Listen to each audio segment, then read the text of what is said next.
First ball in Test cricket, it's tossed up. Livingston drive, a bit uppishly, scuffed drive out towards mid-on, and there is no run. Well, I was considering the option of playing more bowlers, given the flatness of the pitch.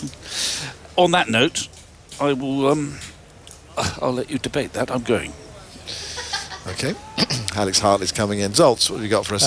Stokes' figures for his innings: 41 from 18 balls, 36 of those runs in boundaries with 2 sixes and 6 fours. We saw Gilbert Jessop's record fast 100 for England, 76 balls, withstand the assault yesterday, and Ian Botham's record for quickest England Test half century also survived. That was 28 balls against India in Delhi on the 81-82 tour, and the partnership was 51 in 5.1 overs.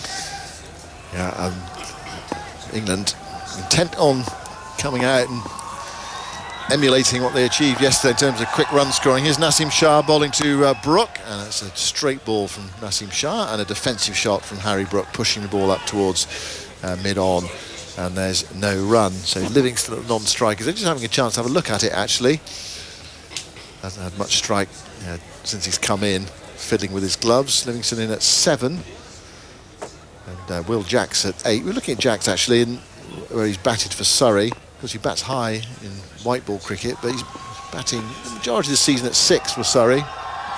Here's Naseem bowling. It's defended by Brook into the onside towards mid-on. So he's right on target, Naseem Shah, this morning, as the sun disappears behind some high cloud. And it's good morning to Alex Hartley. Good morning.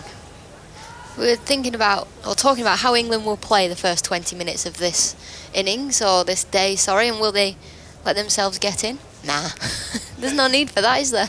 Well, that was indicated by your conversation with Brendan McCullum, wasn't it? Yeah, it was. We were down there and we said, come on then, what are you going to try and get? And he said 250, 25 overs, 750 and 100. Naseem bowls to Brook. Another tight delivery, close to the stumps, right on target, turned away by Brook into the onside. Taking no chances against Naseem Shah. He's picked up at mid-on, and again, there is no run. Brook staying on 109, and England on 522 for 5. And there was a small part of me that thought surely he's mulling us all, and he's just going to go, just kidding, by the way, we're not really doing that. But he was being serious. There was no smirk on his face. He wasn't laughing. He was being deadly serious. Naseem goes into bowl to Brook, comes across his stumps. There's one down the leg side, tries to flick it away, and for a moment there I thought Rizwan was going to hurl the ball in the air in celebration. Might have flicked something. If it did flick anything, it was Harry Brook's short sleeve sweater on its way through to Rizwan. But a bit of intent there from Brook, going across his stumps and looking to turn it into the onside. But no run, 522 for 5, and I think there's been 4 dot balls in this over. How many maidens did we have in the end yesterday, Zoltz? Was it just the one? There was a few more than that in the end. Naseem goes in, bowls to Brook, that's way down the leg side, but an easy one-day wide for Joel Wilson to signal, but this is a test match. Through to Rizwan. There were 3 maiden overs yesterday in the end. Riches for Pakistan. 522 for 5. You have just switched on, and if you didn't catch up with the fact that we had a slightly early start, 7 minutes early. Ben Stokes was out in the first over of the day, hit his first ball for 6, and then looked to play into the offside, exposed his stumps. He wasn't looking to thrash it, he was going to push it into the offside, was bowled by Naseem. Naseem bowling out to Brook, just outside the off stump, forced away, not really timed by Naseem. Goes out though to deep backward point.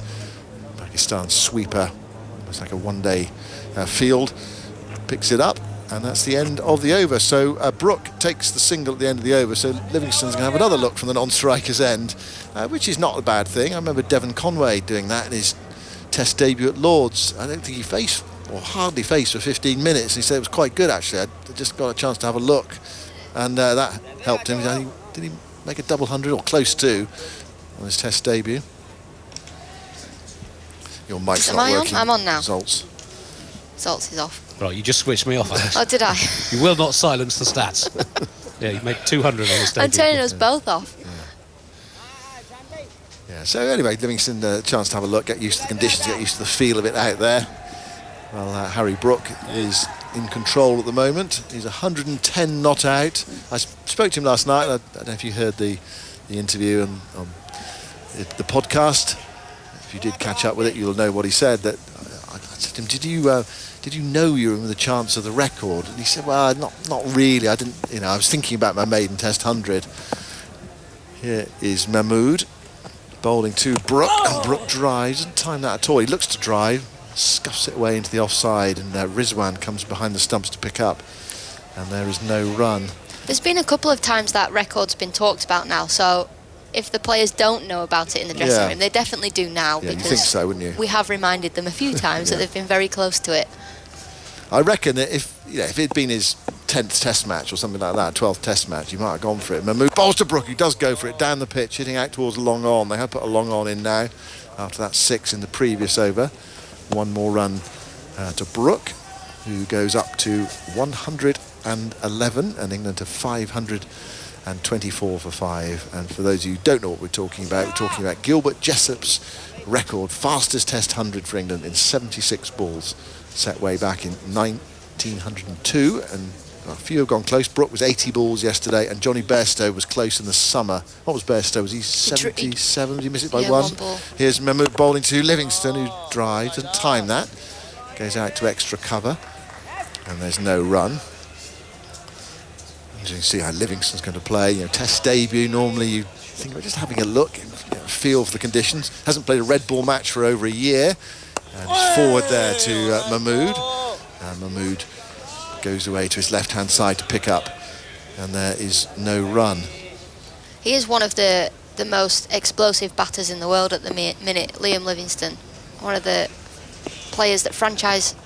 Mahmood bowls to him, and Livingston's off the mark in Test cricket, forcing that off the back foot out to that sweeper fielder on the deep cover boundary. And it's a nice feeling to get off the mark in Test cricket. 525 for 5. He's one of the first picks when it comes to franchise cricket, T20 cricket. He was the first pick in the Big Bash this year, but he's had to pull out of that due to his England commitments now. Brook back on strike, outside the off stump, cut away, nice looking shot on misfield. Pakistan's fielding wasn't great yesterday, misfield at backward point by Imam, has to run back towards the deep third boundary, picks it up inside the rope and sends in the return, and Brook gets a bonus 2. That should have been no run at all. And it was a feature yesterday of Pakistan. They didn't bowl particularly well. England really put the pressure on them, but the fielding fell apart at times. That's something you expect England to do better. When you look at the likes of Jacks and Livingston in the field, 2 excellent fielders that come into this side, and Brook as well, and Stokes. Some quality there. Yeah, fielding for me is one of the inexcusable things, because it's something that everybody can get better at. And yesterday we saw a few of the Pakistan fielders trying to field with their feet. I mean, it's not going to end well if you're trying to slide tackle the ball. 527 for 5 with those 2 runs to Harry Brook on this sunny morning in Rawalpindi. Bit of haze around, but the sun's back with us now. And here is Livingston's first ball from Naseem Shah, slipping a gully in. Naseem bowls to him, and Livingston has all the time in the world to drop that into the offside. It's a nice one-day single there. Brook responding. Fraction of a gap between point and cover between them, and Livingston was able to go through for his second run. 528 for 5. Crowd still small. It's built up a little bit since the start of play. I think they probably want to watch Pakistan bat rather than Pakistan bowl. Carted everywhere. Well, they did stick at it yesterday. The excitement when they had that flurry of wickets in the afternoon. But for the most part, it was thin gruel for Pakistan supporters yesterday. Naseem moves into bowl to Brook. Brook gets one that seems to keep a bit low. Ball on off stump. She defends towards cover. And there is no run. 528 for 5. I see Shan Masood is on the field. Sub-fielder, wearing his sun hat for Pakistan. We'll try to work out who is off the field. Might just be a temporary thing.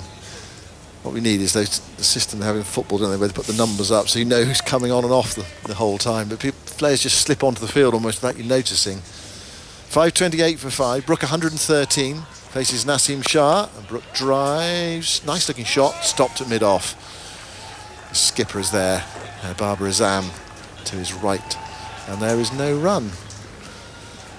Things have just quietened down in the last couple of overs. Brook giving himself a chance to get in. I think if you're going to score really quickly, or be positive, you do need to give yourself just a a couple of overs. You've got to give yourself a chance, haven't you? Although the new ball will be around the corner for Yeah, Pakistan. well, that presents opportunities, doesn't it? I mean, for Pakistan, but also for England. Harder new ball. Naseem bowls. Brook turns that into the onside towards mid-wicket. And Naseem's bowled quite a sharpish, straight spell here. There's not been much rubbish on offer, not much width. Tight to the stumps generally. 5.28 for 5. An astonishing 18 balls since the last boundary, which is the longest gap between boundaries in the innings so far. It's felt like it, even though we've had 2 sixes already this morning. It's a bit quieter. This is the last over with the old ball. Should Pakistan dispense with it? I assume they will. Naseem bowls, and Brook plays that away into the onside. Gets a single to the right of mid-wicket, quite a tight one. Throw comes into the striker's end. Livingston responded. And he's only going to get 1 ball to face in this over as well. Brook ticking the board over and taking singles towards the end of the over, if not off the last ball. 5-2-9 for 5. Stokes out this morning in the first over for 41 after hitting Naseem Shah for 6 first ball. It wasn't a huge wipe, he was bowled, but he was looking to give himself some room to push it into the offside. And missed it. So he was on his way. Naseem bowls to Livingston, and Livingston can do nothing with that. He pushes it up towards mid-on. The shot he played after he played a semi-defensive shot was to try to whack it over the deep mid-wicket boundary. Perhaps that will come, we'll see. 5-2-9 for 5 at the end of the over. Well, the new ball is due, 80 overs, 529 for 5. As you say, the previous record score after 80 overs of a test innings, to put this innings in context, was 444. That was India. They were 1 wicket down against Sri Lanka and Brabourne Stadium in Mumbai in 2009. I think Virender Sehwag scored a characteristically Sehwagian double century in that game. So England have broken the 80 over score record by 85 runs. And the new ball is not going to be taken by Pakistan. And there is some merit in that. You think older ball, harder to score. Theory anyway. Mahmood bowls outside the off stump, not a great delivery, chopped away by Harry Brook towards deep cover. Another single to the total, 530 for 5. Very quiet morning. The crowd are quiet, aren't they? I mean, there are enough spectators in for there to be a noise, but they're all sitting. It's a bit like a championship match. Everyone, first thing, everyone sitting there with their arms folded, waiting for the day to pan out in front of them. And Livingston takes guard. Now, a short leg coming in for Livingston, so a short leg and a slip. Mahmood with his leg break, bowls to Livingston, who has a go at that and heaves it high into the air, out towards the long on boundary. Just waiting for the signal from the umpire. He's having a look as well. There we go. Up go the arms. Livingston has hit that for 6. Taking him on, a bit like Brook did earlier on today, down the pitch, and bang over that long on boundary. 536 for 5. Livingston's first 6 in Test cricket, and I dare say not his last. Well, it's into the top tier, isn't it, of the stand, straight down the ground. He comes down the pitch, he grimaces a little bit, almost like he hasn't got hold of it. But this is coming from a bloke who hit one out of Headingley Stadium in a white ball game, so... 121 metres, apparently. It's got to be more than that. Well, that's quite a long way, Alex. But he went out the ground. Here's Mahmood bowling to Livingston, and Livingston's forward blocking that into the offside, and there's no run. It wasn't until I stood in the middle playing my next game at Headingley and I looked up at that stadium and realised how tall it was and how far he actually had to hit the ball for it to land on the rugby pitch. Livingston on 8. Mahmood bowls to him, goes back there and forces into the gap. Cover towards the sweeper. 1 more run to the total. Livingston to 9 and England to 537 for 5. I think it was hard to put the tracker on it, wasn't it? Because it went so far. So they had to use, I don't know, Google Maps or something. I caught up with this eventually. So it was a bit of an estimate, but they reckon it was 121 metres. Mahmood tosses that right up to Brook, who flicks that through mid-wicket for probably 2 runs. There is a fielder at deep backward square leg, runs round, hat falls off. And Brook comes back for a couple. 115, 117 now to Brook. 5.39 for 5. One feature of England's batting yesterday is that sometimes, when you get in a country like Pakistan, you go on. Well, Brook is just threatening to do that. So 400s already, but the highest score, 122 among those 400s. Mahmood in, bowls to Brook, who drags that with plenty of bottom hand into the onside towards mid-wicket. And there is no run. 5.39 for 5 at the end of the over. 81 overs gone. New ball has not been taken yet. Let's see what Barber's got up his sleeve here. Is he going to take it now? Not obviously so, but we'll wait and see. Brook 117, Livingston 9, and Mahmood, talking about daddy hundreds. Mahmood's got one. 2 for 181 from his 26 overs. Yeah, he could go for his double century. Well, he most likely will.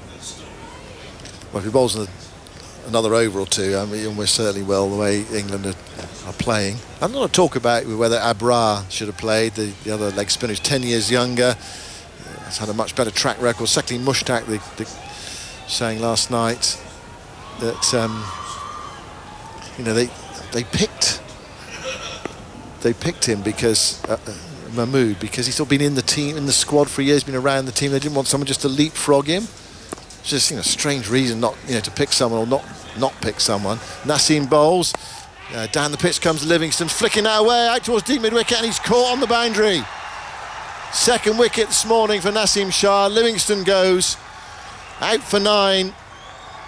He got most of that. It's quite a big boundary out there, but he did not hit the ball over the rope. And England are 539 for 6. He advanced down the pitch. He flicked it off his hip, almost one-legged, a bit like Kevin Peterson. And the catch was, for a moment, misjudged on that deep mid-wicket boundary. And eventually, Saud Shakil went to his right. Initially was going to his left, but he adjusted and actually caught it pretty well. It was a good catch in the end because he's running round to his right and it's hazy out there. It's clearer than it was yesterday, but he had misjudged it. Liam Livingstone looking to flick the ball into the leg side. It was a bit of a nothing shot from Liam Livingstone. If he's trying to moose the ball for 6, he needs to hit it a bit harder, but it just looked like he was trying to flick the ball. Just got too much of it and picked out the only fielder that was on that leg side boundary. So he is on his way on his Test debut. So he has come and gone. He'll have a part to play with the ball, no doubt, in the next day or 2 or 3. And Will Jacks is on his way to the middle. It's not a bad situation to come in your Test debut. 5.39 for 6. You've got a bit of licence, and you're an attacking player, but also you want to make an impact as well. I think here they've just lost a couple of early wickets. 5.39 for 6. Their goal was 7.50 at the start of the day's play. Well, who knows? I mean, they could fall well short of that. Get bowled out, if they keep on like this, get bowled out for 5.80. I don't know whether that, in inverted commas, lets Pakistan back into the game, but we have seen Test matches. Well, there was a Test match actually at Headingley where both sides scored 500 and Pakistan lost that Test match. So it could happen the other way. Anyway, we'll wait and see how things pan out, but England's aggressive approach here is just opening the way for Pakistan to take some wickets. So Jacks is going to be on strike. I'm sure the batter's crossed, but of course that doesn't come into play anymore. Naseem bowls to Jacks. He's struck on the pad. First ball going down the leg side. They're going to run through for a leg bye. Is Naseem going to review this? It was very full, but with the angle surely down the leg side. What are they going to do? Are they going to review this? I don't think they're that interested. Didn't look that convincing a shout. 5.39 for 6. Zolt, you've been wanting to say something for about 5 minutes, and I've been chattering away. Yeah, well, just on the selection of Zahid Mahmood. They're still considering the... Have they referred it? I don't think they have gone for the review. They have gone for the review. Joel Wilson there, he didn't hold back on signalling leg by. So let's have a look what's going to happen here. It doesn't look quite right to me. It looks a strange one. It was very full, but who knows? We're just seeing it now. Can I check with Ultra Edge, please? Stand by for exporting in about 20 seconds. No problem.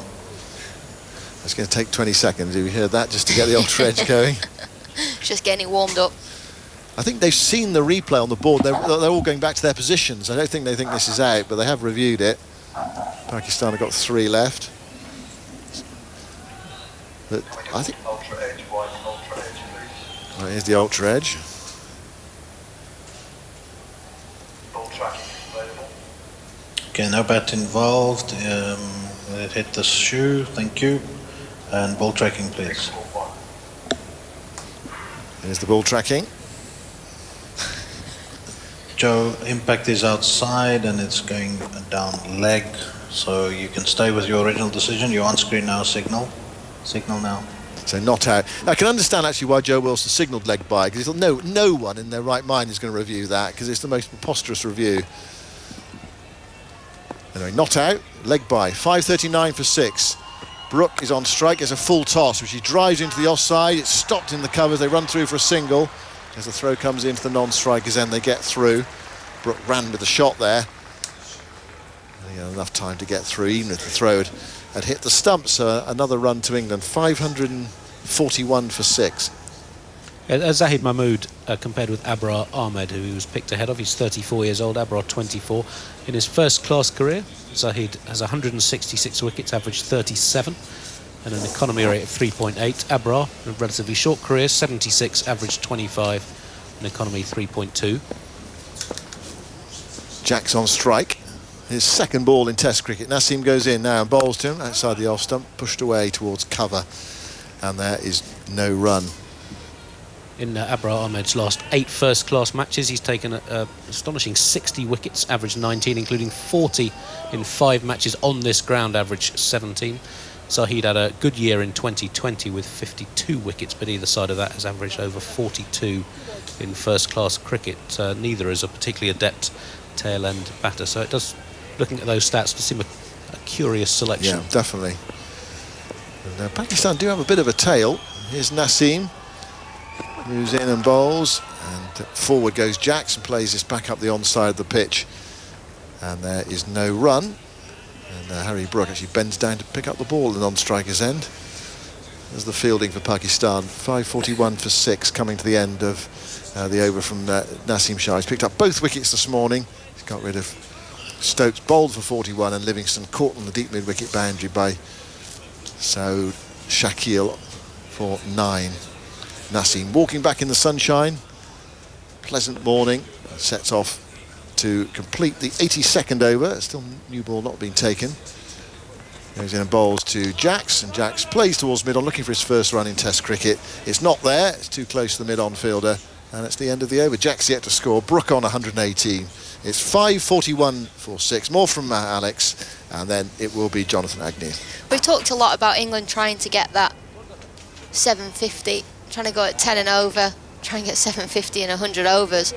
But we haven't actually spoke about the fact that there's a possibility of, Pakistan rolling through them, and they've picked up a couple of quick wickets this morning of Pakistan, and they've brought themselves back into this game. They'll be thinking, if we can bowl England out here for, 580, 600, we've given ourselves half a chance. So they've given themselves a sniff here of Pakistan, because Will Jacks, Harry Brook are England's last batters. We're into Jack Leach, Ollie Robinson and Jimmy Anderson.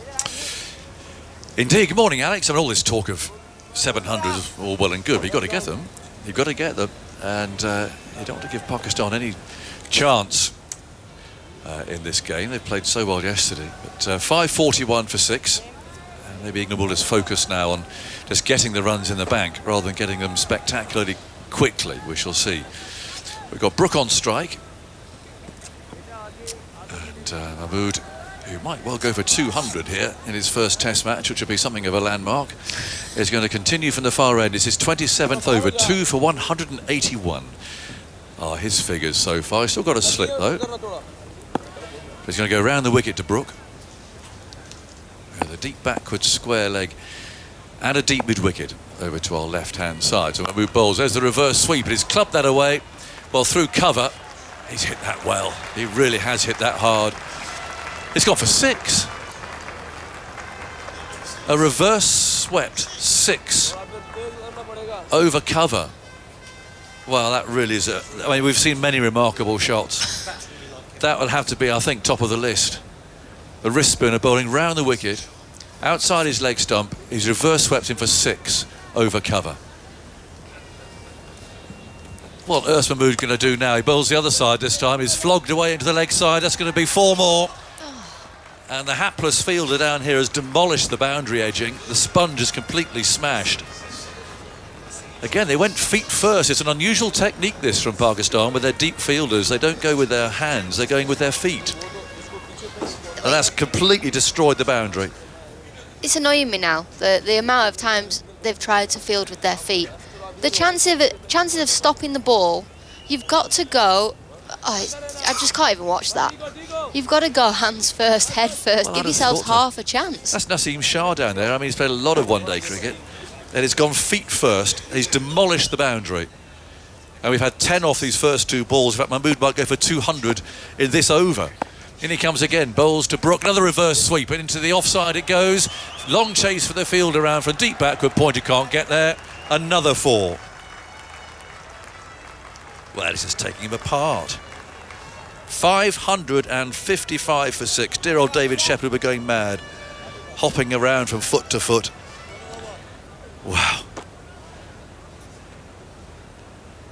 Keep turning the wrong microphone. Turned you off again there, Zoltz. This really is. It's quite staggering, the way this bowling is just being dismembered. Well, it was interesting, the 6 4s he hit yesterday, the quote that came out, he said, well, they were all bad deliveries, so I hit them all for 4. Mahmood 2 for 195 now. Brook is on 132. Where's he going to bowl it? He's gone back over the wicket. Bowls to Brook, who steps away and hammers him into the leg side. That's gone miles. Somewhere over to our left. Is that 4 or 6? That's the only question. It's gone for 4. Short and hammered away. And Mahmood's now on 199. Maybe he'll raise an arm or something to go for 200. I mean, it's a rare event to go for 200 in a test match, especially quite as quickly as this, and on your debut. There's only 3 players have gone for 200 in innings on debut. One to forget, I reckon. Wow. Brook still on strike. Here comes Mahmood, bowls to him. Down the ground he goes. That's gone miles. Welcome to the 200 club, Mahmood. And someone's got to go and fetch that up in the members. Brook goes to 142. Absolutely taking the bowling apart. And the bugler down there from the Barmy Army is going up an octave. 565 for 6. How many off this over? I've lost track. 24 so far.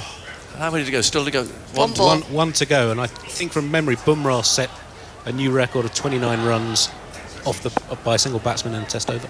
This could easily go. And he's come for 4. Down here below us, it might actually not get here as a top edge swipe. And they're going to go for 3. Jacks runs his bat in at this end.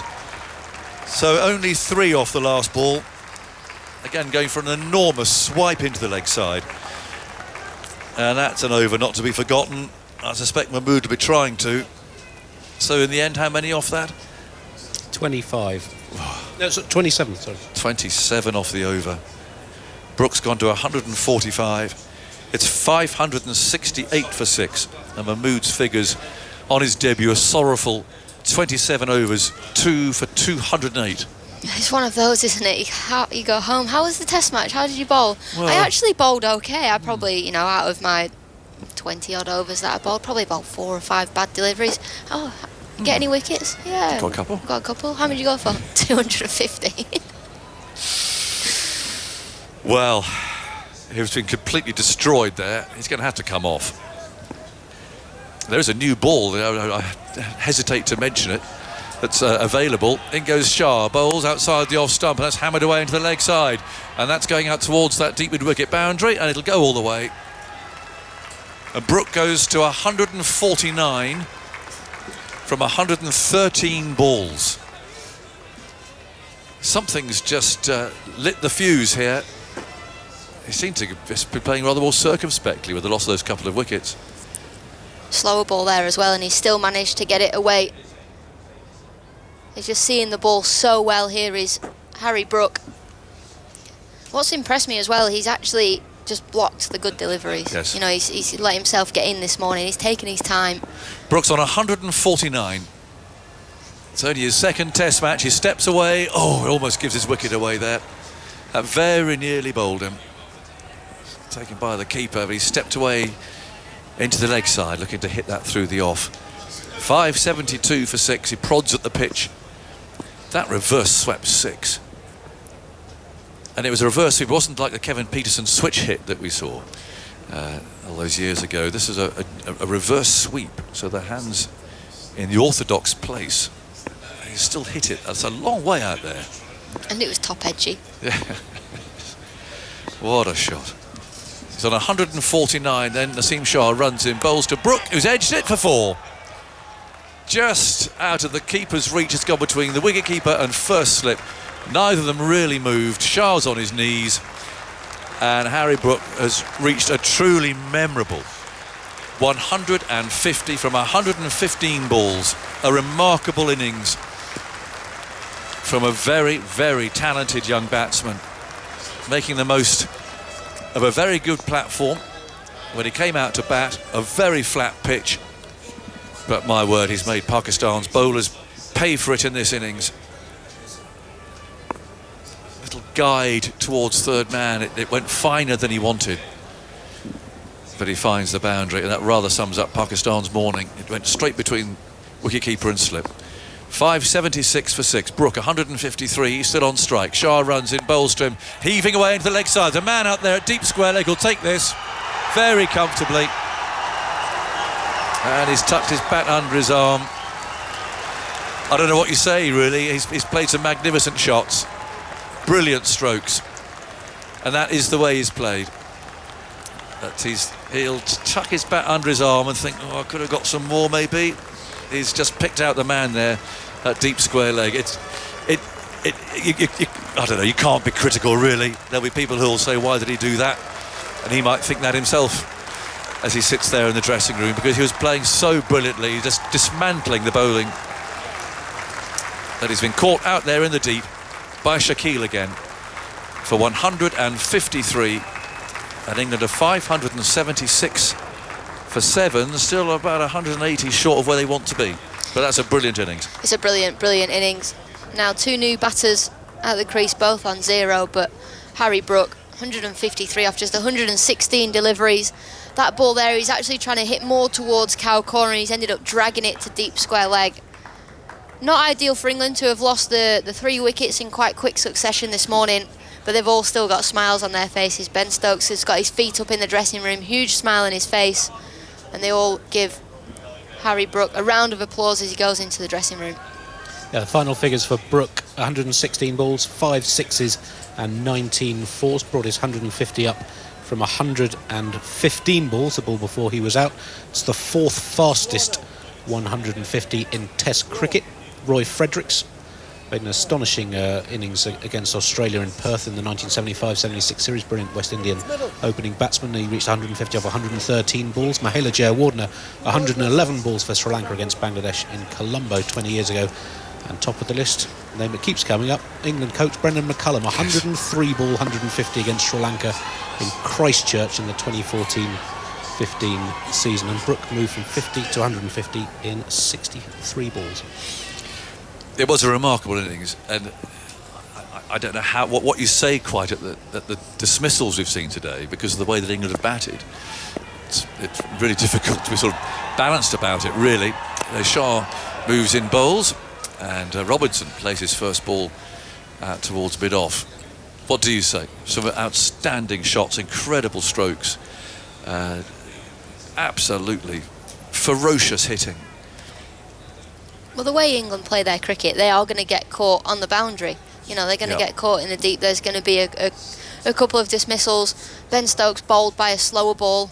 You know, he just didn't quite pick it. He just didn't get the timing right. But stepping away to leg in the first over of the day. Well, you put that in brackets, don't you? Yeah. I mean, if you just have to. It is a test match. It's 5 days long. Then goes Shah, bowls, and he's squared up here, Robinson, and gets one as the ball rolls out to cover. I mean, they wanted 750. You were there with me when Brendan McCullum told us that this morning. Well, they've got a long way to go to get there, and they haven't got any batting left apart from, well, Robinson can hold a bat. They've got Jacks. I think Will Jacks now has just got to get himself in. He's still on 0, and then, you know, I think we'll probably see him play it pretty similar to what we've seen everyone else play. Yeah, it's really interesting, this balance of what we've seen, which has been unbelievable, breathtaking. And you balance that with the necessity of what you have to do over 5 days. Do you get what I mean, Andy? Am I being pedantic? What do you think? Well, I guess when you've got 550 on the board, there's leeway. So far today, 9 overs. We've had 70 runs and 3 wickets. Just don't often get at the start of the day. No. No, you don't. But will they get those 750? That's the question. Anyway, we'll see what Victor thinks about it. Jackson's on strike. Poor old Mahmood's going to continue, but maybe he'll get less of a hammering now, as that's outside the off stump. And Jacks comes forward. He's still looking for his first run in Test cricket. That runs away to backward point. 576 for 7. There is a new ball that's available, and Pakistan might be more tempted now to think about that with the tail ender, at least Robinson, and what's to come. So Jacks on the back foot. There's his first run. Steered nicely away down the ground along on. And so in the move by 1 to 577 for 7. And Robinson takes guard. What do you think, Victor? Well, I like the fact that Mahmood is still bowling from Pakistan's point of view. But he's just gone for 27 in an over. But Brooks gone. Give him another over or 2. Here he comes, bowls, and Robinson comes forward. That's taken down the leg side by the keeper, Rizwan. And like you, I'm torn between, hang on a minute, they could get 750, but they're not going to get 750 now unless something extraordinary happens. But you can't be too critical. No, it's really hard, isn't it? Here's Robinson again, runs away down to back. Good point. The old pro in you says you've got to get those runs. You've got to get 750 as your best chance of winning the game. Yeah. But it's been so entertaining. And exactly. I mean, if you're rock stars. Yeah. They played like rock stars. Now Robinson comes down the pitch now and hammers that to mid-on. It's a very good piece of fielding, actually. Scrambling stop there at mid-on, which is a good effort because that was destined for the boundary. So I'm minded to say let's just go with the flow because it's been so exciting, and you do need a lot of time to get your wickets. Yes, you do. Robinson tries to sweep this time. Rizwan collects it down the leg side, breaks the stumps. So Robinson hasn't left his ground. 577 for 7. But the old pro in me thinks there's a lot of runs out there. I mean, particularly the odd thing is that the old pros in the England team, if you like, Joe Root, Ben Stokes, are the ones who've essentially missed out on one of the flattest pitches they'll ever come across. And the young pups, relatively speaking, they've all got hundreds. Yeah. Atif's coming in here. Some thoughts from Andy, I think, and Victor. Yeah, well, at least at last, they've got the captain. Pabar's got a few options. He's got bowlers taking wickets, or his fast bowler taking wickets. He's got the option of a new ball. I think I might be tempted to take the new ball. I mean, Naseem Shah bowling against Robinson, Stroke, Leach and Anderson to come. I think he might quite like that idea. Here's Atif. Good morning, everybody. How are you? I'm very well. Vic and Andy? Andy's recovered from a busy day yesterday, I think. The stats keep flowing. But there was some talk about games when both teams have scored 500 in first innings that's ended in a result. We had one last summer. New Zealand 553 at Trent Bridge. England in response 539. And bowled New Zealand out for 284 and had a pyrotechnic chase of 299 in 50 overs. Right, I've just been asked to sit down by Will Jacks on strike, as in comes Naseem Shah full and driven beautifully all the way to the cover side boundary for 4. Maybe I should have stayed standing up for the bowler's sake. A boundary. It's a desperate. I mean, you're totally unbiased. We've established that. Of course. Well, just sit down. You quite like. I think you were quite thrilled that Naseem Shah was looking in your direction. Says, "Excuse me, sir. Could you possibly?" Well, he is dreamy. I'm not going to lie, but we've got a wonderful spot here at the Rawalpindi Cricket Stadium. We're literally right down the sight of the batsman. The pitch is a straight line from where I'm sitting at the moment, so I have to restrain my movements so as not to distract the batter. And clearly, it's working for him. What a beautiful shot that was before. Here's Naseem again. That ball takes a thick inside edge, trickles down to fine leg for a single. And The score moves on to 582 for 7. Andy Saltzman. Well, just picking up on that game, New Zealand batting first had been 496 for 5 and then batted slightly carelessly at the end of that innings and ended up losing the game. So if you're looking for sort of parallels, to Yeah. Yeah, I guess that's one. It's not bad at all.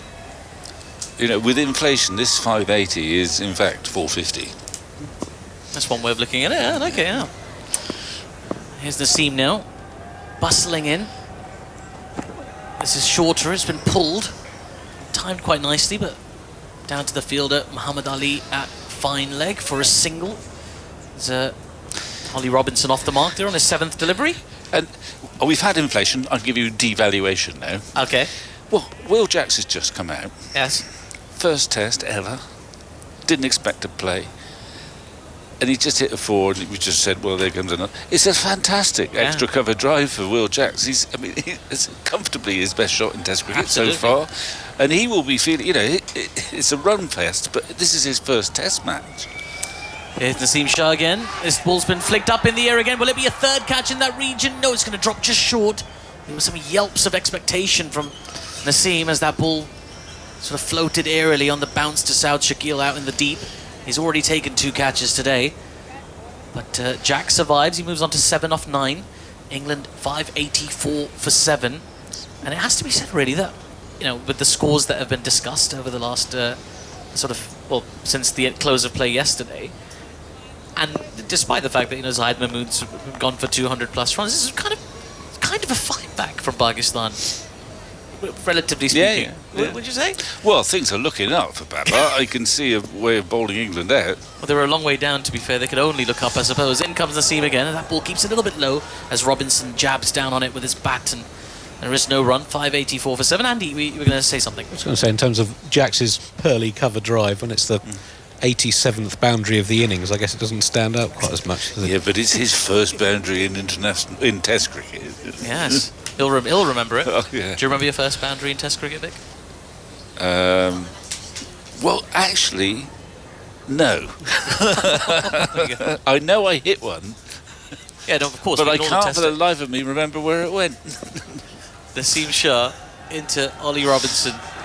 As that ball goes down the leg side, well taken by the keeper. No, I do remember it. But, I won't dwell on it. Although it was off Abdul Qadir. Well, that's not bad, is it? Yeah, but it was a full toss. See, after which he humiliated me, so we won't continue this. No, but you've done rather well. Yeah. Just an update we've had from the PCB that Haris Rauf is currently off the field, which is possibly why he hasn't featured with the ball today. He rolled over the ball while fielding yesterday and felt some discomfort in his right quad. So there's no signs of injury, but he's being monitored by the team medical staff. Thank you very much, Simon. You didn't distract anybody today, Simon, did you, while you were commentating? No, just me? Good. Good. It's always nice to stand out.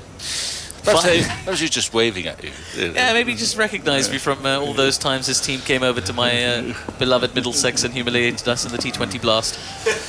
Here comes Zahid Mahmood continuing here as Jax pushes with soft hands just in front of cover and runs through for a quick single.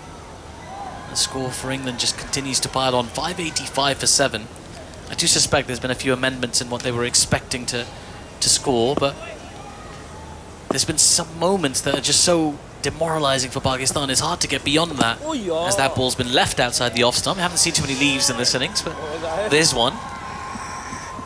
Bit of encouragement from Rizwan, who's uncharacteristically quiet behind the stumps today. Maybe I've just set him off. 585 for 7. Robinson on strike. Here's Zahid Mahmood. Big swing from Robinson down the ground, and that's going to go to the mid-wicket boundary for 4 more runs. It's Robinson's first boundary of the innings. A shot of great conviction, and poor Zahid Mahmood's tribulations continue. He's gone for 214 now from his 28.3 overs. And Andy, I'm not sure, did you mention the most expensive bowling return in Test cricket already? No? Well, we'd love to hear that. Here's Zahid Mahmood. A bit fuller this time, and Robinson just prods that to mid-on for no run. The most expensive of all time was Chuck Fleetwood Smith, Australian left-arm wrist spinner. I can't wait to see how many he went for. Zahid in again as that ball has been defended back to the bowler for no run. Well, don't keep us in suspense, Sandy. How many did he go for? It was the match England made 903 for 7 at the Oval in 1938. Fleetwood Smith 1 for 298 from 87 overs. Well, here's Zahid Mahmood again. That ball's been pushed to mid-on for no run. I guess it would be interesting to know which Pakistani bowler has gone for the most expensive, or is this now that? No. Well, we're between overs. I can give you the full details on this. So Fleetwood Smith was in a curious Australian attack, the final test of the 38 Ashes, and they really only had 2 frontline bowlers, him and leg spinner Bill O'Reilly, and England made 900. For Pakistan, Khan Mohammed 0 for 259, and the great Fazal Mahmood 2 for 447. In the test in which Garfield Sobers made 365 not out. That was in Jamaica in February 1958. Sack Lane's in there as well. Sack Lane 3 for 237 against South Africa in Cape Town. On debut, however, with Mahmood now 2 for 214. The most conceded by a bowler on debut, 222. That was Sri Lankan off-spinner Suraj Randeep against India in Colombo in 2010. Then Jason Krasher conceded 215 for Australia on debut, but had the consolation of taking 8 wickets. So Mahmood is now 3rd on that list. Well, it's not really a list you want to be on. It's a record of some sort, I suppose. Here's Muhammad Ali into the attack for the first time today. Just pins Will Jacks on his pad. It was going a long way down leg, so no real appeal, but more encouraging start for Muhammad Ali today. The score's 589 for 7, Robinson 5, Jacks on 8. And, well, I suppose if we mentioned Fazal Mahmood in that list as well. He's great the greatest. Well, there's some good bowlers there. Sack Lane and Fazal Mahmood being the best of them. Of course. Well, there's some... So it couldn't happen to anyone, really. Yeah, there you go. That's the consolation you take, don't you, for Zahid Mahmood? If it can happen to them, maybe it's not so bleak ahead. Here's Muhammad Ali now. Into Will Jacks, a short ball, an effort ball. There's a grunter. Takes an under edge down to fine leg for a single. By the same token, there's a lot of great batsmen who started with ducks, and Gooch started with a pair. Yeah. I think Hutton started with there's a whole range of great players who failed. I think Saeed Anwar, great Pakistan opener, one of the most elegant, wristy players we've seen. He had a pair on debut as well. If you were a selector, this is a tough one I'm going to ask you, Vic. Okay. What do you do from it? Do you persevere with Zahid going forward? You have a little think about that one. Muhammad Ali's into his run-up. This is a tough one I've just posed to you. He's got figures of 1 for 97 so far, and that's going to become 1 for 98 at least, maybe 99. Yes, they will.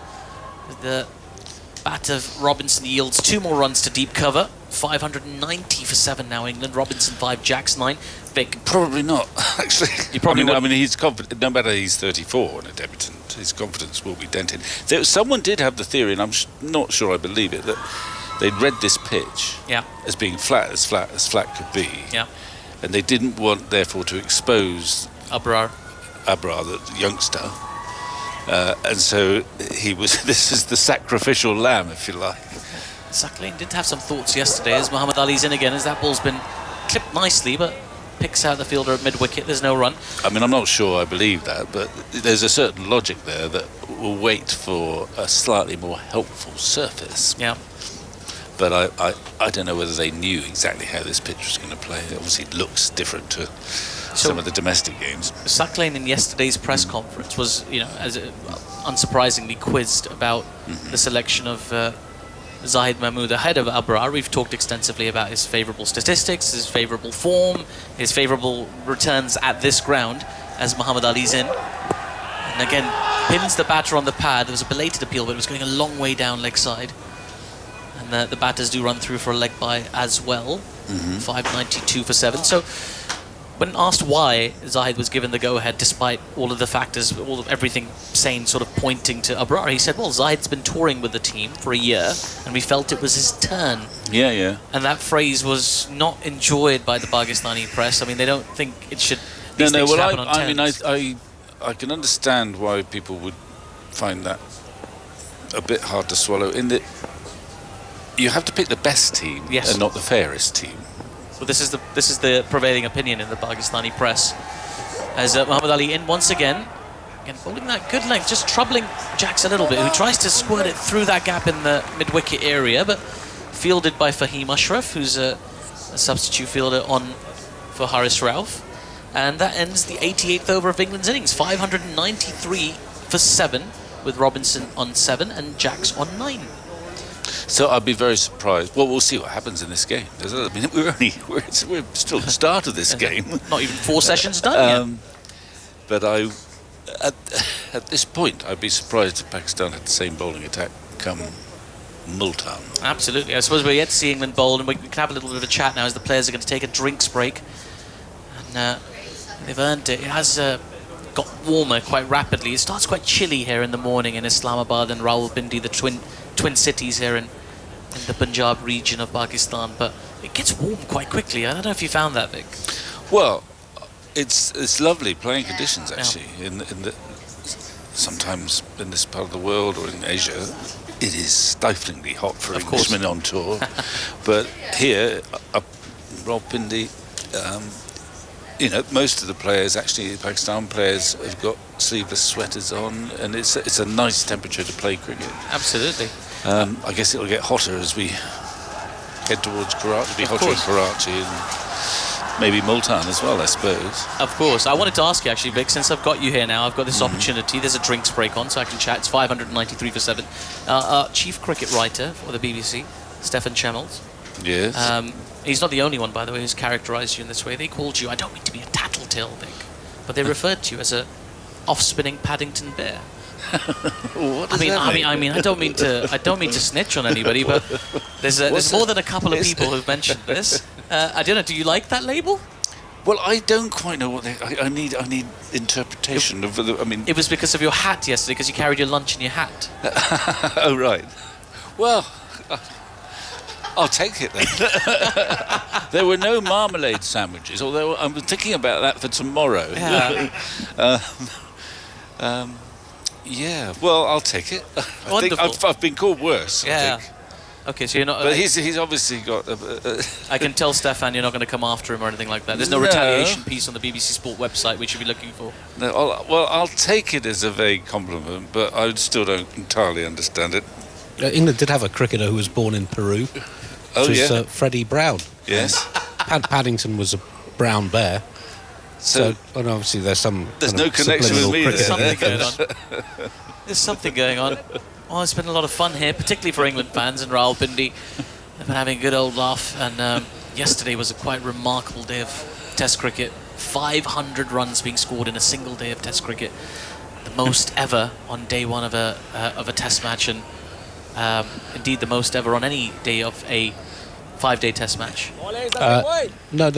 South Africa scored 509. In a completed day, sorry, I beg your pardon. I'll just get my list up. The most runs ever in a day was 588. That was England and India in, I think, 1936. I'll just get the list up. How many overs did they bowl that day? There was something like 140. They really hustled through them in those days. Where was that, in England or in England? Wow, they used to get through 140 overs. We got through 75 yesterday. So they were still quite a rate. I mean, I think cricket it's stodgiest in the 50s and 60s, actually. It is, isn't it? Now, the players are back from drinks. Zahid Mahmood. He's back. He's continuing. And he's bowled a good ball there. Has just been shown a bit of respect by the batter, Ollie Robinson, on the front foot in defence. Back to the bowler. There's a lot of noise about from the crowd today. I'm told we're supposed to expect more noise post-Friday prayers when a bigger crowd comes in. As another quicker delivery from Mahmood's been pushed out from the crease by Robinson for no run. Well, he's got a chance to sort of bowl in normal cricket conditions at the moment. So he's quite enjoying it. You've got slip in a forward short leg. No men out on the leg side much. So a bit more flight on that one, and Robinson waits on it nicely and guides it out to the cover sweeper for a single. Moves on to 8, and England on to 594 for 7. He's had a better time, Zahid, than Bryce McGain. Yes. Who bowled 18 overs, 0 for 149 on his Test debut in Cape Town. Yeah. It's all relative, isn't it? Here he is again, reverse sweep brought out and executed nicely, but well fielded at the short third position. And he's just younger than Bryce McGain, who was 35 or 6. Yeah, He didn't play again, though. Imam al-Haq at backward point there, fielding off that reverse sweep. Was really well connected by Will Jacks. You'll feel aggrieved. He tries again. This time he does connect well and finds another fielder, this time the slip fielder. So 2 nicely played reverse sweeps. Babar Azam's got a smile on his face for what feels like the first time in this test match. There's something about that shot in the England cap these days. They quite like the reverse sweep, don't they? They do. Here's Zahid again. Lots of flight on this. A conventional sweep this time, and it's been hit a long way into the leg side. There is a fielder out there. It hasn't been timed perfectly. It's Naseem Shah who runs around a long way. The batters jog through for a couple as the throw comes back in. And score moves on to 596 for 7. Jack's into double figures now, 11 off his 12. Just 3 off that over. I mean, I'm tempted to ask, but perhaps I shouldn't, whether that's the most economical over Zahid's bowled in this. No, he's bowled a maiden. He has bowled a maiden? Yeah. Oh, I beg his pardon. Okay. He's bowled a maiden yesterday. Okay. And it does feel like a long time ago. And he's not been flat. I don't think, I mean, he hasn't bowled brilliantly, but he hasn't bowled a whole heap of rubbish. I think but he's just been assaulted. He has been assaulted. There's better bowlers who could go for similar, who could get a similar result based on the way England are playing at the moment, particularly targeting the slower bowler in these conditions. So I have sympathy for him because quite a few good balls have been hit before. I used to say, but it doesn't apply anymore, Skipper, it was all right when it left my hand. I can't be held responsible. What happens after that? Muhammad Ali to continue with a slip in place, and another good length ball, keeps a little bit low but well weighted on by Ollie Robinson, guides it just wide of the fielder on in the covers for a single. So I was going to ask you something, Vic, because something quite unusual happened, and we've actually tweeted it out from the TMS account. Yesterday I was waiting for the press conferences, and Ben Duckett and Zach Crawley were the 2 players designated to come and do the press conference. And Ben Duckett just had to pop to the loo just before they started. So Zach was there, and the media manager here at the Rawalpindi Cricket Stadium asked Zach to sign his name on the honours panel for century scorers here at the Rawalpindi Cricket Stadium. And I'll tell you what happened next. As Muhammad Ali in again, and once more with soft hands, Will Jacks gets a single out to deep cover. So he was very excited. He said, "Oh, cool," to quote him when he was asked, and he started writing down, 2022, England, that's me, and Zach Crawley, that's my name, okay. And then when it came to score, he turned around, looked at me and said, "What did I score again?" He had no recollection of his exact score, which I found quite amusing. Yeah. You can always tell he's a team player, isn't he? It was all about the team score, not my individual score. Mind you, I must say that Ben Duckett, when he came out from the bathroom, was asked to do the same thing. He knew exactly what his score was. As this is a shorter ball from Ali. It's been slapped, but straight to the fielder at mid-on. There is no run. And I'm sure he didn't know the score, but there would be a few cricketers I know who would pretend not to know what their precise average. Oh, yeah. I've been there. But I'm sure Zach, I suspect Zach, who's quite a sort of dreamy character in some ways, I think, genuinely, he knew he got past 3 figures. He knew what the score was when he had that LBW shout just on 99. Absolutely. And Muhammad Ali at the top of his run, maybe 15 yards away from me, as he runs in now and bowls defended resolutely by Robinson on the back foot to mid-on for no run. 598 for 7 the score remains. Andy. England have currently tied their highest ever score against Pakistan. That's 598 for 9 declared in that drawn game in Abu Dhabi in October 2015. Their previous highest in Pakistan was 546 for 8 in Faisalabad in March 1984. Wow. Well played, isn't that? Here's Muhammad Ali again. As Robinson furiously pounds the crease in anticipation. Just gets a nice textbook forward defence shot out. Back to the bowler. And there is no run. The highlight of that England innings, if we ignore the 152 by David Gower, Vic Marks is 83 batting at number 8. Talk us through that, Vic. One of the all-time great innings, wouldn't you say?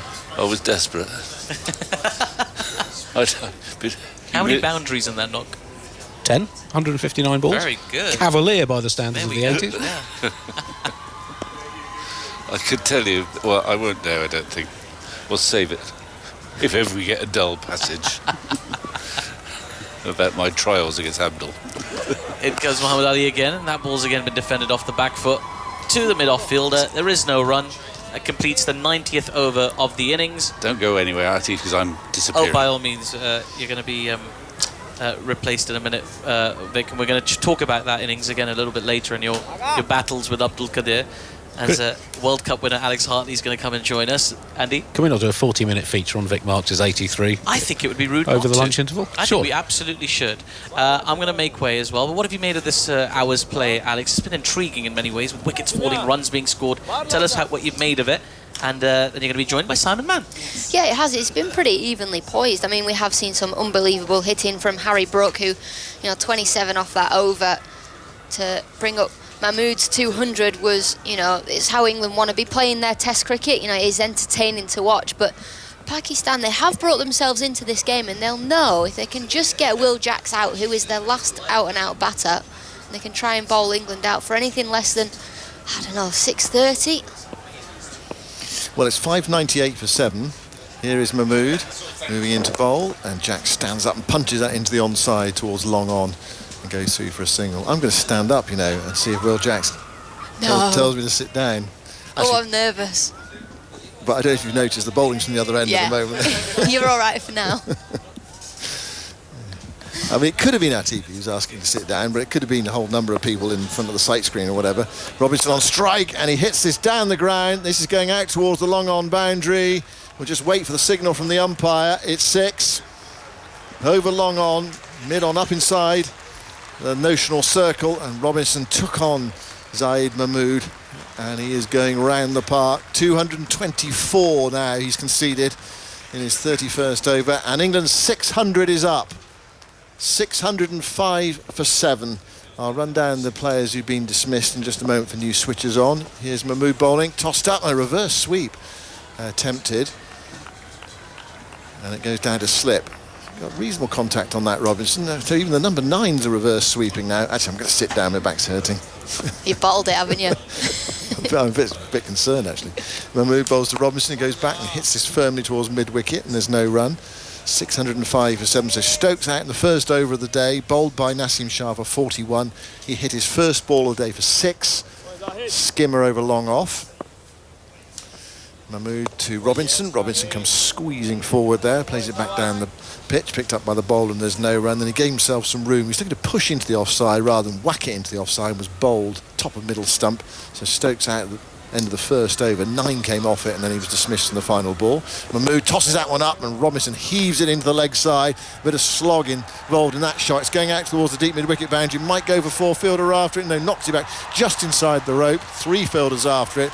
So some effective relay fielding there from Pakistan, and Robinson comes back for 3 runs. He goes to 18. Jacks is on 13, and England are 608 for 7 at the end of the 91st over. Pakistan not taking the new ball today, and then Livingston, he hit a 6 as well, but was caught on the deep mid-wicket boundary by Saad Shakil off Nasim Shah for 9, and Harry Brook, who hit more than 1 6 today, was caught by Saad Shakil, similar position, for 153. He took 27 off an over bowled by Mahmood, which is the most by an England cricketer in an over. 27 in Test cricket. And then Brook out for 153 at 576 for 7. And England just for a moment just seemed in danger of just stumbling towards like 580, 590 all out. But these two have put together a partnership, which is so far worth 32, 608 for 7. And England pressing on. So we've had an hour and 13 minutes cricket today, and England have scored already 102 runs. Brooks' record broke Ian Botham's 24 off Derek Sterling at the Oval in 1986 against New Zealand. It's England's first score of 600 against Pakistan, the 10th time they've scored 600 overseas, and Zahid now has the most runs conceded in an innings by a bowler on Test debut. Dear, oh dear. It's been tough for him. Right, it's also been tough for Muhammad Ali as well. He's gone 1 for 101 from 19 overs. Moves in now to bowl. Full delivery, which is driven into the onside without much timing by Robinson. Thick-edged it, really, towards mid-wicket. And there is no run. Haris Rauf has been off the field after an altercation with the boundary rope yesterday. He's got a slight quad injury. He landed on the ball, I think, as well. So Right, gave himself a dead leg. That Yeah. can be horrible. That if you land on the ball with some, force on top of the ball. There was we were playing South Africa once, and Chloe Tryon did exactly the same, and ended up having a tear in her quad from landing on the cricket ball. So hope he's all right. Oh, another problem for Pakistan, really. Here is Ali going into bowl to Robinson, and Robinson shuffles into line there and turns that to Imam ul Haq wearing his sun hat at mid-wicket. And there's no run, and he'll be thinking about batting, Imam. And normally, a team gets 608. You've been fielding for best part of 2 days. There's not quite one of those for Pakistan. They've only been in the field for 91 overs, which is all, you think about it, regulation stuff. But it looks like the new ball has been brought onto the field. It is indeed. The new ball in the middle of the 92nd over has been brought on. And are they going to take it straight away? Well, you'd think it was brought on the middle of the over, it would be taken straight away. Can you do that? Yeah, you can take it whenever you want. But just nobody does it. Generally, what normally happens is teams take it they might bowl one ball with the old ball and they're not, and then Yeah. off you go. But no, it's been taken in the middle of this over, or after 91.2 overs.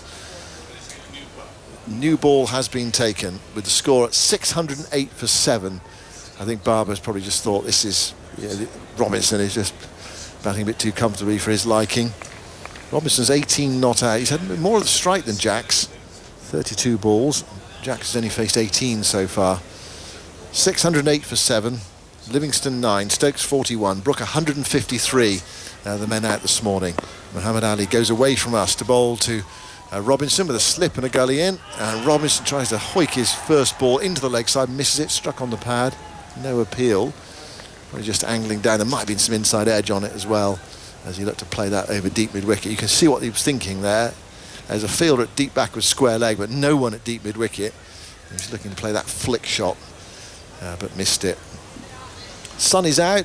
Not much breeze, just a gentle breeze fluttering, moving the flags, fluttering on the top of the stand at the far end of the ground. It's open bowl of a stadium. Not much cover if it was a really hot day, but it's actually quite a nice cricket watching day. It's cool, we've got our jumpers on, but the sun is out. It's pleasantly warm. And the crowd has built up since the start of play. Not the sellouts that we were told were going to happen at the start, but enough to give a decent atmosphere as Robinson gives himself some room and clubs the new ball into the offside past Babar Azam at mid-off, and that's gone away for 4. Well, that's the way to greet the new ball, and often it's the way to play the new ball as well. If you've got runs in the bank, just take it on. It comes onto the bat nicely. And Robinson, who impressed actually in his Test debut at Lord's with the bat, and then since then has subsided significantly, is playing a useful innings here. It's 612 for 7. He's on to 22. There was a lot of talk about Robinson, how he's an all-rounder, and he did well in his, his Test debut, like you just said, and then hasn't really scored any since. So it's nice to see him have a little flurry. Muhammad Ali bowls, that's way down the leg side. He has a swipe at that and misses it, Robinson. And it's taken by Rizwan away to his left-hand side. 612 for 7. So the last time he batted for England overseas, the last ball he faced, he was halfway to Hobart Airport by the time the ball hit his stumps. It's got something on the speed England reached 600 in the 91st over.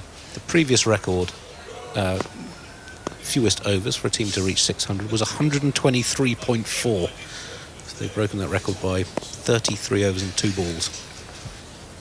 Muhammad Ali to Robinson, and Robinson drives this powerfully down the ground for 4 more. It wasn't pretty, but it was mighty effective. He's a big, strong man, Robinson. There was plenty of bottom hand in that shot. Past the stumps to the left of mid-on, up to the long-on boundary. Robinson to 26, and England to 616 for 7. And continuing to make very good progress despite the loss of their star batters this morning, you might say. Yeah, slightly disappointed that Liam Livingstone didn't get himself in before. He was able to capitalise on, I suppose the new ball hasn't been taken for a while, but we've spoke about Liam Livingstone being one of the most explosive batters in the world and really sought after in the short format of the game. Got called up or asked if he fancied Test cricket by McCullum. He said, well, I can't turn it down. So it's a shame he didn't get himself in and get on. Yeah, it's not often You're caught on the deep mid-wicket boundary in your Test debut before you scored 10, but that was the nature of the morning's play, really, how England wanted to play. And Brooke was caught on the deep mid-wicket boundary as well, deep square leg boundary. Stokes was bold, giving himself some room. So all 3 wickets today have gone down to aggressive stroke play, trying to progress the game. No one has been got out, if you like. 616 for 7. Naseem Shah, who started the day from the commentary box end, has switched ends now. He's going to bowl with a new ball from the players' pavilion end, players' dressing room end of this Rawalpindi ground. So Mahmood's had a break. He'll be hoping the new ball does his job. He might have to bowl again. Here is Naseem Shah with 2 slips in for Jacks. And Jacks lost his high in the air. Now where's this going? Down towards deep 30. He might get away with this, you know, he does. Saad Shakil runs round. That was a strange shot, skewing off a thickish outside edge. I'm not sure where he was trying to hit that. It might have been down the ground. And he gets away with it and picks up 2 very streaky runs. Takes him to 15 and England to 618 for 7. Yeah, he's just tried to hit that straight back down the ground, but just lost his shape ever so slightly. A bit inside out there from Jacks. And a thick outside edge. One hand came off the bat in the end. He goes to 15. 618 for 7. Naseem bowls. Jacks comes down the pitch, has a wipe at that one. Inside edge onto the pad. The ball rolls away into the offside. Naseem stands in the middle of the pitch with his arms folded. He might be offering an observation or two to Jacks, but Jacks could equally say, well, just have a look at the scoreboard. It's 618 for 7. You've just taken the new ball. You've got 2 slips and a gully in. What do you expect me to do? There are some spaces out in the deep. Not so much of the inner ring is covered now with those 2 slips and a gully in. Plenty on offer in the leg side. Naseem goes in, bowls to Jacks. It's wide, it's drilled through extra cover for 4. Magnificent shot. Hits the rope now. On the up. He played a lovely shot earlier, Will Jacks, through extra cover, and that was equally good. But he has got that licence to play. 622 for 7. There's a bonus debut for him, really, because he wasn't down to play in the team that was selected. He's trying to make the most of it. He's 19 not out. He found out 2 minutes before his cap was presented to him. Is that right? 2 minutes. Naseem bowls to Jacks, and Jacks hits this over mid-off this time. This is going out towards the boundary as well, bobbling away towards the rope. Ball boy in a red top steps forward to pick it up and lob it back to the Pakistan mid-off fielder. And it's 626 for 7, and Jacks takes another boundary off Naseem Shah. And this is the problem with the new ball, especially got 2 slips in and a gully. In fact, that's changing now, and that's the 50 partnership as well. It's come up in 54 balls, and Pakistan making a change to the field. I'm not surprised as well, taking one of those slips out, so they're down to a slip in the gully now. Mid-wicket's coming in. I wonder whether Naseem Shah might be better off bowling with a long off. 626 for 7. Naseem bowls to Jacks, strikes him on the pad, turned into the onside. You get a leg by. 627 for 7. I'm conscious that people are switching on the whole time on a Friday morning. Stokes was out for 41 in the first over after hitting Naseem Shah for 6. Livingston caught at deep mid-wicket for 9. And Brooke caught at deep mid-wicket for 153. Scored from 116 balls. He took 27 off an over from Zaid Mahmood, the most by an England player in an over in Test cricket. Not a bad young player, Harry Brooke. Naseem bowls, Robinson shuffles into line and turns that away towards deep back of square leg. And he set off for 1 and then realised there was a possibility of 2 as Muhammad Ali was a bit slow to the ball. But probably just as well, because Naseem Muhammad Ali got there quickly and rocketed the ball over the stumps. And he would have been run out probably by 2 inches if he'd come back for if he got his skates on and come back for the second there. 628 for 7 is the score, so England making good progress here. The partnership worth 52. Just thinking about Jacks and Livingston only both playing because Ben Stokes couldn't play. Ben Foakes, sorry, couldn't play this game. He wasn't feeling too well. He was struck down by this 24-hour virus yesterday. You think if Will Jacks here gets a score, gets 50, 60, 70, are they going to drop Liam Livingston for Jacks? Because they play the similar role. They play that batting at 8 role, and you're not going to play both of them if Folkes is fit. No, you wouldn't think so. So yeah, there's some competition within the team. New over from Ali, bowls to Robinson. Robinson hoiks this in the air over Imam's head at mid-wicket, and it plops down about 15 metres from the rope, and Imam goes after it and picks it up and sends in the return. And we were in it yesterday, everything must go territory, but it feels like it with a new ball. England on the assault again. They just sat in for a bit, for a few overs after they lost those wickets, regrouped. You don't want to fritter away the position they were in yesterday, which was, get bowled out for 580. You want to really make it count. 6:30 now for 7. Robinson on 29.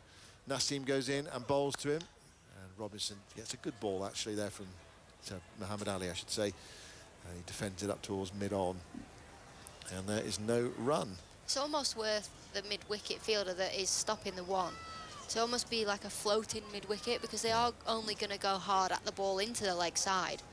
So right now he's stopping one, but if he takes 5 or 6 yards back, that ball that just went over his head would have gone straight to him.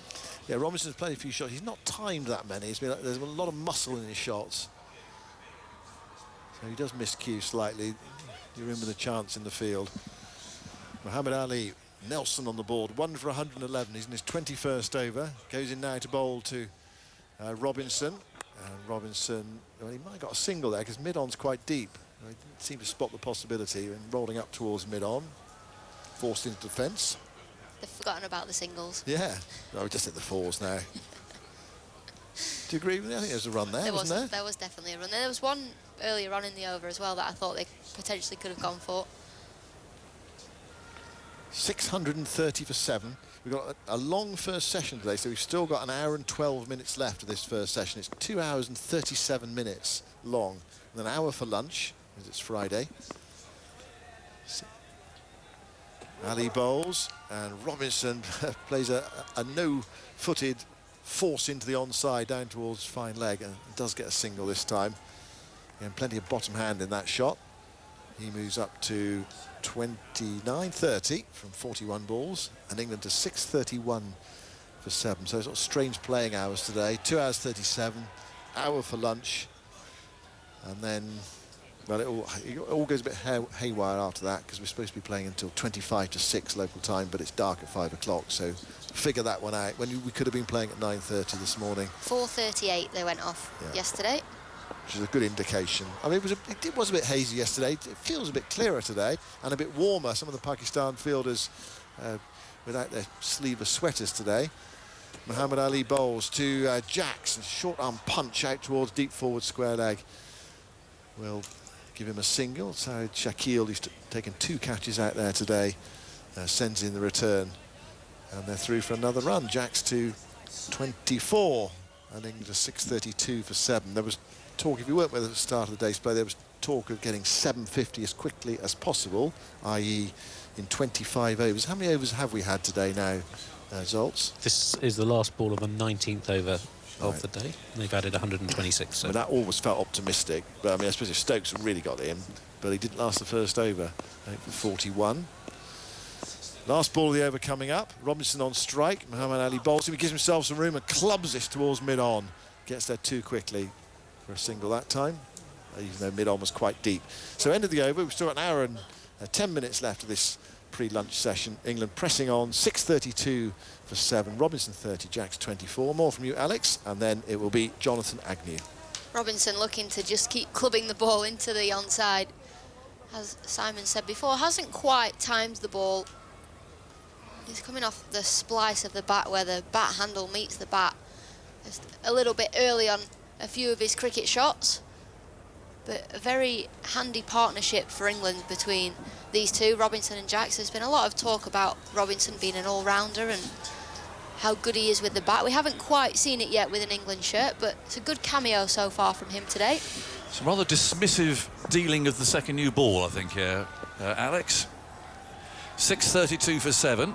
We've got Naseem coming in from the far end. Bowling is flicked away through mid-wicket. Good shot from Jacks, who moves to 25 now from 25 balls. Robinson 30 from 42. England pressing on. They have lost those wickets this morning. Just for a while.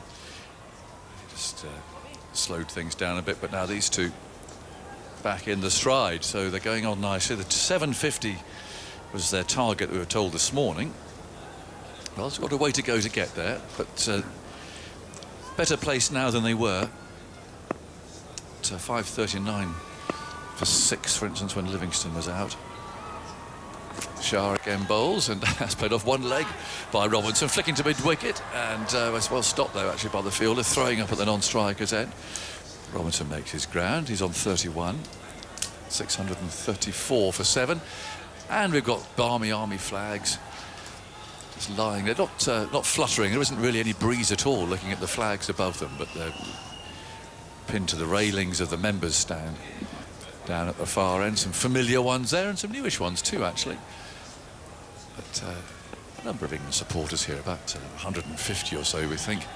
Shah again, running in bowling, turned away into the leg side. Well, trickles away to mid-wicket. Jacks plays carefully, cautiously to mid-wicket, and there's no run. And the crowd steadily building. It's Friday, of course. It's the prayers day today. So the weekend, if you like, in this part of the world. So that's why there's a longer lunch break than usual. There's an hour's break for that. But traffic not quite so congested this morning. So on, it's a weekend. Naseem Shah runs up, bowls short of a length, turned away into the leg side. One for Robinson as Muhammad Ali runs in and fields from fine leg. 634 for 7. And Robinson, a little gardening there, twiddle of the bat. There's still a slip. This is the second new ball. It's done anything. It's done nothing. Nothing at all. No swing, no nip off the surface. Be very interesting to see how England bowl on this. It's just come onto the bat really nicely, hasn't it? It has. Robinson waits. Shah runs towards us, bowls a short ball. He's pulled this out through deep mid-wicket. There is a man out there running round that boundary. Hasn't quite got out of the middle of the bat. So they'll take a couple of runs. So again, that really shows how docile the pitch is, because Naseem is no slouch. Okay, he's bowled a few overs. He's into his 23rd now, but even so, a number 9 batsman coping with a short ball quite easily there. Very, very docile. The ball has done nothing apart from disappear to the boundary. He's also a tall man, Ollie Robinson, so that short ball only really got up around just below chest height. Naseem again bowls to him, better length. Robinson carefully into line, plays back up the pitch, and there's no run. 637 for 7. 95 overs have been completed on this second morning, sunny morning in this part of the world. Not quite as misty as yesterday, so more bright sunshine, shadows to the players' right. But again, not a warm day. It's that cool breeze that comes in. Those who are our open doorway here. Muhammad Ali is going to continue. He looked rather like a man wading through quicksand, I thought, in the last over. That's how he started yesterday. He did rather, but he doesn't look any looser for the work that he's done, put it that way. But, hard work for these bowlers, that's for sure. He's bowled 21 overs, 1 for 113. He's going to bowl to Jacks, who's got his eye on him as a deep square leg. Deep point. Ali's bowling from our end. There's a slip and a gully. He runs in now, bowls the right-handed Jacks, who drives into the offside. Chase there for the field round at deep point. I don't think he's going to get there. There's another boundary. Nothing more than a push, really. That's flown out of the middle of the bat. 641 for 7. Just a thought, if you were making your Test debut, and therefore you've got your choice of numbers to put on the back of your shirt, would you have chosen number 13? Absolutely not. I don't think I would either, but I'm afraid Muhammad did. And it's not been very lucky for him either. I'd have thought long and hard about choosing number 13. Maybe he's not a superstitious type. Yeah. I mean, I chose 65, so I can't really say much. Just a Well, at least that's a kind of random number. nondescript number, yeah. In goes Ali again, bowls, that's flogged into the leg side and caught at mid-wicket. Dragged away to the man, straight to the fielder. And at least Ali's got his second wicket for his hard work. And it's the end of Jack's for 30. From 29 balls, he simply picked up the length there, dragged the ball into the leg side, and he was aiming, I think, to hit it over that fieldsman. But he's perished, caught at mid-wicket. They're just checking the no ball, but it is all right as Will Jacks walks off. He was shaking his head walking off. He was trying to get over that mid-wicket fielder. Just managed to hit the ball straight to mid-wicket. Who's there stopping the one? Chest height, simple catch, and now Will Jacks, the last of the recognised batters for England. We're going to see Jack Leach come to the crease. It'll be really interesting to see how Jack Leach plays with Ollie Robinson here. So for me, Ollie Robinson just has to carry on. He has to try and get as many as he can. Jack Leach just keep getting one and getting him on strike. That partnership was worth, Andy? It was worth 65 in 11.4 overs. Thank you. Well, I saw Jack last night because everyone was very worried about Leach. Because, of course, he has to manage the Crohn's disease that he has. And so when this virus is going around, and he was very poorly in South Africa a couple of years ago when a similar illness went through the camp. But no, he revealed he wasn't too bad. He did have it, but wasn't too bad. I said, well, at least we can see some shots from you tomorrow, Jack. And he thought about it and said, well, I haven't really got any. So we'll see what he's going to unfurl here today. But he has got Robinson playing well at the other end. 33 not out. Anyway, Leach has arrived. Let's see what he can do. They've got a couple of slips in there. He must have a reverse sweep. They've all got a reverse sweep. He might. Anderson's definitely got one. Well, it's his only scoring shot. Yeah, no, he has got the reverse sweep. But I mean, his best, look at 92, Jack. I mean, against Ireland, who could ever forget that? And he's one not out at Headingley. 6:41 for 8. Ali kicks up his heels. He'll feel a bit fresher, a bit better about life now. Bill's outside the off stump, a bit of a dribbler. He goes through on the second bounce, through to the keeper. That's not a sight you really want to see as a fast bowler on the second morning. The ball just bouncing twice to the keeper. That'll be one of those in club cricket. Everyone in the field will be saying to the keeper, stand closer, stand a bit closer. It's never going to carry. He could be standing up. Some wicketkeepers would do, so it was rather cruel, I think, for the fast bowler. Anyway, there are two slips there. They're waiting optimistically, and Leach bat raised. Waits Raleigh again, trudging in past the umpire. He's there, he bowls short of a length, and Leach pushes into the offside, sets off for a single. Now sent back, there could be a run out here. The throw misses. Leach was gone, and he's off the mark with 4. The throw came hurtling in from Imam, and Jack was all over the place, and he was sent back by Robinson, then having a conversation about this, and the throw whistled in past the stumps. He had to go for it, really. There was no one backing up, and good old Leach is off the mark with 4 overthrows. I mean, he was absolutely lost there. He was gone by miles, barely on the screen. And Rizwan made a desperate effort to get up. Babar's not happy again. He's a great gesticulator, Babar Azam. He's not afraid to tell people off, and everyone's had a go there.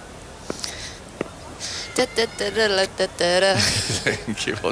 was quite amusing. Anyway, Leach is off the mark. 6:45 for 8.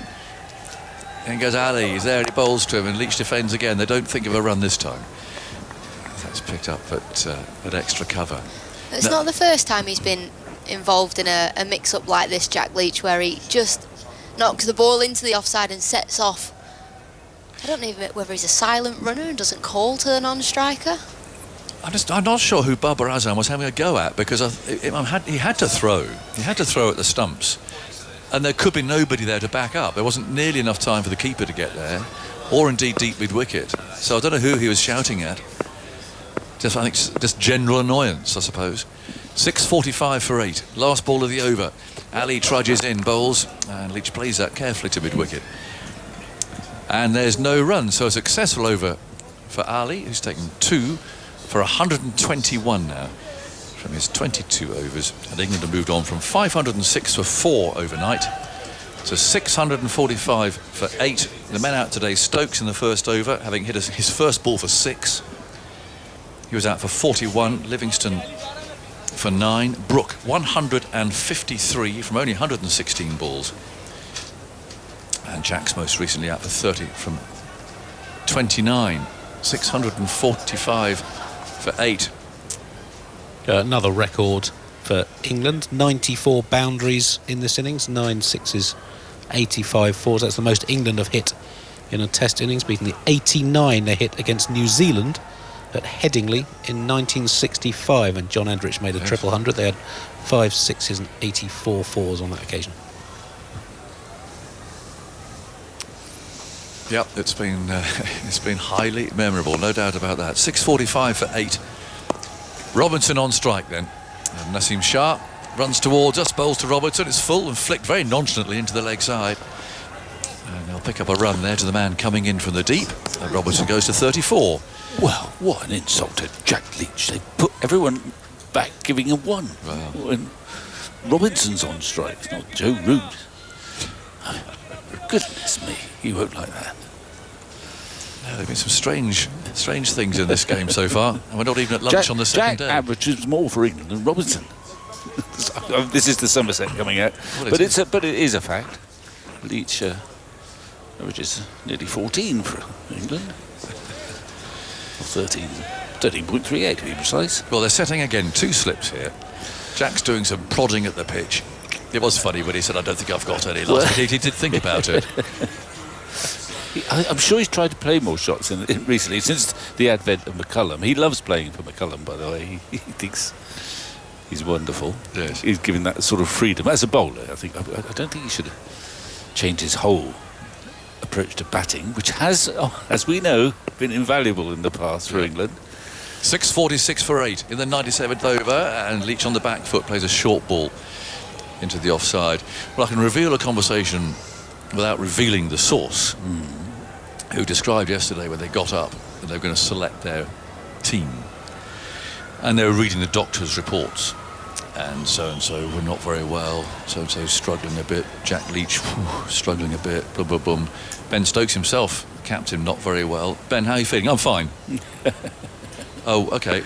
Well, just to let you know that the following the doctor feels are not necessarily fit for selection. Went through a few names. Leach was one of those. Shah comes in, bowls, and Leach allows that to go by. And Stokes said, "Oh," went through the doctor's room, emerged a few moments later with a revised sheet in which everyone's confirmed fit. And Stokes said, "Let's get on the bus and let's go." That was it. Let's get on with it. Yeah. So captain making sure that he could put his foot in there were a few Machiavellian figures who will remain nameless who said, "Well, I think it's very much in England's interest to overplay a little bit of this sickness and get another day, sorted." Really? Yeah, so I gather. Who would think of something quite as devious as that? Well, I know someone who's been around for about 25, 30 years. Here's Shah bowling short. That's well played by Leach. Taking his bat and gloves out of the way. Well, I merely thought it would give people another day to get better. I'm glad they didn't, though, because we'd have missed yesterday. Yeah. But apparently Ben Folkes is running around, skipping about like a gazelle today. So he's better. Well, it is going to be quite a challenge for England in the field, but in particular, even though he's a fit young man, for Ollie Pope, who faces the prospect of almost 3 days. Yes. Well, I saw him this morning. Behind the stumps. And if you booked in some sessions with Mark Saxby, who's the masseur, and comes Shah, bowls another short ball. See, Jack doesn't worry about that. If Naseem Shah had watched Headingley 2019, you know that Jack's not worried about the short ball at all. He just swayed out of the way. He was, well, actually, to be fair, he got hit on the head a couple of seasons ago, or several seasons ago now, after his 92. And he lost it a little bit at Somerset. They said they'd lost it because he's always been a very handy lower order batsman, good in a crisis. But then he got it back against Australia in that, and he said, "I realised if I just kept watching the ball, I trust myself to get out of the way, or just keep watching it." Shah bowls to him a little crookedly. Jack defends this time. Ball trickles away into the leg side. And there's no run, and Shah exchanges a word with him there. And Jack might say, "Well, look at the scoreboard." You've taken 3 for 140 from your 24 overs, and we've got the mere matter of 646 for 8. But I don't think Leach would do that sort of thing. But there was a bit of a snarl there on Naseem Shah's face. Well, he's bowled his quota of overs. He has got 3 wickets, and I think he deserves his 3 wickets. Yeah. Actually, He's the real deal. Yeah. We'll see a lot more of Naseem Shah over the years if he stays fit. I'm not sure how much we'll see of Muhammad Ali.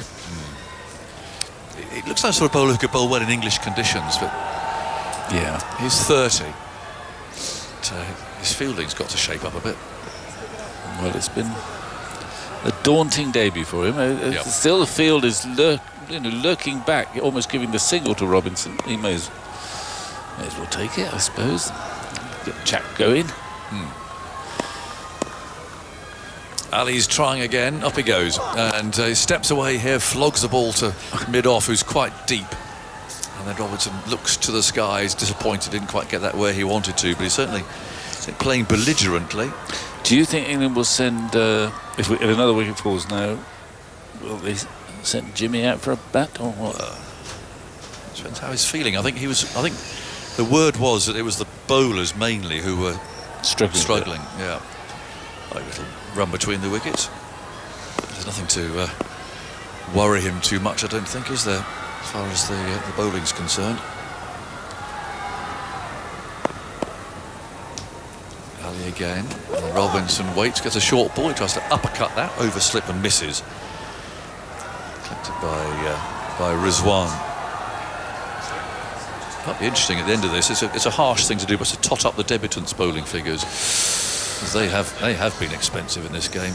It's very inexperienced Pakistan bowling attack, and again, you have to put these things into context, don't you? I mean, Andy, you were saying earlier, fewer wickets in this Pakistan bowling attack than for years, actually. Yeah, since 1954, when they were a very new Test nation, so players early in their careers, just 44 wickets in the team at the start of this match. Yeah.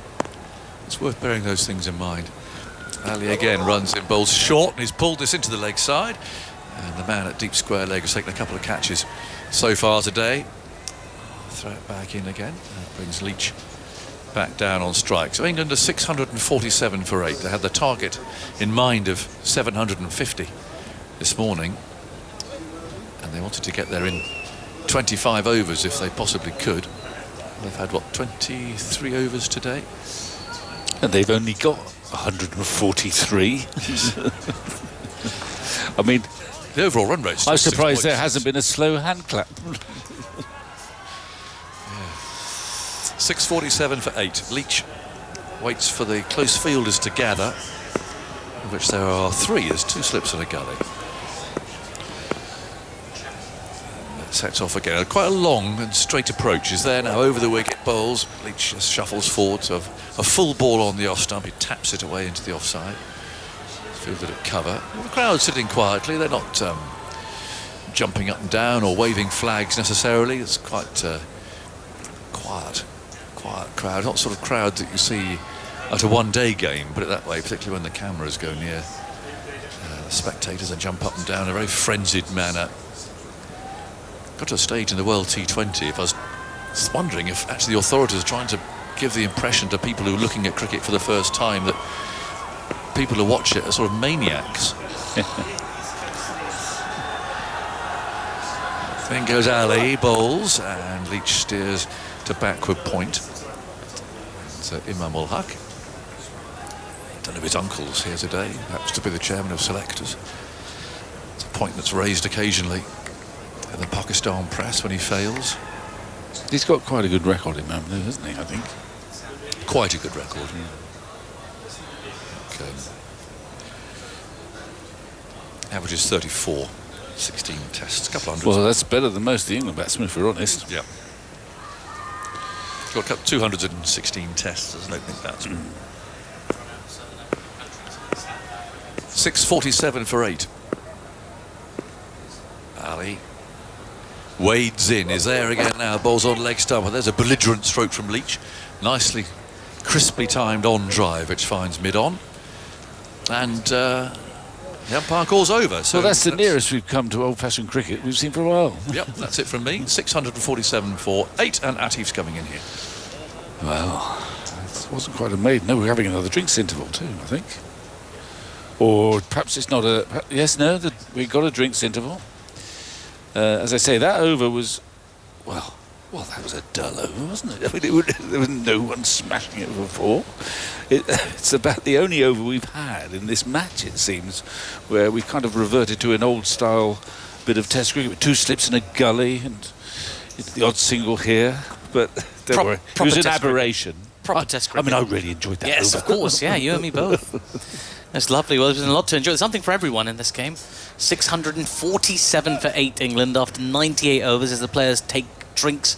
They get 2 drinks breaks on this extended first session of the second day. Different hours, different playing hours owing to Friday prayers here today. A longer lunch break, so a longer first session. But still a very good crowd in. Yeah, it is. It's built up a lot, and I'm sure that we're almost in limbo in this match in the sense that Leach, Robinson, it's not quite as exciting as watching some of the others. Yeah. And I suspect a lot of the crowd are thinking, well, soon we'll be able to see some of our home batsmen. Absolutely. And the prospect of, well, some terrific players up the order, and Babar down the, one of the great players in the world at the moment. That's what they want to see, I'm sure. Well, they also possibly the prospect of just seeing some wickets as well. I mean, they've seen a few, they've been appreciated by the crowd, and they've been having a bit of fun as well. Yeah. I mean, I think it is stretching things to say it's Pakistan's session. Absolutely not, yeah. But yeah. I think, curiously, both sides will be quite pleased in that Pakistan have got some wickets. Yeah. They've got 4 wickets. And they can see the prospect of bowling England out. At one point, it looked like England might all be out for... having squandered everything yesterday for a 580. Yep. But Robinson has actually got 35, which he doesn't do very often. A little cameo from Jacks. So they've got into that sort of territory where it's a mammoth score. It's a big score. So England, having faltered a bit this morning, have recovered to the tune of 647 for 8. It's hardly a crisis. Of course. So oddly, both sides are feeling quite happy with life, I think, at the moment. I think so. I think if you look at it that way, from Pakistan's perspective, they've conceded nearly 150 runs in this session, but they have taken 4 wickets, and they conceded 150 runs in sort of the first 20 overs of yesterday's play, and they didn't get anywhere near taking a wicket. Maybe they'll lament not having some of the consistency and variation that they offered today. What do we know about Haris Rauf? He's obviously not bowled today, going to bowl today. Yeah, they're saying they're keeping an eye on him, and it's more of a precautionary measure. They don't expect him to be out for the rest of the series. Indeed, not the rest of the match. Well, they'll need him in the second, if there is a second innings. They most certainly will. But for now, they think they don't want to risk him too much. But of course, that puts a greater load on Naseem Shah as the sort of chief wicket taker in this attack. For now, though, it's going to be Zaid Mahmood to continue, I believe, as the players come back from drinks. Well, he could get an unusual forfeit here. He could. It's all about chopping up the average a little bit, isn't it? 2 for 227. Well, I guess 3 for 227 sounds better.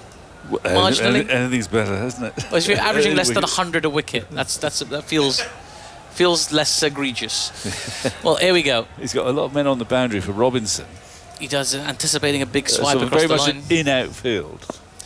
There we go. Here's Zaid Mahmood now into Robinson. Attempts the sweep shot. Very, very fine. Gets a tickle on it. Fielder at fine leg is very, very square, in fact, and comes round and fields in front of us. Muhammad Ali, the fielder. And the throw comes back in. Another 2 runs to Robinson, who moves on to 37 now. He's eyeing up a little milestone of his own today. Well, he can bat Robinson, but he's never really been able to do so when playing for England. We know that he scored runs at county level as a sort of dangerous number 8. Here's Zaid Mahmood again. Reverse sweep, doesn't connect. There's a big appeal for LBW. The umpire's finger goes up. They're going to review, but his finger's gone up. You're right. Yeah, that's right. Zaid Mahmood is celebrating. Maybe he has managed to chop up the average. The review was instantaneous from Robinson. Perhaps he felt like he got something on it. We have a players review for LBW. Original decision is out. Can you show me the front foot, please? That's the voice of TV umpire Murray Erasmus, who will talk us through this review. But what your naked eye? Well, we're at the wrong end. My instinct is that he didn't hit it. It's fair. Larry, spin vision front on. He worked out very quickly that it's the end of the innings. I've got a review. I shall use it. Might be going down. possibly might have pitched outside leg. I'll need Ultra Edge to confirm no bet. We'll have another look at it. He was a reverse sweeping. I don't think he hits it. I don't think it's going over the top. It might just be missing leg stump, but Just waiting remember for the Ultra umpire's given it out. Yeah. So just a flick of that leg stump is sufficient. Jimmy Anderson got his pads on, waiting to come in. I think he is. I'm really enjoying the chap from the Barmy Army playing the countdown theme music. Right. Yeah. Wait for the review. Just keep rolling through. Right. No bat. No bat. There is Okay, a. no bat involved. Ball tracking when ready, please. You I can think it's see a bit missing. of leg stump as well behind his right leg, so it makes me think it might be in line. It pitches in line. Pitching in line. Impact is in line. And it's umpire's call on the wicket, so you can stay with your original. Hassan, I'll tell you when to signal. Signal now. Well, there we go. You were bang on the money, Vic Marks. All it had to do was flick a little bit, and it did. And Zaid Mahmood does indeed have his third wicket. Figures of 3 for 229 for him now as Ollie Robinson departs on 37 of 51 deliveries. He's shaking his head. I mean, in the old days, there would now be an inquest about England's sweeping. I mean, that's the third man at LBW sweeping. What is going on? The shot should be banned by the management. Yes. I don't think that's going to happen. No, it's not. 649 for 9. It's been quite spectacular batting effort overall from England. Even if they haven't got as many as perhaps they were hoping for today, they're still, as you say, very much in that mammoth score territory. They've batted extremely well over the course of this innings, and well, as a credit to Pakistan, they've come out, they've not been fully demoralised, and, you know, one wouldn't begrudge them being demoralised on the basis of what happened yesterday, but they've come out and they've attacked these wickets, not just waited for that declaration, really tried to push those wickets out, and now they're on the precipice of actually bowling England out, something that seemed a long way away at close of play yesterday, and a chance to get back into this match a little bit. It's quick punch of gloves between Leach and Anderson. Yes. I don't know what. I'm just trying to think what they could possibly be saying to one another here. Jimmy quite. I mean, Jimmy could well be LBW reverse sweeping because it's one of his shots. It is. Well, here he is. He's spared Nazim Shah, which will probably cheer him up a bit.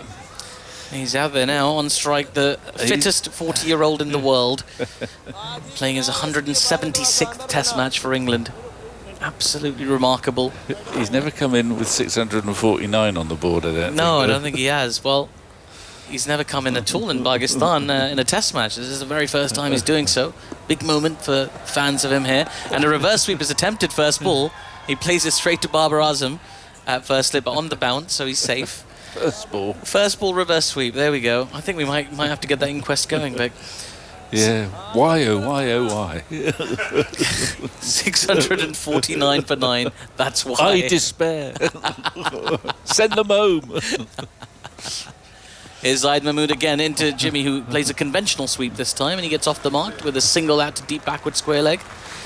England move on to 650. 650 for 9 of 98.4 overs. Andy Zaltzman. It's the eighth time England have made 650 in a Test innings. The first since 2011, when there were 710 for 7 declared against India at Birmingham, and the first time away from home since 1985. Here's Zaid Mahmood again as down the track comes Leach. It takes an outside edge. It's been caught at first slip while everybody's appealing for a catch. The umpire's unmoved. Umpire says no. Now Barbara has to think about reviewing it if he really thinks it took an outside edge. He's not going to. He's not going to. I think it is pad. He came dancing down the track, did Jack. Jack Leach. Dancing. It's a bit of a euphemism. Yeah. He could have been stumped. He could have been stumped. But the ball, I don't know what it touched actually, but it bounced a long way. In comes Zaid Mahmood again. This time it is an outside edge and it's been put down at first slip. Babar Azam, it came flying to him. It was quite a thick edge from Jack Leach. And he's put it down. Has he put down the Pakistan versus England trophy? Is this the moment that it all goes against Pakistan? You think it's a Steve Waugh moment, do you? I'm not so sure. 651 for 9 after 99 overs. An eventful over that from Zaid Mahmood. 3 for 231, his figures after 32 overs. I think that might be the first drop catch, really, in the innings. Yeah, they haven't really had very many chances. It went quickly to slip. He tried to cut it. It went to his right. Babar Azam got his hands on it, but couldn't hold it. And they got a single. Indeed. He's going to keep the strikers, Jack Leach, Jimmy Anderson, so popular here in England. He had a press conference a couple of days before the start of the match that was keenly attended by almost every Pakistani cricket journalist that could get into the stadium, really. They were so keen to get a glimpse of Jimmy in these parts. Well, he's at the non-striker's end at the moment. He'll probably have a job to do with the ball in the not too distant future. 2 slips in place and a gully for Muhammad Ali, who's going to be bowling from just near us now. Towards Jack Leach he runs. So well defended by Jack Leach to mid-on for no run. Andy Zaltzman. Yeah, it's England's first 650 score away from home since January 1985, when they were 652 for 7 declared in Chennai. The game, innings in which Graham Fowler and Mike Gatting made double centuries. You were in the squad that I was topic? there. I was ferrying out drinks to him and say, well done, keep going. Right. Bit of urgency on the face of Pakistan's captain Babar Azam. He's been in better spirits today than he was yesterday. There's Muhammad Ali now. And he comes to Jack Leach, who tries to play a pull shot. I think in his mind he was Brian Lara in that moment as he tried to pull it away towards the leg side. It's like he just mistimes it in actual fact to mid-on. And He's not yet looking in prime Leach form at the moment. no, He just needs a little bit more time out in the middle there. he does. I was just noting that point on Babar Azam. I noticed he's getting a lot of attention from the crowd, particularly in the Javed Akhtar stand to our right-hand side, and he gives him a little wave every now and again, which is sweet. It's nice. Here's Muhammad Ali now. Runs in, he bowls, big grunt as he releases the ball, back of a length, and Leach just sort of sways out of the way as that ball goes through to the keeper for no run. They're still putting in the effort balls. The grunting. Were you much of a grunter, Vic? When I bowled? Yeah. Not much, I don't think, no.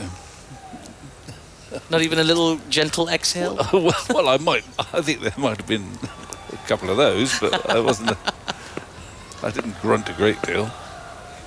Some bowlers were, made such a loud grunt that the batsman asked them to stop them. I thought it was a no ball being called or something, but... Muhammad Ali now running in. Bowls, and nicely worked by Jack Leach out towards a square leg, just wide of square leg in fact, so they're able to get through for a single. 652 for 9 the score. Anderson 1, Leach 6. And Jimmy Anderson will be on strike here now. And this will be quite the moment for Muhammad Ali. He talked about how big a fan of Jimmy Anderson he is. He gets to bowl to him now. I think it'd be a more awesome prospect is to face him, really. I don't know. Muhammad Ali's not got a great reputation as a batsman, has he? No, he doesn't. No, not really. So I'm sure he'd like to face him as well. But Well, I don't know if you would, really. I mean, well, it's perhaps. not going to hurt him. No, I suppose not. I don't think. Well, Anderson on strike. Here's Muhammad Ali. Ooh. Just beats his outside edge. Jimmy just prods at that a little bit. Actually, it's quite nice carry, that. I mean, the ball is quite new, but we've seen so few balls go through to the keeper. And that one went through, at least a thigh height. Yeah. I was talking to Waqar Younis a little bit earlier off air, and he suggested that the slip fielders might be set a little bit deep owing to that lack of carry that you mentioned. Yeah. Almost ceremonial, really, at this point. Well, yeah. Well, I suppose for the tail, you'd want these two there, but not much is carried. No, not yet. 652 for 9. Here's Muhammad Ali now. That's a shorter delivery. It's been fended off by Jimmy Anderson into an area where short leg would have been. They do run through for a quick single. So Anderson on to 2 now. Yeah, it's just surprising with a short ball. 100 overs have been completed in this England innings. 653 for 9 after 100 overs. It's always nice when a team bats 100 overs. It makes it easier to work out the run rate. In that game in Karachi that we keep referring back to in 2000, when England batted very slowly in the first innings but ultimately won right at the end in the dark after 100 overs of their first innings. They were 219 for 3, so just short of 3 times that amount here, both in terms of runs and wickets. Wickets are important, though, aren't they, Vic? We've been needling Athens when we've seen him about that, but he's responded properly. And the one thing he can point at is who won that game. And there's no guarantee England will win this game. Absolutely. He reached his 100 in the 100th over of 317 balls. Outstanding. Must dig up the highlights. Here's Zaid Mahmood now. Reverse sweep attempted by Jimmy Anderson. He misses that ball down the leg side.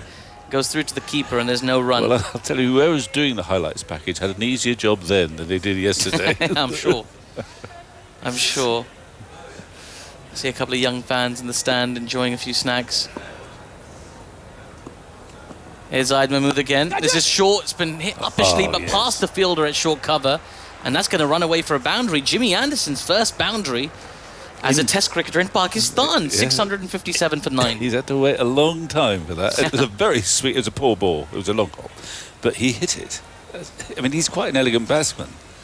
And he hit it beautifully through extra cover for 4. He's got that left-hander's privilege, hasn't he? Where you just look a little bit more elegant in everything you do. Here's Zaid Mahmood now. A quicker ball this time, and a reverse sweep attempted again by Jimmy Anderson, and it doesn't make any contact at all. He seems quite committed to that shot, though. Oh, he's heavily committed to it. There's Rizwan saying, bowl it in the middle. Front as flat and straight, please, is what he said. As that ball was flat and straight, but Jimmy's up to the task of defending it back to the bowler. There is no run. It's great to have an interpreter of what Rizwan's saying. I try and focus on just the clean stuff. Oh, yeah, okay. Well, as that ball's been defended back to the bowler, Rizwan says, oh, yes, which translates to, oh, yes.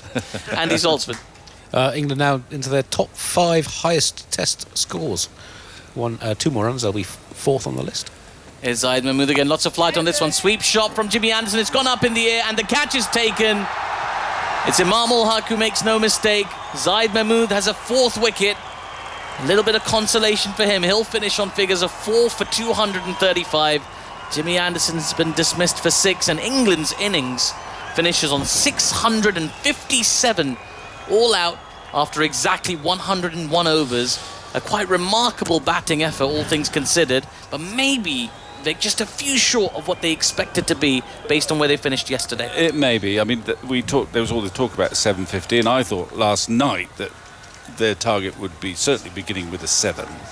But one can't quibble too much about a total of 657. The great thing from the game's point of view is, obviously it is a very flat surface, and you think, oh, it's going to be so hard to get a result here. But they've got those runs so quickly that they have created a lot of time. Still remains in this game. So despite the flatness of the surface and the difficulty the bowlers have had, there is scope for England to think, well, it's going to take us a long time and it's going to be hard work, but there is that time available to get the wickets. It's actually, I mean, it'll be a relief for Pakistan because the run rate's been very rapid this morning, but they have taken those 6 wickets for just over 150 runs. And they have actually bowled England out, and now it's their turn. And let's see how we can bat on this very inviting surface. I haven't seen the balls. We had new ball, didn't swing. Just at the end, against the lesser batsmen, they got a bit more zip into from the pace bowlers. From Muhammad Ali was hitting the gloves suddenly. But it's been a remarkable innings, and it's set the series up interestingly. And as I say, there's so much time left that this doesn't have to be the kind of run-fest ball draw at the end that you kind of fear sometimes when you see a pitch like this. There's so much time around. There's plenty of time. We've not even finished the first session on the second day yet. I'll run you through the scorecard for England. Zach Crawley, 122 before he was bowled by Haris Rauf. Ben Duckett, 107. He was LBW to Zaid Mahmood. Ollie Pope, 108. LBW to Muhammad Ali. And Joe Root went for 23. He'll be very frustrated with that dismissal, falling to Zaid Mahmood. LBW as well. Harry Brook, the top scorer for England, finishes on 153. He went to Naseem Shah with a catch in the deep from Saud Shakil. Ben Stokes was bowled by Naseem Shah with a slower ball on 41. Liam Livingstone went for 9, caught in the deep again by Saud Shakil off the bowling of Naseem Shah. Will Jacks fell to a catch by Naseem Shah off the bowling of Muhammad Ali for 30. Ollie Robinson, 37 for him.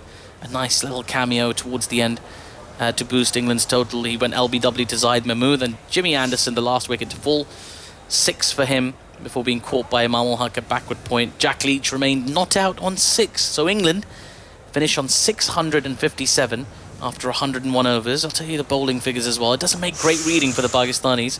Let's have a little run through this. Naseem Shah, probably the pick of the bowlers. 3 for 140 for him off 24 overs. Muhammad Ali on debut, 2 for 124 from his 24 overs.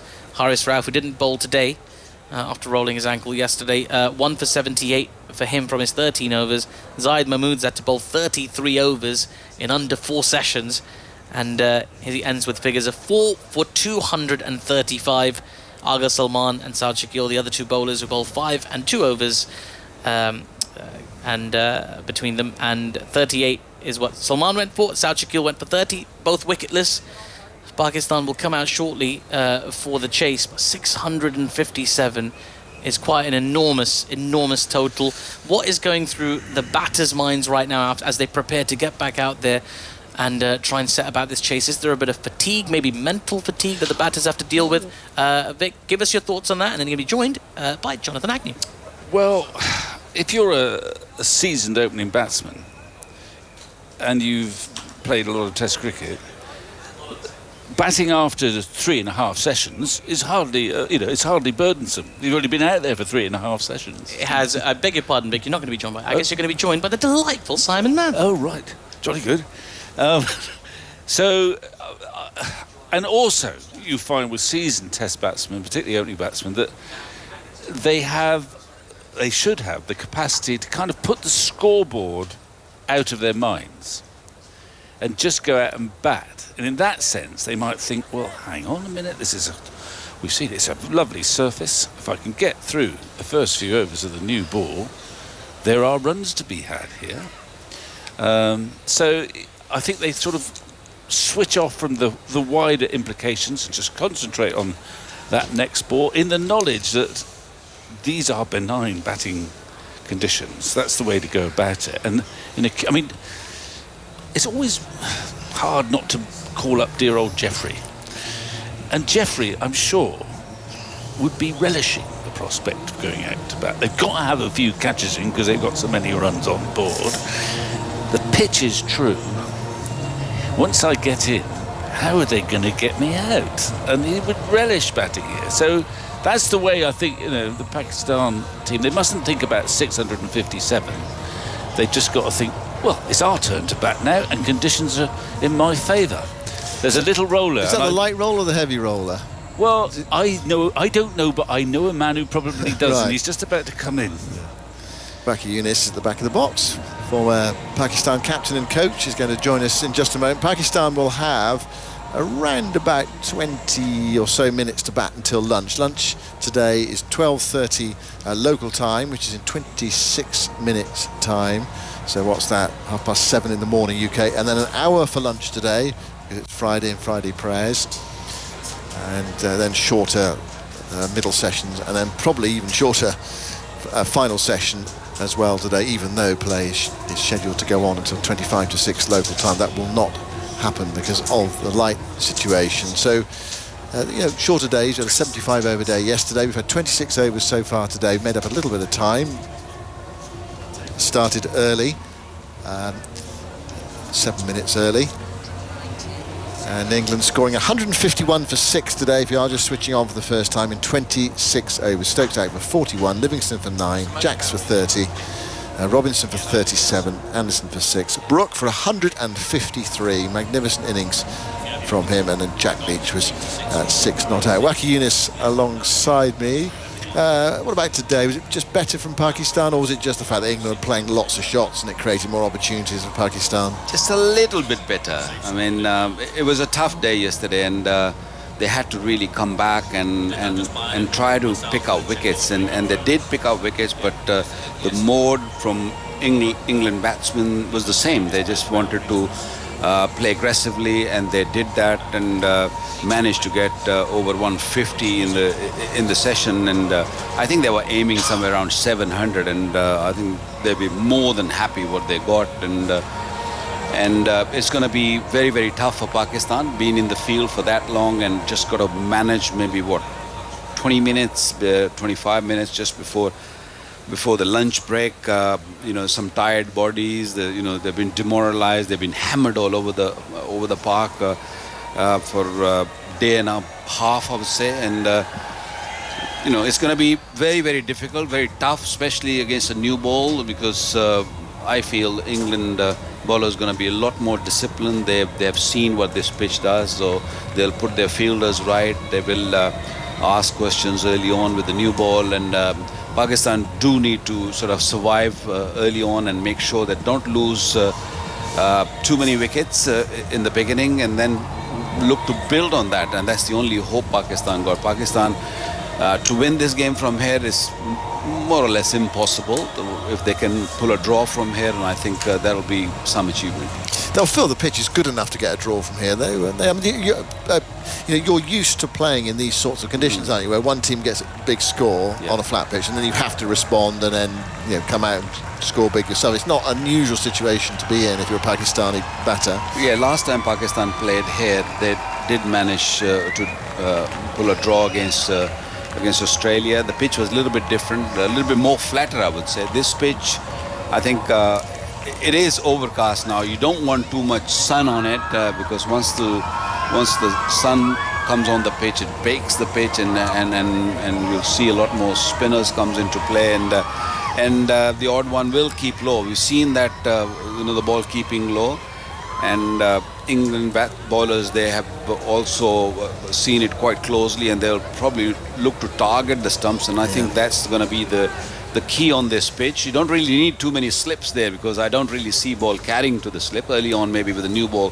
for a few overs, that's fair enough, but I think they will play around with the field. They will put pressure by fielding really well, and then any chance comes, they will look to grab and put Pakistan under pressure. Yes, they are used to of batting on these sort of pitches, but to be in the field for that long with the tired legs and tired mind, it can get tricky. This 20 minutes from here to lunch is going to be very, very crucial. Yeah, they're on their way, the Pakistan openers, Imam Ul Haq and Shafiq, who is a very gritty, a decent player. He's got a good test record. He's not played a huge amount of test match cricket, but he's shown his willingness to dig in and stick at it. And he's really not been easy to dislodge. And actually, the last time these two played on this ground, they shared a 250 partnership against Australia. They need something like that. If they get somewhere near to that partnership, which they built against Australia, I think Pakistan will feel good, and they'll feel that they can save this game. But not going to be easy. As I said, the pitch Australia played was a lot easier to bat against. There was nothing for the spinners in this, but what we've seen just recently, or even last evening, the ball started gripping a little bit, and there are a few cracks there. The ball hits the crack, it just sometimes keeps low, and all you got to do is hope that it's not really coming toward the stumps, and you survive those deliveries. That's going to be the key. Yeah, well, Anderson here is it's interesting field. He's going to bowl the first ball to Shafiq. He's got two slips, a leg slip in and a short mid-wicket. Here is Anderson, his first delivery in Test cricket in Pakistan, and Shafiq's off the mark. He's in behind that, thickish outside edge, and it rolls into a gap on the offside. So he is underway, and Pakistan are underway. 1 for no wicket in reply to England's 657 all out. Pakistan need 458 to avoid being asked to follow on. I would suggest, well, if they were, I don't know, 450 all out, England might not enforce anyway, because they often like to bat again, don't they? Give their bowlers a bit of rest anyway. We'll wait and see how this game develops. We've done our own, well, it's not a sweepstakes, because sweepstakes normally involves some sort of financial forfeit, but we all wrote down our different numbers about how many we think Pakistan are going to get in this innings. I think it's fair to say that we did this before play started today. Andy Zaltzman went very low field. He went 210. Here is Anderson bowling, and Imam plays a straight ball back to the bowler, and there is no run. Atif went the highest. He went 530. Okay. I went for 497. Victor's gone for 457. Agger's 387. Tim, who's our producer, 516. Alex Hartley's gone for 382. Khalid, our fixer, went for 327. Zolt 210. Mind you, you did say 210 or 600, so you went for. What are you going to write down? You're part of our commentary team, Wacko. What are you going to go for? Here's Anderson bowling very full, and Iman drives back to Anderson, who fields off his own bowling, and there's no run. So I'm going to write your name in our book. And you can write down what you think Pakistan are going to score. First innings. Okay. So declared all out. But can I just wait? Yeah, you can. No, you can't. We did this before the start of play. You've got to go now, or very shortly. Do you mean lunch tomorrow? It's one for no. I just want to see these first 20 minutes. No. That's not how we're playing the game, Wacko. Okay, all right. Here is Anderson. It's just a bit of fun. Here's Anderson bowling outside the off stump. Nothing from Imam. That's what I got. 360. Wacker's gone for 360. Yeah, I think that's what. There we go. Well done. Get in the first inning. Anyway, it's a bit of fun. We'll see where we are. Follow on after that. Yeah, and that Pakistan have to really play well to get to 360, because they're going to put a lot of pressure. They're going to have those slips in, especially with the new ball. They already got 3 slips for Imam, and they know their weakness. And Anderson's so much experience. Anderson bowls. Imam gets the ball outside the off stump. He allows it to go through. It's taken by Ollie Pope, keeping wicket, because with Ben Foakes ruled out of the match. Although I heard Foakes is up and about today. So, if they'd known they were going to be at a bat all day yesterday, then they would have loved to have included Foakes in the team. Because in a situation like this, actually, you do, with the ball, if the ball does spin, it's good to have a good-keeper, isn't it? Those little nicks. Yes. It's very crucial, actually. Yeah. The wicket-keeping role is very, very important, not only against the spinners, especially on this pitch where the ball keeping low. Anderson to Imam, right in behind it, playing defensively, back up the offside. There's no run. It's the end of Anderson's first over in Test cricket in Pakistan, and 1 run came off it. England. How many bowlers or how many players you've seen who's played 170 or 175 Test matches before playing in some amazing, isn't it? Country where you've never played cricket, and you come here and the pitch is being presented to you, which is a nightmare. But we have seen so far. I mean, he's got so much experience that he will probably dig in. He's a kind of character that he will not let it go easy. He will make sure that he'll push himself to the max to get maximum wickets and try to target the stumps and look for early wickets. I think the new ball is going to be very, very crucial from England. So amazing to see someone who's played 175 Test matches and not played in Pakistan. Here's Robinson, his first ball in Pakistan as well. It's to Shafi. He comes across his stumps and plays that quietly towards mid-wicket, where it's picked up by Harry Brook. He made 153 today. I think we've got a Test match special first here today, because in our commentary box, I don't ever remember this happening in all the time I've worked for Test match special. We have got a cat who's found its way in from the back of the box. He's gone sort of underneath the boards that we're sitting on. Oh, no, it's decided to head on out. We've had all sorts of creatures in TMS boxes over the years. I think it's the same cat which Joe Root gave some milk to. Yeah. She's looking for a milk. Robinson bowls outside the off stump. Nothing from Shafiq, the right-hander, leans forward, allows it to go through to Pope. Yeah, he brought some milk out, didn't he? Joe Root was very kind, and I think she's looking for Joe Root, or she's looking for someone kind like Joe Root to just feed her some milk or something else. Well, Joe Root's out in the middle at the moment. He's feeling at first slip, so perhaps the cat will head on. I think Atif has just gone to get some milk. I think he's just feeling for the cat. Here's a Robinson, moves away from us to bowl to Shafiq with a leg slip in and a short mid-wicket. Bowls, and Shafiq has all the time in the world to get behind that and play that up towards Ben Stokes, the captain, fielding a shortish mid-off position. I think we will see different sorts of fields from England. I think we're already seeing it. We've seen a short mid-wicket and a more orthodox mid-wicket, which allows the bowler to bowl straight. And I think we'll see that as a feature of this England bowling effort. And obviously bowl straight on a pitch where the ball can keep a bit low. LBW comes into play, and you've got the DRS. So that's something England will be looking to do.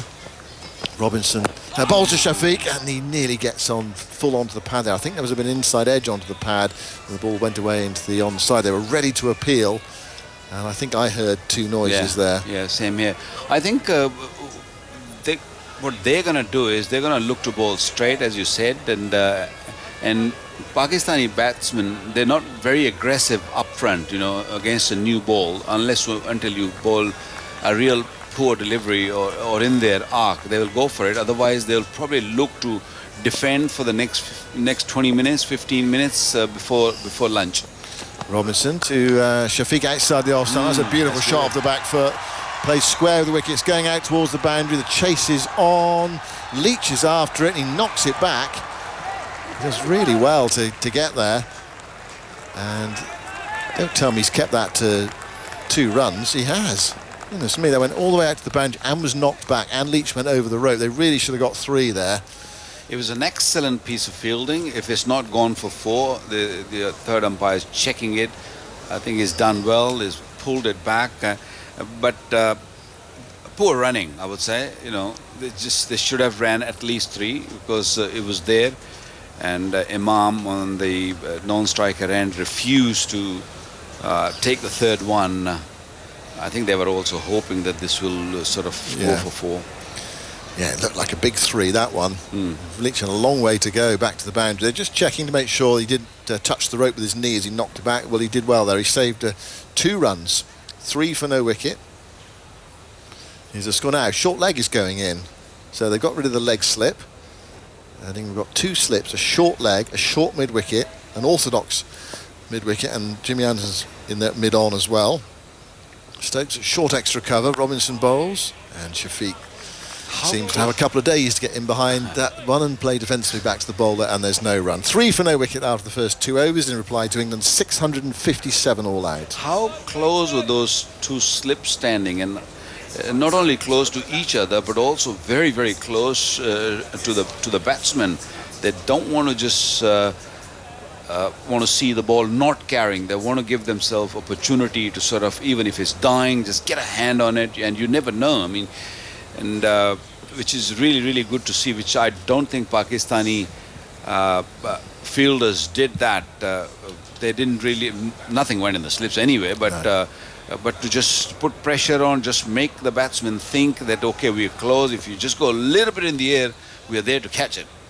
There's a silly mid-off in now in front of the non-striking batter, who's Shafiq. It's Imam, the left-hander, on strike. A leg slip in as well. Here's Anderson going into bowl to Imam. It's full outside the off-stump. Imam drives, doesn't time that. Goes out to extra cover, and there's no run. Well, they probably said, not much is going to go there. If it does, it's going to go low, so we need to get as close as possible. And if we drop it, well, so be it. But we've got to give ourselves a chance if the edges come. It's a remarkable, actually, innings from... when Pakistan were bowling, the ball hardly beat the bat, did it? Yeah. And it was the number of edges, very few. Brook edged one to reach his 150 that went between the wicketkeeper and the stumps. I don't think it carried, though. Anderson bowls to Imam on his pads, turned away down towards fine leg. They're off for 1 as the throw comes in from the fine leg area. And 1 more run to the total. It's Liam Livingstone down there on the fine leg boundary, who is one of England's top fielders. So it's Livingstone who's got fine leg duties. It's normally the big fast bowler, isn't it? Yeah. Yeah, no, modern day fast bowlers, they don't like just going fine leg to fine leg. It's especially when the 2 left-handers, it takes a bit of energy out. So might as well stand at mid-off or mid-on, and the 12th man or the 13th man run quickly and just give you a sip of water if you want. Anderson bowls to Shafiq, thickish outside edge, and bringing some runs down towards deep third. Chases on it, only be 2. calm, controlled stroke.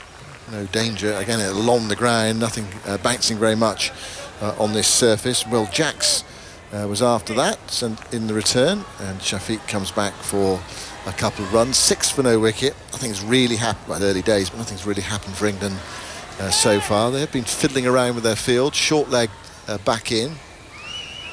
No leg slip. Short mid-wicket as well. Anderson bowls the right-handed Shafiq, gets a straight ball, and he plays that defensively up towards mid-on. Yeah, no real swing for Anderson. Anderson's so used to of swinging this new ball, especially playing in England with that Duke cricket ball. Swings a lot more than this Kookaburra cricket ball. And on this surface, I don't think he's going to get much off the surface also. So he's going to play around with his field. He's going to have that funky fielding positions. Anderson bowls to Shafiq, who's squared up by that one, looking to turn into the onside or play to the leg side. Thickish outside edge. Goes away into the offside, picked up in the covers. What you don't want is to miss that delivery, because this is coming straight at stump from a very, very good length where you don't know either to go forward or to go back, and that's the success of this man. Anderson was picked up. Well, it's 187 wickets after the age of 35. Anderson bowls to Shafiq. Shafiq plays to mid-wicket, and there's no run. Back in the days, 35, you're well retired, you're done, you're just sitting in maybe a com box or maybe into coaching. But this man is going really strong, and he's getting better and better with the age. And look at this. I'm just watching it on television, that 187 wickets in 50 matches, and the average is 21.13. That's amazing. That's superb. Yeah, and the others who are sort of up there in the list, the top 4, as Courtney Walsh is in 5th place, of players who've been very successful after the age of 35. The other 3, the top 4 are spinners, of course, which doesn't take quite as much out of your body. Anderson saying the other day in his press conference, he's 40 now. He said, "I'm just lucky I have one of those sort of naturally fit bodies that works for me." Here's Robinson round the wicket to bowl to Imam, who's forward, playing square the wicket on the offside. And already England have got some plans worked out here, because they've got short leg, short mid-wicket, and then a shortish forward square leg, with Robinson bowling round the wicket to the left-hander. Stokes is quite close in as well in that extra cover position. So I think certainly not an orthodox field. I think what Robinson's looking to do is, because he's come around the wicket to Imam, and he's going to make an angle and try to just target the stump and ask Imam to just flick it on the onside. Robinson bowls to him, and there is that full ball angling in, but Imam plays that with a straight bat back up the onside of the pitch. Robinson doesn't feel cleanly, picked up by Anderson behind him, and there's no run. 6 for no wicket. Pakistan. He's got 4 fielders on the onside within 15 meters. 3 of them are definitely 15, and then he's got mid-on, which is a little bit deeper, and that's the idea. He's left offside quite open for Imam to go for a drive. He's got a point fielder, 2 slip there, so if he looks to drive, and then the 2 slips can come into play, that's a very good plan. Robinson bowls to Imam, and there he is playing off his pads down towards fine leg. Deep back with square leg. He's coming back for the second, throws on its way, a bit wide to Pope, who tries to flick the ball onto the stumps. It's Livingston down there who picked it up. He's going to be Billy No Mates for the rest of the day by the looks of it. He's that boundary fielder in the deep. Wasn't the best to throw from Livingston, but he is quick. And he's got a very good arm. That one could have been a bit close to the stumps, but I think Imam would have got back in any case. He is on 3. Shafiq is on 5. Pakistan 8 for no wicket. And this tense session just before lunch, England striving for a breakthrough after making 657. The tall Robinson bowls to Imam, the left-hander. He gets the ball angling in towards the stumps, but he's right in behind it. So what are the choices England got when you look at their bowling lineup? They've got Robinson, Anderson, and then well, Ben Stokes won't. I don't Stokes think will bowl a bit. He won't bowl until a bit later when the ball gets a bit older. I don't think, anyway. They've got this little session now, haven't they? So they can bring the 2 main bowlers back after lunch. Yeah. So I think Stokes generally and they tends got to bowl with an older ball. They've got an option of 3 spinners, I guess. 4. Oh. Here is Robinson bowling to Imam. That's a good delivery, but Imam plays it well and angling in right on the stumps, that tight line that England will look to bowl. Play back down the pitch and Robinson picks up. So they've got Leach, slow left arm. They've got Joe Root with his off breaks. They've got Liam Livingston, who bowls both leg breaks and off breaks, depending on who's on strike. And they've got Will Jacks as well, who's he's developing his spin. He's really a batter who bowls a bit. He's got 21 first-class wickets. Genuine, they got one spinner, and then the rest of them are sort of part-timers. Robinson bowls to Imam, who's forward, playing that to extra cover, picked up by Stokes, and there's no run. Yeah, I mean, if you want to be cruel, they've got 1 spinner and 3 part-timers. Yeah, but I've seen Livingston bowling in T20 cricket, and I think is very useful. But it all depends, how much bowling he's done in 4-day cricket. Has he bowled 20-30 overs a day or not? I think that's going to be crucial, because if you're a part-timer after 3-4 overs, 5 overs, you intend to lose a little bit. The concentration, the focus goes away a little bit. So if he has done well in first class, which we'll just find out if he has bowled enough. He's got 43 wickets at 36. Okay, that's decent. In first class cricket. That's decent. Anderson bowls to Shafiq, and Shafiq has plenty of time, plays that towards mid-wicket, and there is no run. Shafiq 5, Imam 3. Out today for England, if you are just switching on for the first time.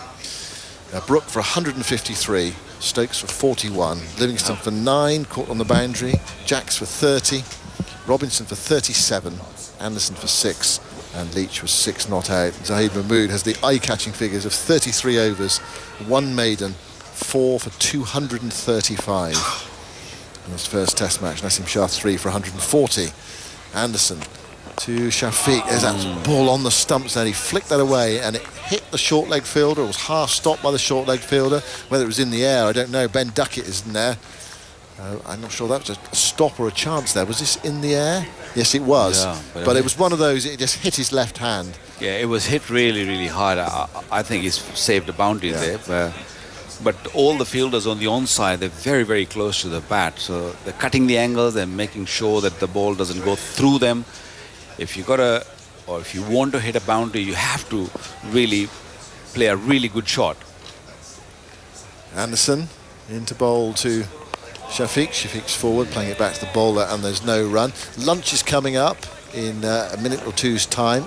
At lunch, we're going to hear from Ramiz Raja, the head of the Pakistan Cricket Board. That's exciting. Yeah, that'd be good. And he's joined us in the commentary box on many occasions, but he's now got a very different role. Anyway, he's going to be speaking to Jonathan during the lunch interval, an extended lunch interval day of an hour. So play will restart at 8:30 UK time. Anderson to Shafiq down the leg side. Shafiq tries to flick at it, misses it. It's taken by Pope away to his left-hand side. England still fiddling around the field. They brought a short extra cover in now. He really is quite close. Normally Anderson takes the ball away from the right-hander and try to bring the slips into play, but looking at the pitch and he understands this pitch is not going to really give him much there, so he's brought that mid-off fielder right close to Abdullah Shafiq and trying to bring the ball in. Anderson bowls, Shafiq plays that calmly, competently, away into the offside. I have a feeling that soon he's going to just float one in the air, which is going to be wide outside the offside, nice and full, and will ask us Shafiq to just go through that cover. It's a big gap, this massive field you can really explore. So knowing him with all that experience, he will be sort of thinking about it. He'll say, okay, if it goes for 4, fair enough. I've taken a risk, I've taken a chance, and there's 2 slips there. Last ball of the over, might be the last ball before lunch. He bowls full, and it's driven, it was on the stumps, it was driven by Shafiq up towards mid-on, and there's no run. I'm not sure which clock they're going by, but it's getting close to 12:30, so it's going to be touch and go. They're going to get one more over in. It's been a long first session. It all depends if the umpires are hungry. It's been a long session. Yeah. Well, 2 hours 45 minutes. Umpire Wilson is moving in swiftly, and we are going to get one more over before lunch. And we've had so far in this session 8 for no wicket. England scoring 151 more runs today for the loss of 6 wickets in 26 overs. So well over 5 runs and over. Not the 10 and over they were looking for at the start. They said they were targeting 750 in 25 overs. They fell well short of that, but they were still very positive. And here is Robinson, last over before lunch, moves into bowl to the left-handed Imam ul Haq, and Imam plays quietly into the offside, and there's no run. It feels like a bit like a club cricket field in the last 20 overs when you're looking for wickets to win the game. Everyone's sort of quite close in on offside and leg side, a couple of slips in as well. And I think they're just putting pressure on these two, because it's a tense time. The last over before lunch, you know, your hands get tired and you've already been in the field for so long, and that's what they would just want to explore. Robinson round the wicket, bowls the left-handed Imam, who comes stabbing forward, plays that down the ground for runs here. Anderson's after it, it's going out towards the long-on boundary. I think he's timed that pretty well, he has. It's gone away for 4. Nice, efficient on-drive from Imam ul Haq. That was the first kind of half volley, a little bit fuller in Imam ul Haq's zone, and he just didn't try to hit it too hard. He didn't really play that booming drive. All he did was just a punch, and hit nice and straight, went very, very quickly to the boundary. This outfield is very fast. Yeah. Crowd seems to have really built up since the start of play. Robinson bowls to Imam outside the off stump. That's a bit of a gift, played nicely by Imam off the back foot, square with the wicket. Another chase out towards the boundary. It won't be 4, they've run 2. Surely they're going to get 3 this time, are they? Yes, they are. Yep. They're coming back for the 3rd after the earlier one when they only ran 2 when they should have got 3. So presumably the spectators prefer to watch Pakistan bat than bowl. Yeah, especially they all come for Babar Azam. They love him here.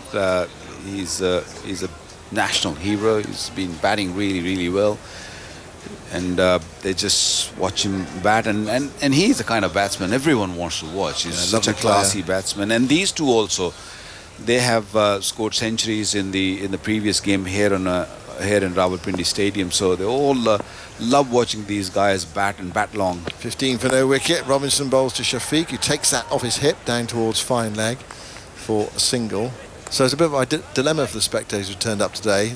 Do they want to see Baba or not? Do they want Pakistan to lose a couple of wickets? No, I don't think they want that. I think they want these two to carry on as long as they can.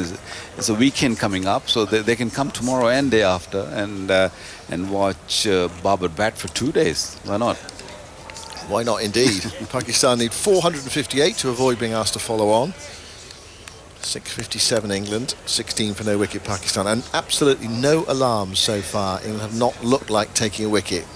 In the 6th over, Robinson to Imam on leg stump, flicked away down towards fine leg. That's Livingston territory in front of the England dressing room. He hurls the ball in to Pope, and there's one more, 17 for no wicket. It is such an advantage having a left-hander and a right-hander at the crease. Pakistan do have 2 left-handers. One is at the crease. Saud Shakil is he'll probably be batting at number 5 or 6. They can mix them up a little bit, and then of course Babar, the way he bats, that'd be awesome to watch. Last ball before lunch. Robinson bowls to Shafiq. Shafiq in behind that, nudging it away to Leach at point, and there's no run, and that is the end of the first session of the 2nd day, and Pakistan have negotiated those 6 overs, no trouble at all. 17 for no wicket after 6 overs. That point actually about those 2 openers, Shafiq and Imam, left-hand, right-hand combination. I thought that was sort of even more exaggerated yesterday with the 2 England openers. You've got the tall right-hander, Crawley, and then the short left-hander, Ben Duckett. So as a bowler, you have to sort of constantly change, not for the height of the batter as well as the reach of the batsman, as well as the fact that the angle of batter as well, left hand, right hand. And also the biggest problem Pakistani, especially spinners, face is both of these openers. They play the sweep really well, and one lunges really long way forward and grab the ball from halfway from the pitch, and the other one is a short one. He allows the ball to come close to him and plays both sides of the pitch, and it is not easy at all. especially on a surface which doesn't really offer that much to the spinners. I hope it breaks up and will assist the spinners a little bit more in the coming sessions. But at the moment, it's been a quiet start for Pakistan. They were not very aggressive, 17 for no loss, and I think they'll be more than happy because they haven't lost any wicket, and that's the key from here on. If they don't lose wickets and take the sessions without losing many wickets, and I think they'll be comfortable. England all out for 657 with Harry Brook making 153. Will Jacks 30 on his Test debut. And Ollie Robinson making 37 at lunch. Pakistan are 17 for no wicket from 6 overs. They were largely untroubled in that 6-over passage of play with Anderson and Robinson sharing the new ball. England tried all sorts of things with different types of fields, but nothing really worked. So it's going to be a tough struggle for them, as it was for Pakistan's bowlers yesterday and today. But what we're going to do now is just a recap a bit more fully with the action that we've had today. And here are the highlights of England's innings today. 507 for 4. So here's Stokes' first ball of the day. Naseem Shah bowls him. He's down the pitch straight away and he's whacking it towards us. And that's gone, I think, 1 bounce before it's disappeared. No, it's gone for 6. It's got enough on it to go for 6.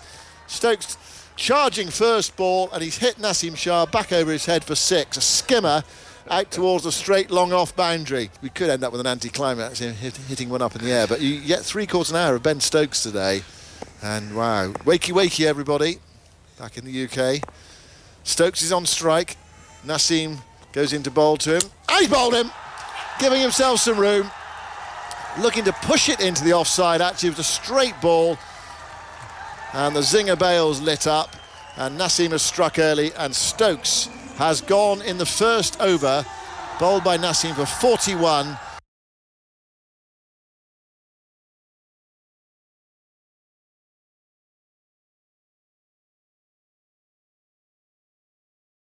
And England are 515 for 5. And Mahmood with his leg break bowls to Livingstone, who has a go at that and heaves it high into the air, out towards the long on boundary. Just waiting for the signal from the umpire. He's having a look as well. There we go. Up go the arms. Livingstone has hit that for 6. Taking him on, a bit like Brook did earlier on today. Down the pitch and bang over that long on boundary. Naseem bowls. Down the pitch comes Livingstone, flicking that away out towards deep mid-wicket, and he's caught on the boundary. Second wicket this morning for Naseem Shah. Livingstone goes out for 9. He got most of that. It's quite a big boundary out there, but he did not hit the ball over the rope. And England are 539 for 6. He advanced down the pitch. He flicked it off his hip, almost one-legged, a bit like Kevin Peterson. He's going to go round the wicket to Brook. So Mahmood bowls. There's the reverse sweep. He's clubbed that away.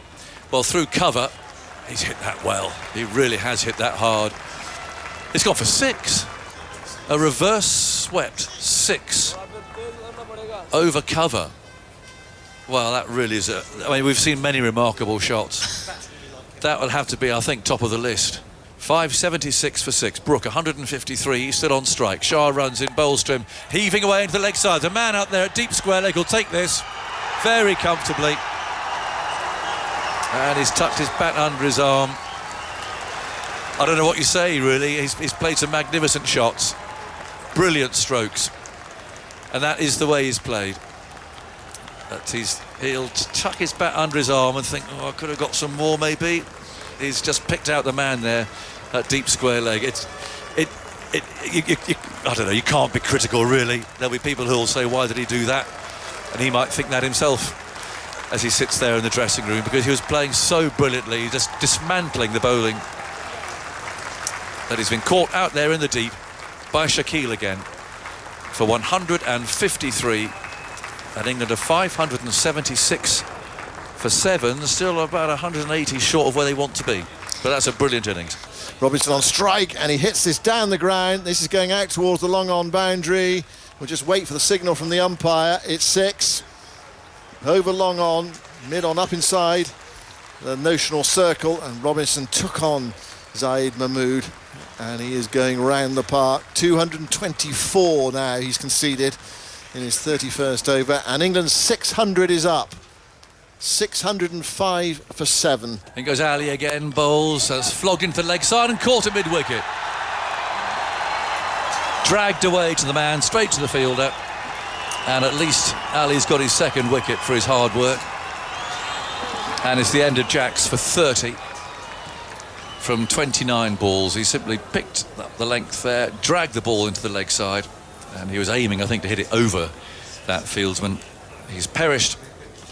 Here's Zaid Mahmood again, reverse sweep, doesn't connect. There's a big appeal for LBW. The umpire's finger goes up. They're going to review, but his finger's gone up. You're right. And it's umpire's call on the wicket, so you can stay with your original. Well, there we go. And Zaid Mahmood does indeed have his third wicket. Figures of 3 for 229 for him now as Ollie Robinson departs on 37. Here's Zaid Mahmood again. Lots of flight on this one. Sweep shot from Jimmy Anderson. It's gone up in the air and the catch is taken. It's Imam ul Haq who makes no mistake. Zaid Mahmood has a fourth wicket. Jimmy Anderson's been dismissed for 6, and England's innings finishes on 657 all out after exactly 101 overs. That is indeed how things finished for England a little bit before the extended session here in Rawalpindi on the second day of this historic first test between Pakistan and England. Pakistan did come out and have a little bat for 6 overs. They finished, well, they went to lunch really on 17 for no loss, with Abdullah Shafiq on 6 of 19 and Imam ul Haq on 11 of 17 deliveries. Ollie Robinson and Jimmy Anderson, the two bowlers to bowl thus far. And of course there will be many more bowlers used by England, I'm sure, at some stage in this innings. But Vic, how do you surmise this test match so far, 4 sessions in? I think normal cricket will resume. You mean old school test cricket? I think so. Initially, I think both these openers, they look pretty comfortable. England, they bowl very straight, allowing not many liberties, but nothing much happened. It didn't swing, it didn't really deviate off the pitch.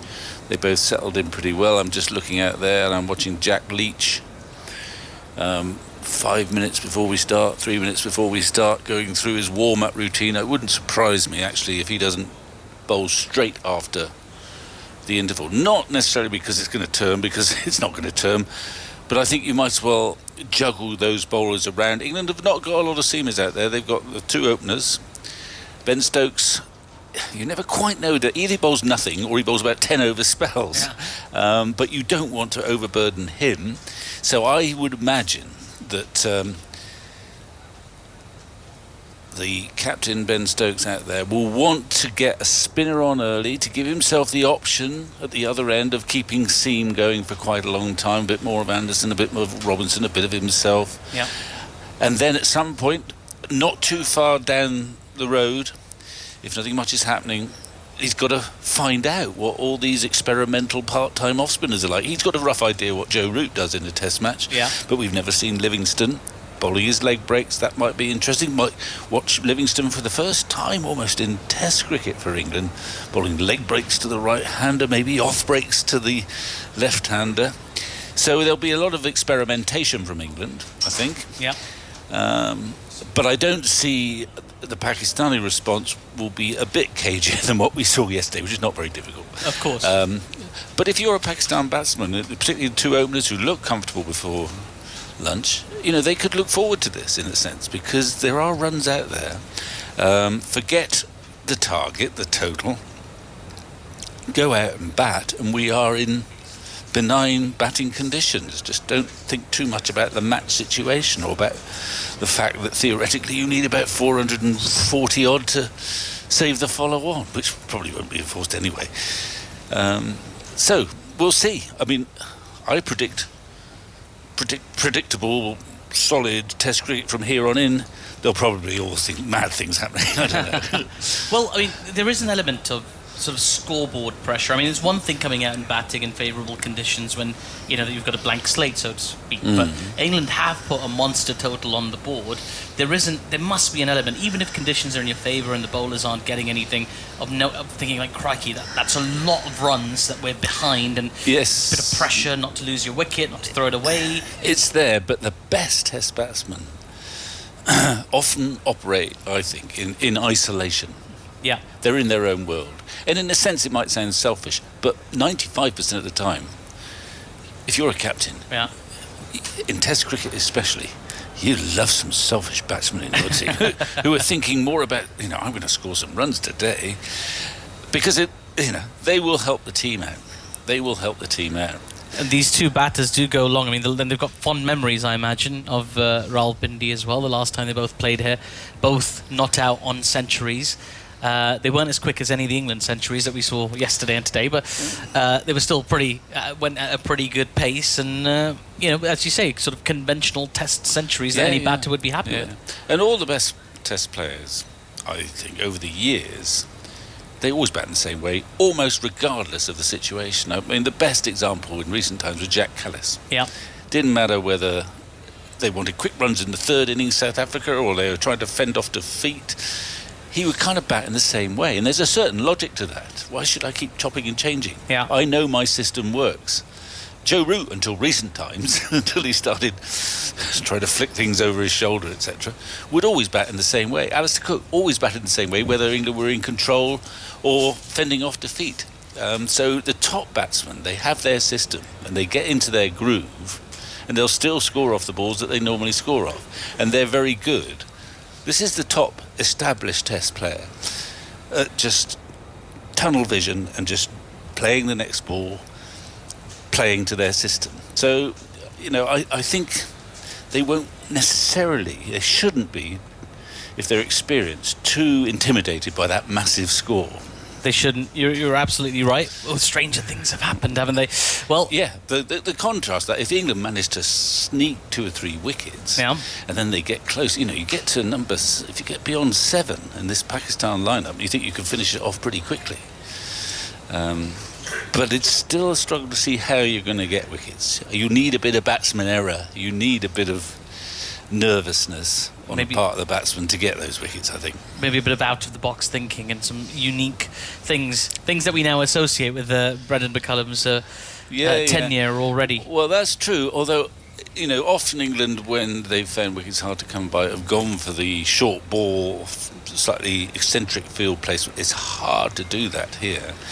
The ball bounces off the surface so gently and quite slowly and trustworthy way, and they've only got one bowler who can actually deliver that effectively, and that's the busy captain Ben Stokes, who was on his it takes a lot of energy to do that. So I don't think you can go that direction, but you might see some eccentric fields, a lot of people in front of the bat instead of behind the bat, bowling straight, nagging away, trying to pressurise them here, there and everywhere.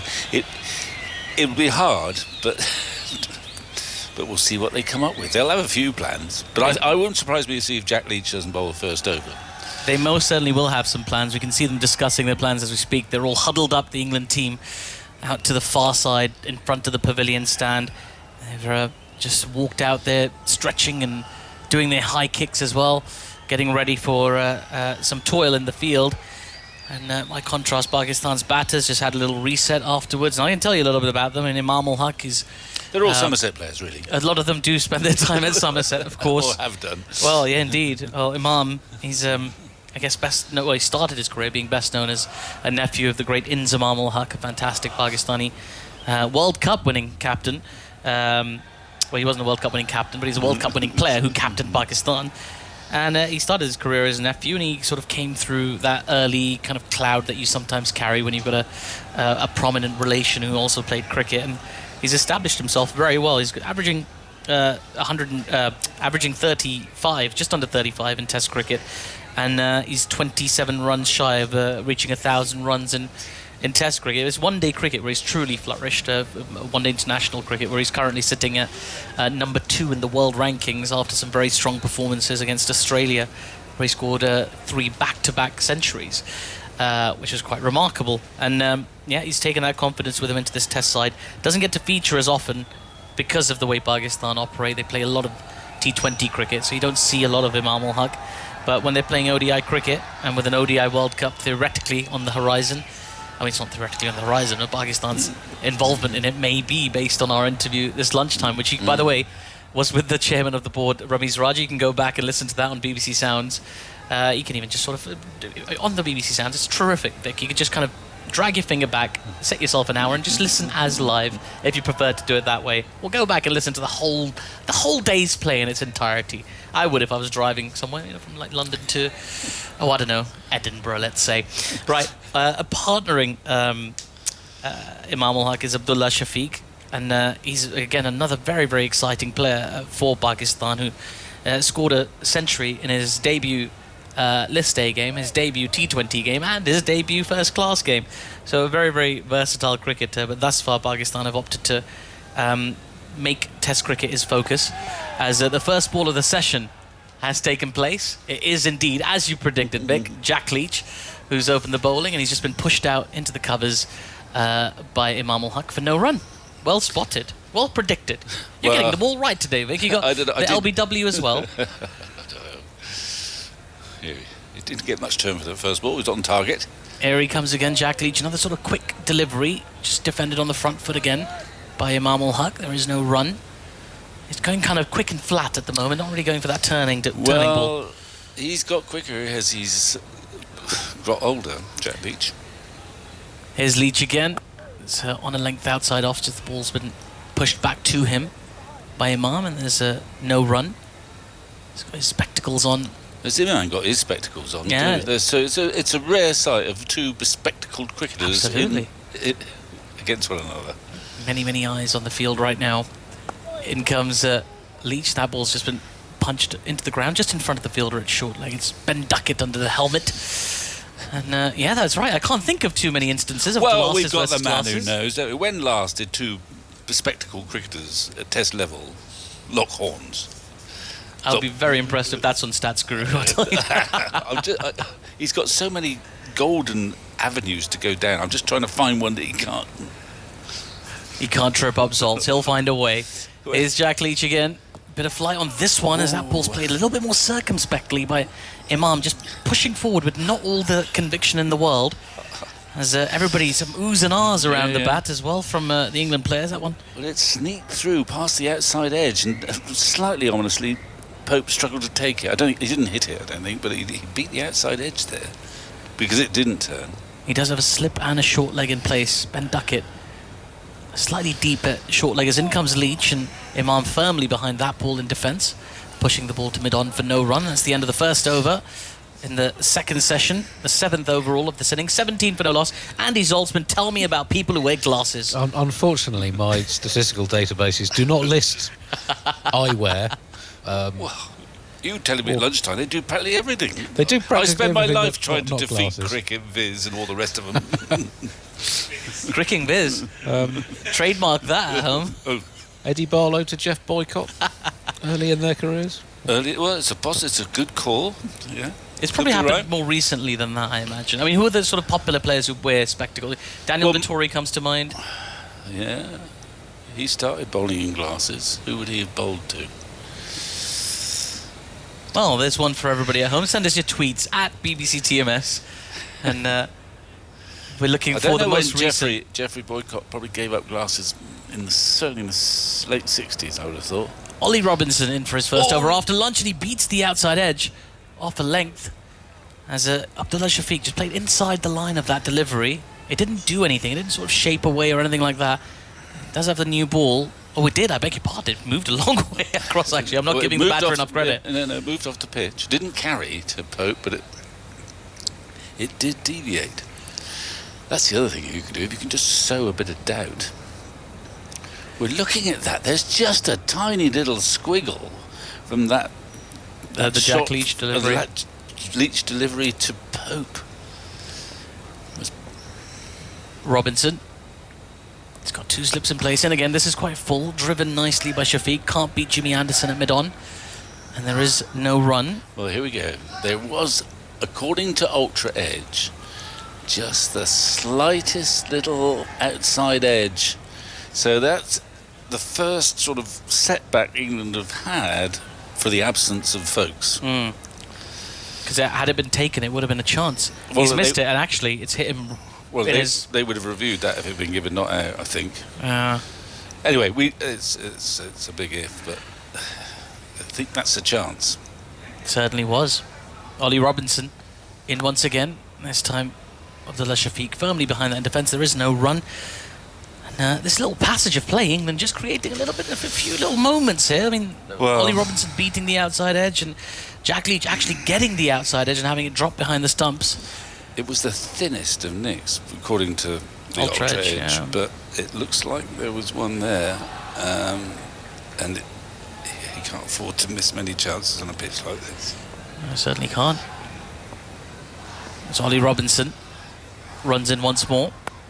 That ball's been defended to short extra cover. There is no run. Stokes Fields. I noticed that Imam Ul Haq, he's wearing the short sleeves because it is quite warm out there now in the afternoon sun.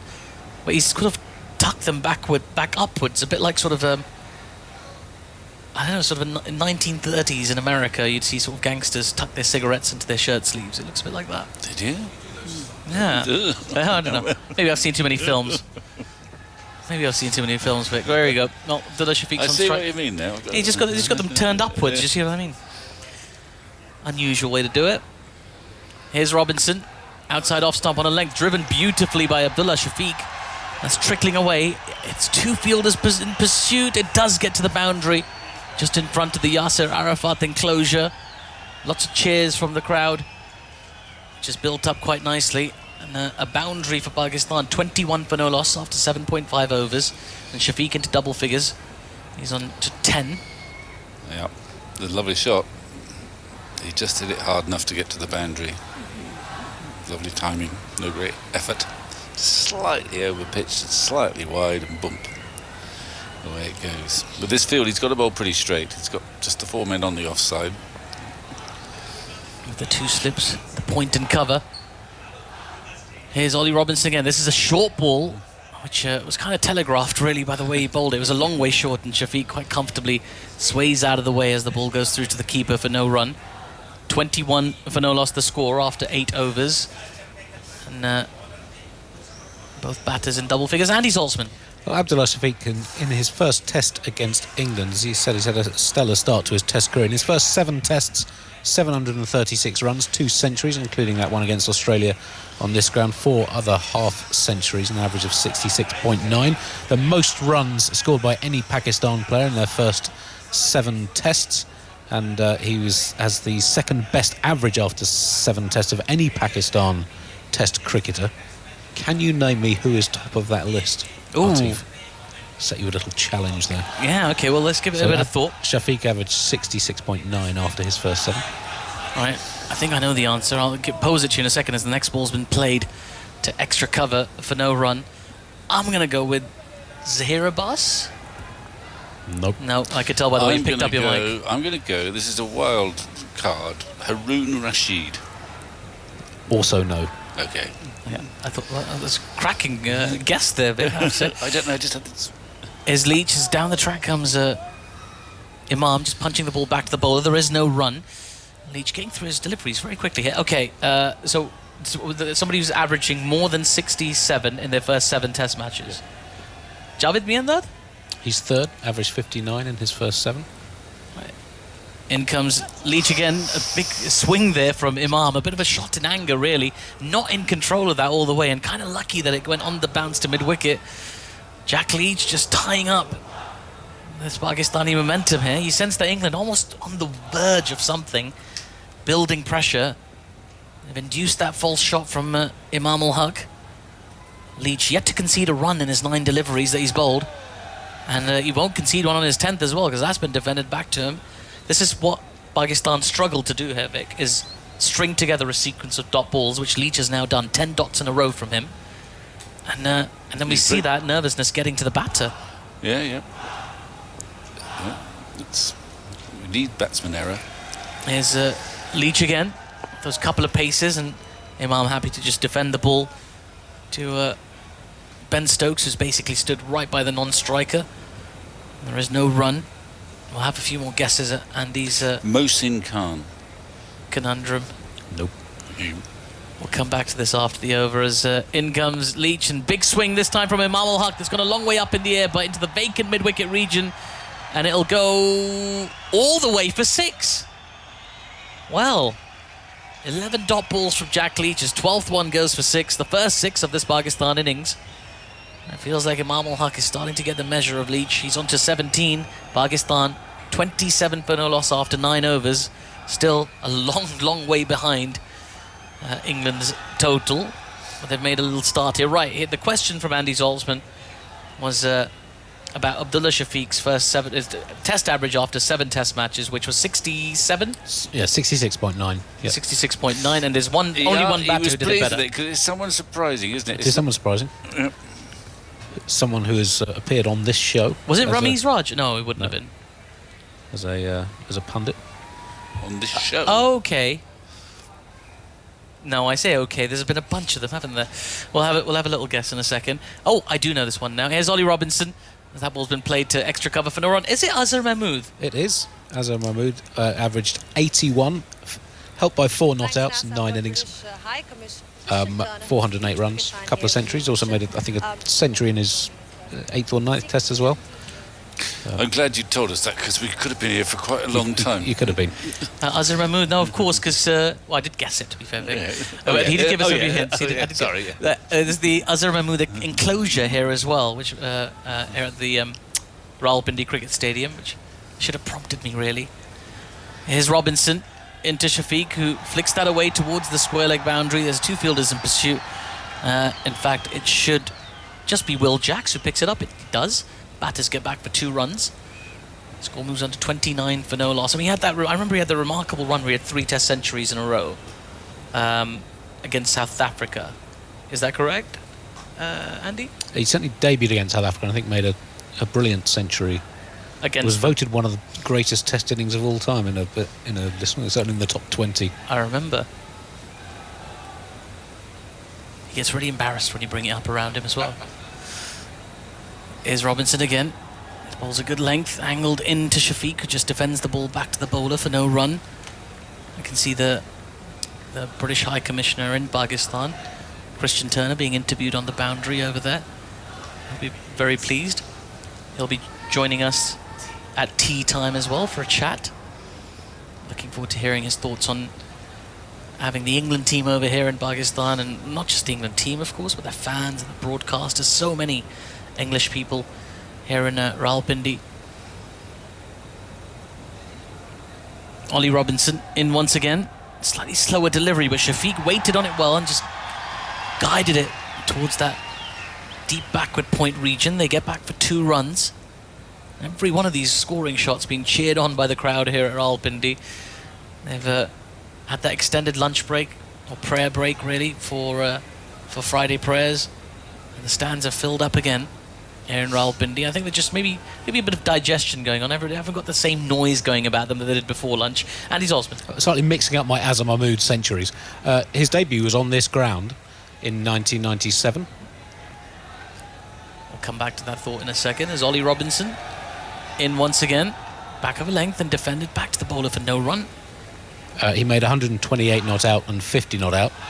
Just got a tidy debut by anyone's standard. That was a drawn game. In South Africa, he made a century in Johannesburg in a draw, and then in Durban, 132 of 163 balls out of a team score of 259. So he scored over half of Pakistan's runs, coming in at number 7. Classic test in which Pakistan ended up winning by 29 runs, and that's his 3rd and final Test 100. Yeah. What a player. And that was against an attack of Alan Donald, Farney de Villiers, Sean Pollock and Lance Klusener. So I think that's why it was high up that all-time greatest innings list. That's pretty good going, isn't it? Ollie Robinson into Shafiq, who rides the bounce of that delivery. Can't beat the fielder at short leg. There is no run. And that completes the 10th over of the Pakistan innings. 31 for no loss. Shafiq on 14, Imam on 17. Ollie Robinson's gone for 21 from his 5 so far. Jack Leach just the 6 from his 2. They're just having a little chat at the moment. Jimmy and Joe Root just having a look at the ball. Jimmy just spinning the ball about on his hand, a bit like the footballers do when they sort of do their kick-ups and things like that, or keepy-uppy. Jimmy's got his own tricks with the ball, which I imagine you would after 176 test matches, wouldn't you? Yeah. No change to field. In other words, after that 6, they're not going to send anyone out to the boundary. Do it again if you think you can, but he might well do. It is Imam on strike again for Jack Leach. Short leg. Fielder beside the bowler and slip still in place. Down the track comes Imam straight away, and there's a quicker, flatter delivery from Leach, and he just blocks the ball back to him. As we see Will Jacks just loosening up. Just doing a few shadow bowls from his position at backward square leg. I wonder how long before he comes into the action for the first time. Leach in again. Imam just waiting on it, playing it down into the ground to duck it at short leg on the bounce. No run. Pope, of course, is the normal short leg, but he's very good there. He's behind the stumps for quite a long time in this match, I should think. Leach in again. And again, Imam coming down a couple of steps and just blocking the ball back to the bowler.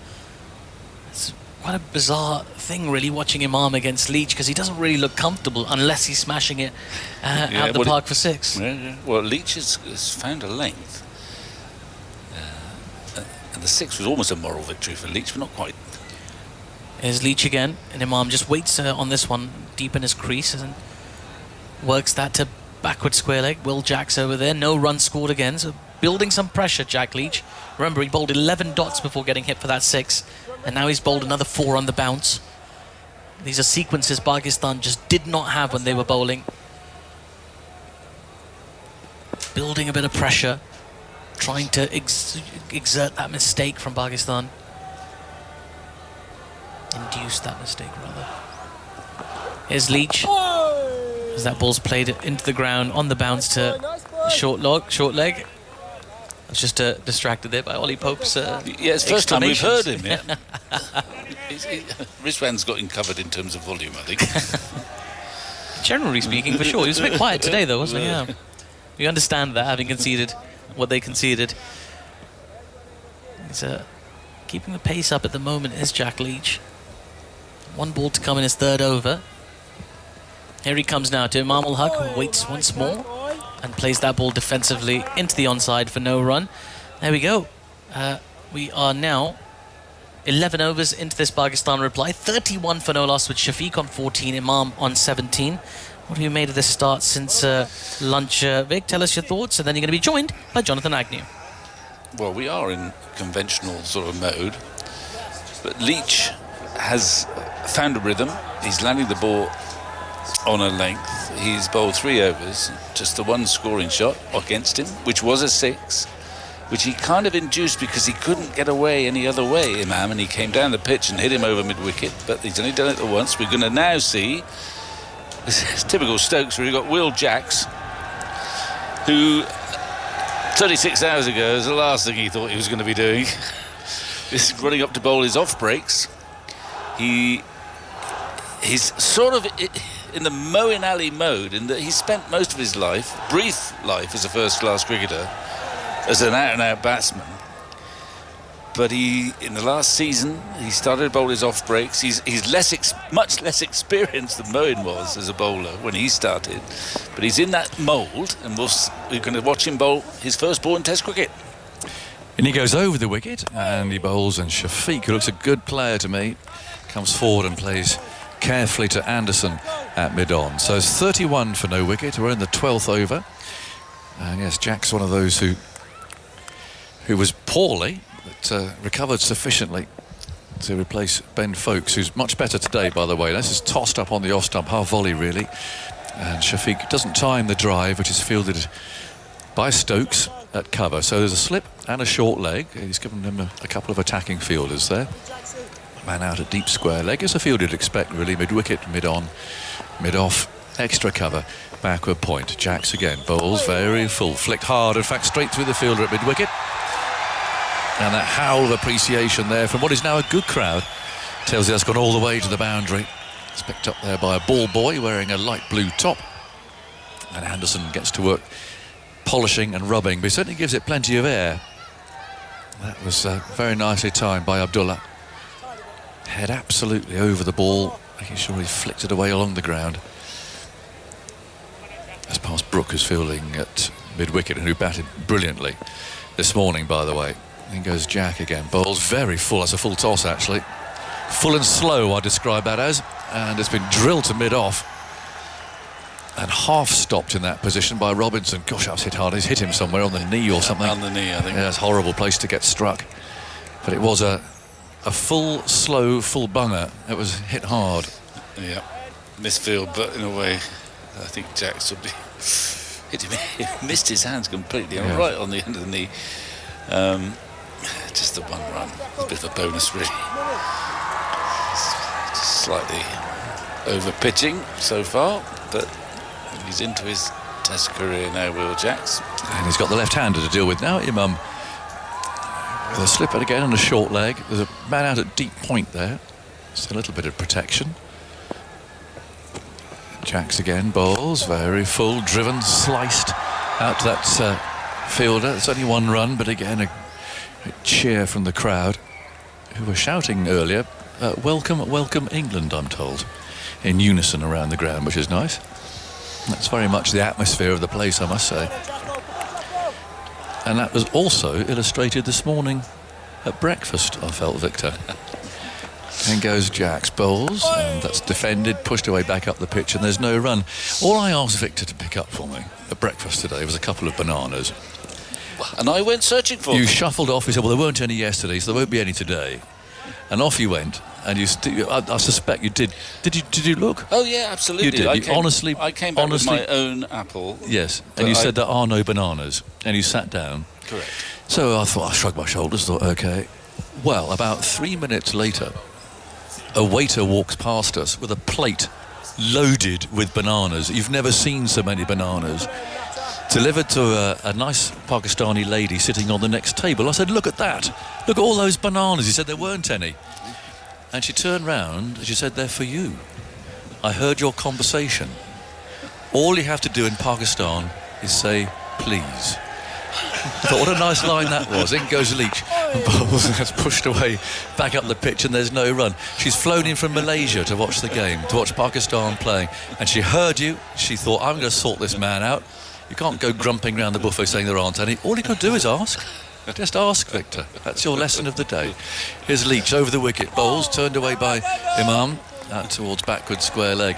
So I've enjoyed one. You've got one left? I've got one left. I've saved one. Saved one up. And there you go. All you got to do is say please. Well, I would have done if I found someone to ask. I looked at the buffet. There was no bananas. Well, here's Leach bowling, turned away towards and back, beats backward square leg this time. That's going to run down to the boundary here.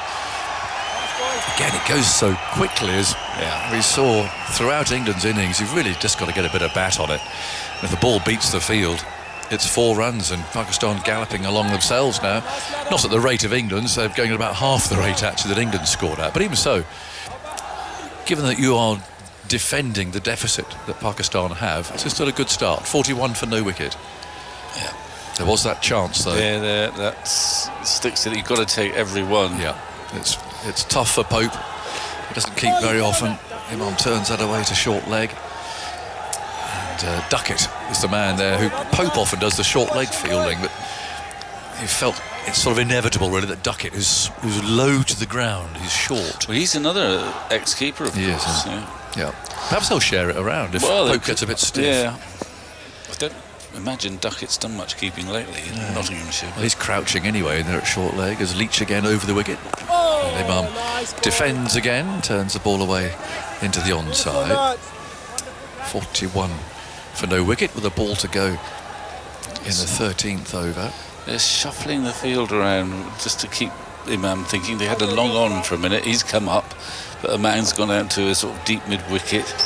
Keeps moving him around. His get-out shot is to deep mid-wicket. He's been kept very quiet by and large by Leach. He bowls again. He comes dancing down the pitch and defends the last ball. 41 for no wicket. I went out there today for a little potter around to look at the pitch and bumped into Brendan McCullum, who was actually about to give Ollie Pope some catching practice. And I said, well played, skipper. And Brendan said, why'd you call him skipper? I said, well, because he was my captain. And you know the England evenings that they have on tour, the charity evenings where anyone who's played for England gets invited along. You've done that, haven't you? Yeah. Well, he was my captain, you see, so I always call him skipper. It was a very entertaining evening because the the spelling contest. Oh, yeah, I remember that. You can't help that they know exactly who they're going to have They up know and the embarrass. weak links There is a there. weak link. Stokes was hauled up as being the weak link on the night that I was invited. In goes Jack starting a new over. And of course, the correct spelling, as that's played back up to the bowler, is displayed behind him. Handkerchief, I remember, caused a lot of problems for Ben. Leicestershire, that was another interesting stab. This is played to mid-wicket by Shafiq, and there's no run. So anyway, that's why I called it. I remember it was a very good evening. It was very well hosted by... Moeen was doing the spelling, wasn't he? Yes. And Well, I think we went to different ones. You went to one in I went to one in Sri Lanka. I went to one in New Zealand. Oh, right, they did. And they raise money. You come along, you pay, pay your dues, have some pizza. Oh, right. Well, the one I went to, they had, I think Adil Rashid was put under the spotlight. Right. Jack's bowling is off spin. Balls, that's pushed away into the onside again, picked up by Anderson at mid-on, and there's no run. And there was some good natured, sort of, by Moeen, sort of correcting Adil. Jacks again, spears that down the leg side. Pope can't gather it. The chase there for Root, running back from slip, and they'll come back for, I assume, are going to be buys here, maybe leg buys. We'll see what the umpire decides of their buys. 2 more to the score, 43 for no wicket. His handkerchief, I think poor old Stokes had a nightmare. I tell you what, that did turn, down the leg side. It turned as much as anything we've seen. Tossed up again, flicked away into the onside, straight to mid-wicket it goes. Fielded by Brook. And there's no run, but they're good fun, those evenings, and for a worthy cause as well. No, that's right. I've attended one and they were very good. Jacks again, bowls, that's turned away to mid-wicket, and there's no run. In fact, the one that I attended was raising money for prostate cancer because it was in Movember, and of course many of the players were indulging. And on that, I've had an email from Peter Birch. It says, "Dear Aggers, 2 or 3 months ago you did a piece on prostate cancer with Alan Lamb and Jeff Miller, actually, which was very enlightening. And your call for chaps to go and get tested convinced me to do so, even though I had no symptoms. Today, it was confirmed that I do have prostate cancer. But my point is that because I went then, it's been caught early, and I have a range of treatment options. So in a very real sense, you've all saved my life, !" It says. I do thank you for that, but also for cheering up the rest of my life with commentary and so on. So, well, Peter, I wish you very, very good luck in your treatment, and, but that's. I'm sure Alan and Jeff will both be really pleased that their call for that has at least given you a really good chance. So all the best to you. 43 for no wicket, and Leach comes in over the wicket, bowls. It's played back to him, and there's no run. It's worth saying I did go along to my doctor and ask for a test, but I was told I couldn't have one because I didn't have any symptoms. So there you go. We shall see how that develops. Leach again over the wicket with a slip and a short leg. And he comes in now, bowls, and Imam defends that, plays back to Leach again, who mops his brow. There's sweat forming there on his balding head. So he walks back to his mark again very slowly, licks his fingers, wraps them round the ball, juggles himself a catch or two, wades in again and bowls, and Imam drives him beautifully. That's a fine shot. I mean, he hasn't bothered moving for that. He's driven the ball hard past Cover's left hand and out to the boundary, where a ball boy saves Harry Brook the task of having to go all the way back to go and fetch it. That was a good shot. He tossed it a little bit wider. It's so aggravating. If had that batsman dropped, should have had him out. Very nice, Nut. Very nice, boy. Still there, and he's driving you for 4. 47 for no wicket. So Pakistan still 610 runs behind. They've got a long, long way to go, but they made a good start here. It applied to England's first innings total.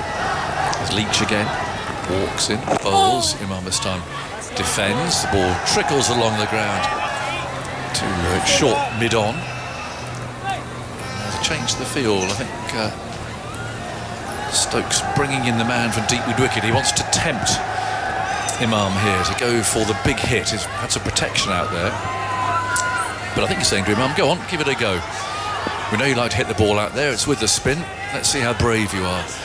Leach comes in, bowls to it, dances down the pitch, plays defensively, and there is no runs. A 47 for no wicket. 15 overs are gone. Waqar Younis is here with a trace of a smile on your face, Waqar. It's been a good positive start. There's one ball to go, so you can give your thoughts in a second. As Leach again. Oh, that one's abandoned. He was on his way in there, and then something has distracted. Oh, well, everyone thought that was the end of the over, including the sight screen attendant at the far end, who's dismantled the sheet that protects it from the advert, as it were. It's had to be strung up again, rather like someone hauling up a sail on an old ship. It's in position now. And Leach can complete the over. Here he comes. Bowls. Imam turns him round the corner. Finds backward square leg. And there is no runs. He led to the over. 47 for no wicket. What do you think? Good start, my guy? Decent start. You know, not like the England openers. They came out gun blazing. But Pakistan playing in their own way. That's how they sort of bat these two. Seen them play before on this ground, and they bat really long. They like taking their time. It's Test match cricket, they believe. I mean, they don't believe in Baz's theory. No. They believe in the old Test style, and there's nothing wrong with that. And I feel if they can bat long, that will make life a lot easier for the batsmen coming next after them. I want to get your thoughts on what Ramiz Raja said to me, the chairman of the board. He chatted to me during lunchtime. Okay. A load of different subjects. He goes, Jacks first of all, bowls, and he's gone for a big hit here down the ground, and that's gone miles. Way into the Javed Akhtar stand over to our right. You love that stand, don't you? Well, I have memories of that game. But it just didn't want the ball to hit the pads. But anyway, the old boy's got a stand named after him here. And he's... good use of the feet, though. Very lovely good shot. Use of the feet, yeah. 53 for no wicket. And he does give it some air, does Jacks. I mean, he's inviting the batsman to play that shot. But it looks a really good timer of the ball, Shafiq. He's 25 not out. Jacks again goes in, bowls to him, tosses it up, and that's a calmer defensive stroke at Stokes Field. Now, the point that Ramiz was making was it's going to be 4 or 5 years before we produce what he thinks are good test pitches here in Pakistan. He says he doesn't like this sort of thing, flat, not giving the bowler anything. He's turned away to mid-wicket. He says our strength, and obviously when Afridi is fit, is our pace bowling. They've got some really good, strong depth in their pace bowling, and that's true. I mean, we've seen them over the last couple of years or so. There really are some really good developing fast bowlers. Here's Jacks again, playing that back up the pitch again. But my point, I guess, is that, I mean, you and Wasim, and going back to Safraz and Imran and very successful fast bowlers of the day, you all played on pitches like this. There's Jacks again. It's turned around the corner by Shafiq for a single. The ball runs away down to backward square leg. I just wonder after this ball, I mean, whether you think that's right, or whether bowlers have to learn more skills and learn what they're going to do. We'll wait till this ball, and then you can. Yeah, okay. I'm going to make room for Simon anyway, and you can give your thoughts on that. But I mean, these seem to be the sorts of pitches that you'd have played on. Here's Jacks, very full, and patted back to the bowler. And there's no run. I mean, what do you think of that observation? Look, back in the 80s and 90s, I don't think the pitches were this slow. I mean, this is a very slow pitch and kind of lifeless pitch, I would say. In our days, pitches didn't have much of a grass, but had a lot more carry, a lot more bounce. Okay. Played here many games, and I think those days, you know, cricket was played at home and things were really looked after very well. And those 11, 12 years where we were absent from Pakistan and played most of our cricket in UAE, nobody really took care of things back home. Everyone was worried about international cricket, you know, playing away all the time. As you can see, you know, the stadiums are not that great. You know, they need a lot of work. They need a lot of, you know, renovation. When I played lost back in 2002, 2003. This was newly built and this was beautiful, and things have changed over the years, and I think it needs to be looked after. The pitches needs to be relayed. I think they need, the fresh soil in it. Let's watch Leach coming. Oh no, there's a fellow walking behind the arm. A bit more grass left on, maybe. Do you think? Of course you can, but the soil, I think, is the key. The problem. Yeah, that's the key. I think they need to just dig the whole thing up and put a new soil, full of life, and then grow a grass on it. Then you'll probably get more bounce on the pitch. Even last time Australia played, let's see this ball first. Yeah, Leach bowls is defended. Yeah. Last time there was a lot more grass on this pitch playing against Australia, and pitch did nothing. Oh, really? It was flat. It was just batted. These two batted for, I think, day and a half, 2 days. I mean, there was a partnership of 250 plus between these two as an opener. So it was difficult. I mean, Australian attack is very good. Here's Leach, another one defended again by Shafiq. And they were just sort of grounded, literally, So it's not about the leaving of grass. I think it's more to do with the soil. I think that they need to bring some technicians and put new soil and look after the stadium also. Bring in some modern Leach stuff. again. That brushes the pad, runs away down to Harry Brook, who's fielding at short fine leg. And he's right, and he's become the chairman of cricket board, Ramiz Raja. He's just taken over a year now. It takes time. It's not going to happen overnight. And it needs investment, it needs sponsors, and I think if he stays for long enough, I think he'll fix things. Leach again, played away out to mid-wicket. Well, he's certainly got some opinions and some thoughts, and he's travelled so much internationally, hasn't he, with cricket, commentating and playing. I think he, his eyes are open as far as what Pakistan cricket can do. I think he's got his sights firmly set. 54 for no wicket here, as Leach bowls. A little skip down the pitch there from Shafiq. That's played back to Leach again. So Pakistan making a good reply. Over the years, we had so many chairmen come and goes. I have sort of played cricket or seen cricket under 16 chairmen. Wow, really? Yeah. I was just counting on my fingers the other day. Played back to the bowler, and that's going a bit of a rate, isn't it? But I think Rami's were very interesting to see if he can get his objectives through. It'll be very interesting. 54 for no wicket. Waka, I'm going to make room for Simon Mann after some more thoughts from you. So I feel that we need some consistency in every department, in selection, in curators. We need to sort of look after our pitches, the stadiums, and I think for that you need consistency up at the top. At the chairman's level, a CEO or any other post, whoever is required, it needs consistency. They need to sit there for a long period. Here's Jacks going into bowl to Imam, slapped away off the back foot, square with the wicket on the offside. They've gone for one, they're coming back for the second. Livingston sends in the return to Pope. Not a bad return, flat, but Imam had that covered on the second run, so he gets two, and Pakistan making very steady and largely untroubled progress here. 56 for no wicket in reply to England's 657 all out.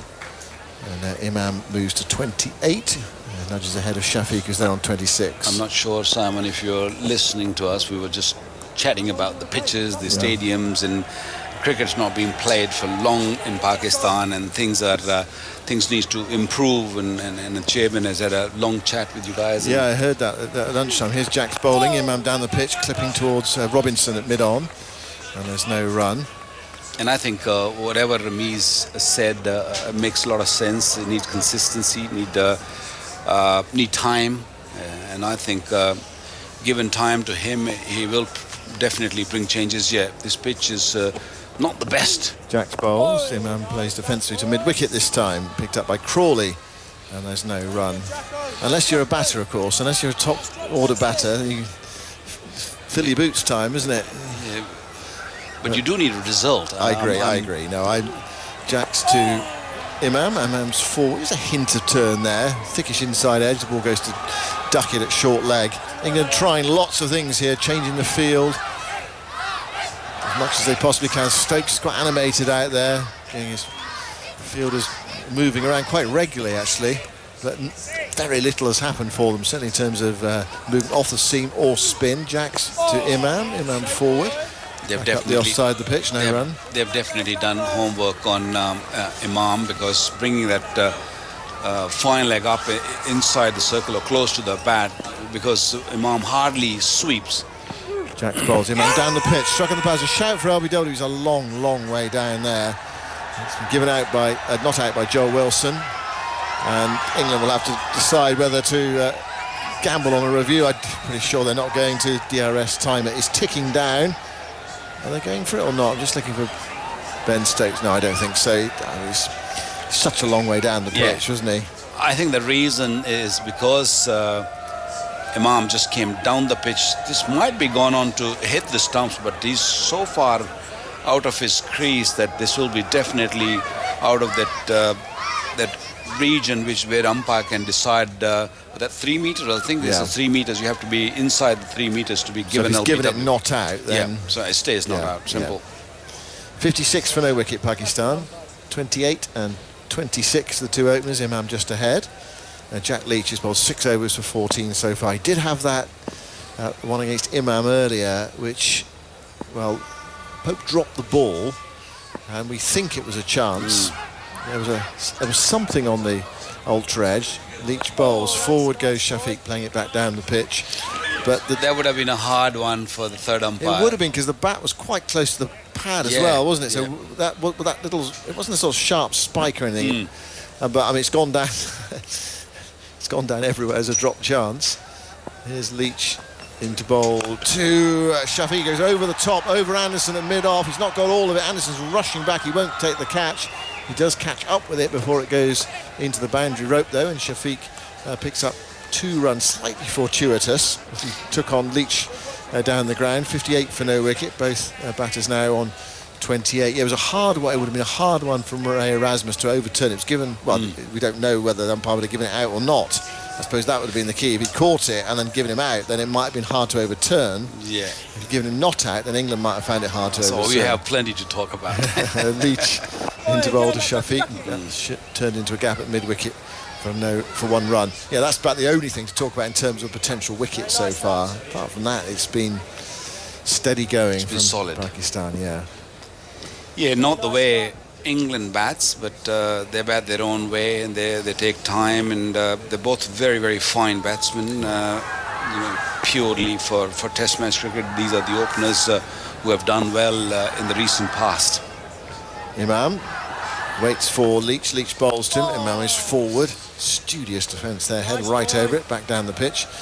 Picked up by Leach. So we're in the 19th over. We're talking about the comparative strike rates, the two teams. Where were England after the 18.4 or 19 overs results yesterday?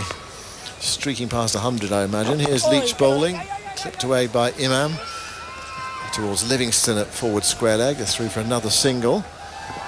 Score goes to 60 for no wicket. Now, at this exact point, England were 130 for naught after 5 balls of the 19th over. Oh, we're just 80 runs behind. That's okay. But no wickets, that's the crucial thing. 6-5-7, slowly. Pakistan, they could, who knows, they could get a first innings lead. Jack Leach.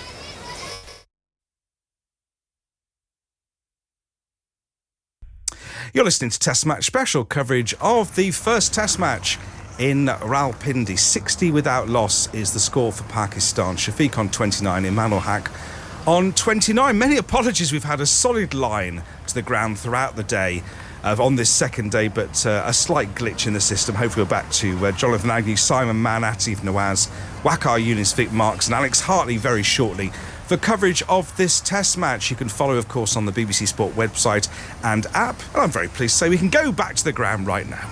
I think this square has been, of course, shaved because our strength is the reverse swing, and I think the reason why the grass been taken off is purely that the ball will reverse, and the likes of Haris and Naseem Shah and young Muhammad Ali, they'll play a better role, but which wasn't the case because the pitch is going really slow once you take the grass off, and even the spinners struggle once once there's no grass on it and not really roll that much.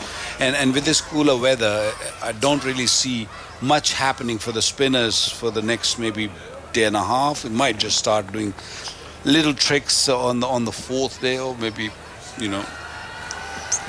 yeah, that's what I think. Yeah, we lost the line just for a few moments there. Apologies for that. So we missed your stat, Andy. I can repeat the stat if you want. Well, you can repeat it for everybody. Did we miss everything? We heard it, but no, I don't think anyone else in the UK heard it. It's 60 for no wicket. We're just waiting because one of the England fielders needed kitted up, Joe Root actually, to field in a close catching position on the side. So the shin pads are gone on, the box is going in, and the helmet is on. And it's going to be Will Jacks to bowl. Just quickly, while we're waiting, that the stat was that in the last two tests here against Australia earlier in the year and this game, wickets have fallen around about 1 per 80 runs scored, but the domestic games in between, it was 1 per 31 runs scored, so very different pitches in the test compared with the first class games. Here's Jacks round the wicket to bowl to Imam, short, and swatted away for 4 through mid-wicket. It was too short from Jacks, and there is no margin for error on this pitch. You bowl short, you get whacked, and that's what happened there to Will Jacks. Very well played by Imam, swatting it through mid-wicket. Takes him to 33 and Pakistan to 64 for no wicket. Here's Jacks bowling. It's much fuller, floated up, flicked away by Imam towards mid-wicket. Picked up by Leach, who bullets in the return to the wicket-keeper. That the delivery which got hammered for 4 clearly suggests that anything short can be really taken to part. There's another short ball from Jacks, chopped away by Imam, scrambling save at backward point, and there is no run. I've just been passed some information on a screen to my left-hand side that Sussex have appointed Paul Farbrace as their new head coach. Short outside the off stump from Jacks again, chopped away by Imam towards deep point, and they're through for another single. 65 for no wicket in the 20th over at the Warwickshire job at the end of the season. 3 years as sporting director, former England assistant coach, involved in Sri Lanka as well. Yeah, so good news for Paul. Congratulations to him, and a new chapter for Sussex, who had 1 or 2 problems this year in 2022. That one is tossed up by Jackson, driven down the ground by Shafiq for 4. Out towards the long on boundary, to the left of Jimmy Anderson, who's grateful he doesn't have to run after it. It's lobbed back by one of the ball boys in a red top. Jacks into his 5th over, and is given away 24, and he hasn't really found the right line, right length. He was bowling too slow or too full at times, and so they're enjoying him. Another full delivery, which is driven by Shafiq, this time up to mid-off, where it's picked up by Robinson, and there's no run. So Pakistan bobbing along nicely here, 3.5 runs per over, 69 for no wicket, 20 overs gone. Shafiq 33 and Imam ul Haq on 34, all in reply to England 657. Your 360 is looking a bit pessimistic at the moment, Waqar. We all did our predictions for the Pakistan innings. Andy Zoltzman. Can I just have a look at the list again? Well, I think we should get the list out. Andy Zoltzman saying we've lost the list. Oh, yeah, let's do that. The good news is, though, Zoltz, is I took a photograph of it. Oh, no. And the reason you don't want anyone to see it is because you predicted 210. Oh, you wrote the 2 down wrong. It's supposed to be a 7. It's supposed to be a 7. Well, Waqar went for 360. I'm still in the game. Yeah, definitely. Yeah, it's just a matter of opening. I mean, England need to sort of take a first wicket, and then I think it'll be a different story, and the ball will start getting reversed very, very soon.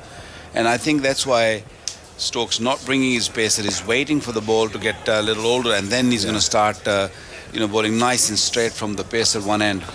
Here's Leach bowling to Imam, who plays quietly in defence towards Stokes. Silly mid-on, short mid-on. Yeah, high field at the moment. Well, Atif went for 530. I thought you were joking. You have taken a photograph. Yeah, I know what Zoltz is like. He wants to destroy the evidence. Leach bowls, Imam plays defensively. What about you? What did you write? 497 I went for. We'll all look foolish when it's 890, won't we? middle of the afternoon on the 4th day, and Pakistan can push for victory. Atif is definitely in the game. Definitely. Here's Leach bowling, turned away by Imam towards short leg, and there's no run. Well, everyone's still in the game at the moment, because it only takes 10 balls, isn't it, to bowl a team out? True. Even Newsall. That's the beauty of Test match cricket. It can change very, very quickly. There's a slip and a short leg in, and a silly mid-on. Leach bowling from the far end, from which we're watching, to Imam, head right over it, back up the offside of the pitch, and there's no run. But these are two very solid, accomplished opening players for Pakistan. Imam, the left-hander, and Shafiq, the right-hander. And especially in these benign conditions on the second day. Good time to bat, even though Pakistan are under pressure. Aircraft of some description goes over the ground. You can hear it. It sounds like a helicopter. I saw a plane taking off in the distance behind the stand. It's not far away from the airport, the old military Rawalpindi airport. Is it? Yeah, Yeah, and there's a military airport also. England still continuing to fiddle with the field, and short fine leg has come up into leg slip now for Imam. Hence the delay. And Leach prepares to move in. Past the umpire, balls to Imam, who's come scuttling down the pitch and then dead bats it back to the bowler, and Leach bends down to pick up. And there is no run. This is a brand new spanking airport now that Islamabad. Yeah, just recently opened a couple of years ago, and yeah, facilities are great, and I think they're also looking to build the one in Lahore also. At the time when it was built, we all thought that's massive, that's big. It's very small now. There's so many more people traveling in and out of that airport. Leach to Imam. Imam flexes off his hip for at least 2. It's going out towards the fine leg boundary. 2 fielders after it. They've got 2 already. And they're coming back for a third. Liam Livingston there, just hobbling around the rope. And I think he's okay. Might have just slightly jarred his knee as he ran after that. But he looked a bit laboured actually as he's running around the boundary. And then he's limping, isn't he? He's feeling his right knee. Yeah, that's not a good sign. No. Anyway, the drinks break is going to happen, so he might, I don't know, the physio might come out. Actually, he's signalling to the dressing room that he might need a sub-fielder. Drinks break, 72 for no wicket. We've had 21 overs of this Pakistan innings. We mentioned the prospect of Pakistan pushing for victory. Were that to happen, it'd be the first time a team has conceded 650 and gone on to win a match. The current record, 642. Essex scored against Glamorgan in the county championship in 2004, went on to lose that game. Just a little on... How did they do that out of interest? Let me just get the scorecard up. It might be worth... I mean, England fans out there, we're not being pessimistic at the moment, but it was just a bit of fun because Pakistan at the moment digging in and not looking like losing a wicket, and they've got the chance to bat and bat and bat and bat, and we'll see where it takes them. Yeah, Essex 642. Glamorgan responded with 587 centuries from Matthew Maynard and Robert Croft. Then bowled out Essex for 168 and chased down 223 for 6 to win by 4 wickets. Alex Hartley is here alongside me. Yeah, we're talking about the prospect of an England defeat. You what? No, not really. We were just projecting ahead a little bit as we sometimes do. Well, it is a flat wicket, so there is the possibility that Pakistan do match the score that England have set. Yeah. From what we've seen so far, England have... it's a bit like yesterday's play in terms of the bowlers threatening to take wickets. It just hasn't happened. And if you look at how England's wickets fell, I actually did a quick calculation. I reckon 8 were out to attacking shots and 2 were got out. So only 2 wickets fell to a bowler making something happen. And those 2 wickets were Zach Crawley, bowled through the gate by Harris Rowett, and Ollie Pope. Muhammad Ali just got one to nip back slightly and pinned him LBW. But all the other wickets were lost to attacking or very attacking strokes. Anyway, I'm going to leave you, Alex, because it's time for me to hand over to Atif with the players still taking drinks. So a double change here with Pakistan 72 for no wicket in reply to England's 657. Just on the latest tally for these two openers on this ground, 3 partnerships, 429 for 1 from 130 overs on 2 rather batter-friendly pitches. Looking at what England might want to do bowling to Abdullah Shafiq, short career so far, as I mentioned. He's had one of the best starts to a Test career with any batter in Test history, and particularly for Pakistan. He has been dismissed 4 times by left-arm spinners. He averages 37 against left-arm spin compared with his overall average against all bowlers of 70. He was got out twice by Taijul Islam of Bangladesh and twice by Pranath Jayasuriya of Sri Lanka. So Leach to Abdullah Shafiq, even on this pitch, might be a good matchup. Well, it'll be interesting to see if it is. If not, we might be in for a serious run fest here, and probably not at the pace that England went. I think they've set an unreasonable expectation for the way runs are scored in Test cricket, because not everybody can do that, frankly, Alex. No, of course not. I mean, the way England bat, yes, they got the total that they got, but they got it very, very quickly. I think it would take most Test teams the best part of 2 days to get 500 on the board. At the very least. In fact, I was looking at a chart of run rates in Test cricket since Brendan McCullum took charge, and England are comfortably at the top of that list. Australia a distant second. Do you know who's at the very bottom of that list? Pakistan. Pakistan, that's right. They like to take things nice and slow here in Pakistan, in this part of the world. And these 2 batters look in no rush at all. Andy Zaltzman. Well, just to highlight that, there's something you mentioned earlier on, England's reached 600 in the 91st over, breaking the record for the fewest overs to get to 600 by 33 overs. So more than 2 hours of cricket. Well, 2.5 maybe at modern over rates. They broke that record by. Goodness gracious, what a team. Also, it's the first time in Test history, this was pointed out on Twitter, I didn't catch the name of the person who tweeted it.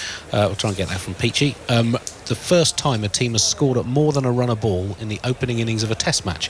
And there's only been one example in the second innings, as in the team batting second in the first innings. All the others have been third or fourth innings. There's only been one previous instance of a team scoring over 300 at more than a run a ball. That was South Africa against a very weak Zimbabwe team in 2005, got 340 in 50 overs. So England scoring 657 at more than a run a ball has almost doubled that record. The thing is, if there's any team that's going to do that again, you'd think it would be England again, wouldn't it? But will it get them a win here in Rawalpindi? That's the question, because so far the Pakistani batters have been very, very resolute in their play and very focused. Abdullah Shafiq and Imam ul Haq, 33 and 37 respectively. As in comes Will Jacks, down the track comes Imam, just bunting the ball back to the bowler for no run. The last time these 2 batters played on this surface, a little bit earlier this year, in March against Australia, they both ended up on 136 not out. So, Jackson again, full ball, flicked just in front of square leg and the leg side for no run. Well, it's definitely the sort of pitch, once you get in, it's hard to get out on. So that drop catch from Ollie Pope early on. Yeah. Here's Jacks again, that takes a thick inside edge and just goes past the stumps, and Ben Duckett at short leg's going to chase it. They'll run through for a single, 73 for no loss. Alex? Could be proven a big one. It could indeed, and just to been corrected by Andy, Abdullah Shafiq had 136, Imam had 111 in the second innings, though I should say in the same game Imam had 157 in the first innings, so he quite likes batting here at Rawalpindi as well. To be honest with you, Alex, if I got a chance, I reckon I'd quite enjoy batting on there as well. If it's always like this, I think even me at number 11, I'd take my chances. Here comes Will Jacks again, lots of flight on this one, driven nicely, only as far as extra cover by Shafiq, there is no run. I think if they had a Women's T20 World Cup at Rawalpindi, they could tempt you out of international retirement. Here comes Jacks, back of a leg this time, and Shafiq just shuffling that around to deep backward square leg for a single. Have you just retired me on air? No. You know what I mean? I don't actually. I'm not retired, I just got dropped. Of course not. But you know what I mean. I'll play anywhere. There we go. We've got that officially confirmed.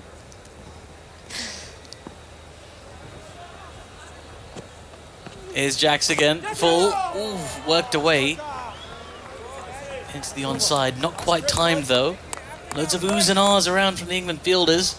Lots of them cramping the bat, trying to create some pressure. No wicket yet though. 74 for Nolas after 22 overs. In all seriousness though, Alex, I mean, do you think it's good for the game? We had Ramiz Raj on at lunchtime, and he said he really enjoyed watching England play the way they did, because that's how you perform in these conditions on a flat surface. He said that's what you want to see. If you're provided with that kind of platform, then you gotta take it. Do you think this is the kind of surface we want to see more of? I mean, I don't know if it is. I don't think it's the type of surface you want to see more of, because it's so hard for the bowlers. I don't mind what we call a road, a flat pitch, when it offers enough for the batters. If it is offering enough for the bowlers as well, you want something in it for the seamers, maybe a bit of extra bounce, maybe a little bit of nip as well. There we go. Jack Leach in for his 9th over. Got a slip and a short leg in place, and that's defended back to the bowler for no run. I think test pitches they should be tough to play on. England, they'll take on anything. They'll try and go at 6 runs and over no matter where they're playing. Here's Leach again. Once more in identical fashion, defended back to him by the bowler. But what will be really interesting to see is when we move on to the next place, and there might be a little bit more in it for the bowlers, how England actually go about, setting runs or chasing runs on the board. Yes, Multan is where the next test happens. Historically, nice pitches there with a bit more for the bowlers, but who knows what'll be prepared. So here comes Leach again. That ball's been swept aerially, but fine enough. And short leg fielders, it was beyond his grasp. Joe Root's given chase, but the ball has run away to the fine leg boundary for 4. The crowd cheers here in Rawalpindi. Another boundary for Shafiq. He's on to 38 now, I beg your pardon. Pakistan 78 for no loss. Nice deft touch that. Yeah, just manipulating the field ever so slightly there. It's the paddle. We've seen a lot of sweep shots, paddle shots, and that's purely because there's no turn in the surface, so it's quite a risk-free shot to play. Here's Leach again, as that ball's defended back to mid-off for no run. It's sort of, it feels like a safe shot to play when you're not really going to get any awkward bounce, the ball's not going to turn too much. And we saw Ben Duckett in particular, but not just him, many of the England batters just execute that reverse sweep, and we saw a reverse sweep for 6 earlier today. He's got a leg slip in place now to stop that paddle. That's interesting. Immediate response from Ben Stokes. Pressure back on. As the next ball defended back to the bowler for no run. So you've got a slip, a leg slip, a short leg. And with the wicketkeeper there as well, he's got plenty of company right now as Abdullah Shafiq. Loads of people to talk to. There's Keaton Jennings over there at leg slip. Here's at short leg, I beg your pardon. Here's Leach has been defended back to mid-on for no run, and that is the end of the 23rd over. Pakistan 78 for no loss. Shafiq 38 and Imam 38 as well. England yet to get the breakthrough, but they're trying to, be dynamic, try and respond to the scenario, trying to create a little moment. And this is something that Pakistan really, they looked all at sea various times yesterday where the ball was, being careering into the boundary over and over again. You saw Babar often, try and respond and move his fielders accordingly, but then bowlers wouldn't be able to hold their line. It's a horrible place to be. Yeah, and we saw some poor fielding yesterday from Pakistan as well. Fielding with your feet should be illegal at any standard of the game, let alone Test cricket, the pinnacle of the game. Yeah. It's interesting that Keaton's come onto the pitch. Here's Jax again, and that ball's been smashed down the ground by Imam ul Haq. Dismissive that time. One bounce into the side screen just below us. And that is another boundary to the score. 82 for no loss. Imam on to 42. Yeah, Keaton Jennings on the field. So he made short leg his own when he played the first time round in his Test career a few years ago, Keaton Jennings, and made some terrific stops in there, some brilliant catches.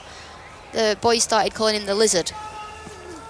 That ball's defended from the crease for no run. The Lizard. The Lizard, almost like he had loads of arms and loads of legs. I see. And he could just pick out anything. Well, lizards have just 2 of each. Weird. No? Do lizards have loads of arms and legs? Well, they're like starfishy, aren't they? Do you know what I mean? Like starfishy. As the next ball's played in front of cover, out to the sweeper for a single. The score moves on to 83 for no loss. Starfishy. Yeah, I know what you mean. The spread. Yeah, I mean, they can use their arms and legs pretty well. I'm not sure they got above average number for a quadruped. They don't have bones, right? Starfishes. Oh, we're going into... Yeah, not sure about starfish. They don't call him the starfish, they call him the lizard. Okay, fair enough. Maybe because he's agile in there, like a lizard, who knows? Maybe because he kind of fits into... I'm thinking of chameleons now. Here's Jax again as that ball's defended back to the bowler for no run. Maybe he's called the lizard because if you found a version of him from 60 million years ago, he'd be about 10 times as big.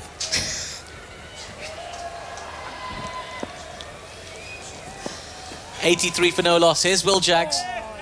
That ball's played into the onside defensively for no run. Keaton Jennings is out there. I'm not sure who he's on for at the moment. We'll find out for you. Here's Will Jags again. Ball's defended on the front foot for no run. Andy. Well, Livingston went off about 15 minutes ago. That's it. Don't think he's come back on. That must be who Keaton Jennings is on for. I see quite a few Union Jacks around the ground today. I was trying to count them earlier. I think I've counted as many as not Union Jacks, St George's Cross in England flags. I've seen about 9 of them around the ground. But since then, there's more now, because there's another 6 beneath the far end. Is that the Imran Khan enclosure? Yeah. Well, there's so many of them. They've all got different messages in different cities from around the UK on there as well. I can see 17 so far. 17? 17 flags, and that's just me counting, so I could be very wrong. There could be more. There's possibly some on the stands that are either side of our media centre as well. There's a lot of them. Loads of England fans here enjoying the hospitality. He's chatting to Khalid, who's been helping us out on this tour, about some of the groups that have come over from England. There's Leach in again. Ball's defended to mid-on for no run. He talked about the teas and the coffees and the kind of all of the hospitality that they enjoy over the course of the day. Having a lovely time. Breeze over here. It's good to hear and good to see. There's Leach again. Pulling Imam onto the front foot in defence. Lots of encouragement around the bat for him as well. There is no run. I mean, Alex, you've been in this scenario where you've got fielders crowding you and you're out there batting. I want to know, like, how distracting it can be just to have all that noise around you, all that chat around you, and try and stay focused somehow. There's Leach again, and another defensive shot, and a lot more noise. Tell me about that, Alex. What's it like? The chat you don't actually notice because you're so focused on being in the moment and doing your job for your team. But it's actually the having people around the bat, and everywhere you look, you can see fielders, and we can see Ben Stokes bringing in more catchers now. Covers come up, on the one, extra covers come catching again, and it's just those little doubts that come into your mind. Leach in again, and forward in defence again is Imam. There is no run. And knowing just if you get your forward defence ever so slightly wrong, you're in danger of being caught at short leg or that catching extra. Now mid-offs come up, and that's going to be a catching position as well. Here's Leach.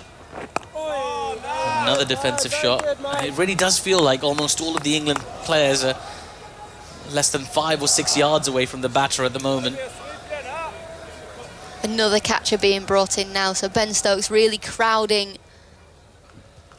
It feels like, I'll tell you what this field feels like in a second as it leaches into his run again. 1, 2, 3, 4, 5 fielders around the bat as Imam works that to backward square leg. It feels like the field you set in a club game when like one of the under 11 players is playing and you know they're not going to get the ball off the square. Number 11's batting. Number 11's batting, yeah. 83 for no loss after 25 overs, and he's on swing. That's Jack Leach's 4th maiden in his first 10 overs. That's more maidens than Pakistan managed in England's entire innings in 101 overs, just 3 maidens.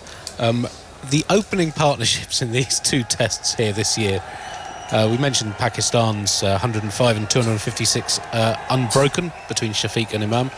Australia added 156, that was Warner and Khawaja. And in this game, 233 for England, now 83 unbroken. If you add them together, it's 829 for 3 of 212.4 overs. Goodness gracious. Will Jacks continuing, and Shafiq gets forward in defence, back to the bowler. There is no run. Is there a moral victory to be had, Alex? Just in knowing that, okay, we haven't taken any wickets yet, but they haven't been able to score at the pace that we did. They've been made to work for their runs as the next ball's turned into the onside again by Shafiq for no run. I think so, yeah. I mean, nobody scores as quick as England. Yeah. Doesn't in Test match cricket, but they have managed to have quieter passages of play. I think Will Jacks has bowled slightly too full. Needs to just drag his length back a little bit more. Here is Jacks. It's a little bit fuller, but also wider, and it's been driven beautifully by Abdullah Shafiq. That's going to run away to the extra cover boundary, breaking up that little spell of pressure that England created. Score moves on to 87 for no loss. Shafiq also into the 40s. He's on 42 not out. Imam on 43. So that one there, it was full and wide. So if he can just get his line straighter, but for me, bring his length back, maybe 6 inches or so, trying to hit the splice of the cricket bat when they're on the front foot. It just pops up off that surface and hits the splice of the bat. Well, Jack's just pulling it out of his run there, and absolutely, Alex. I mean, surface like this, very low margin for error. You've got to be bowling, probably trying to hit the top of off stump.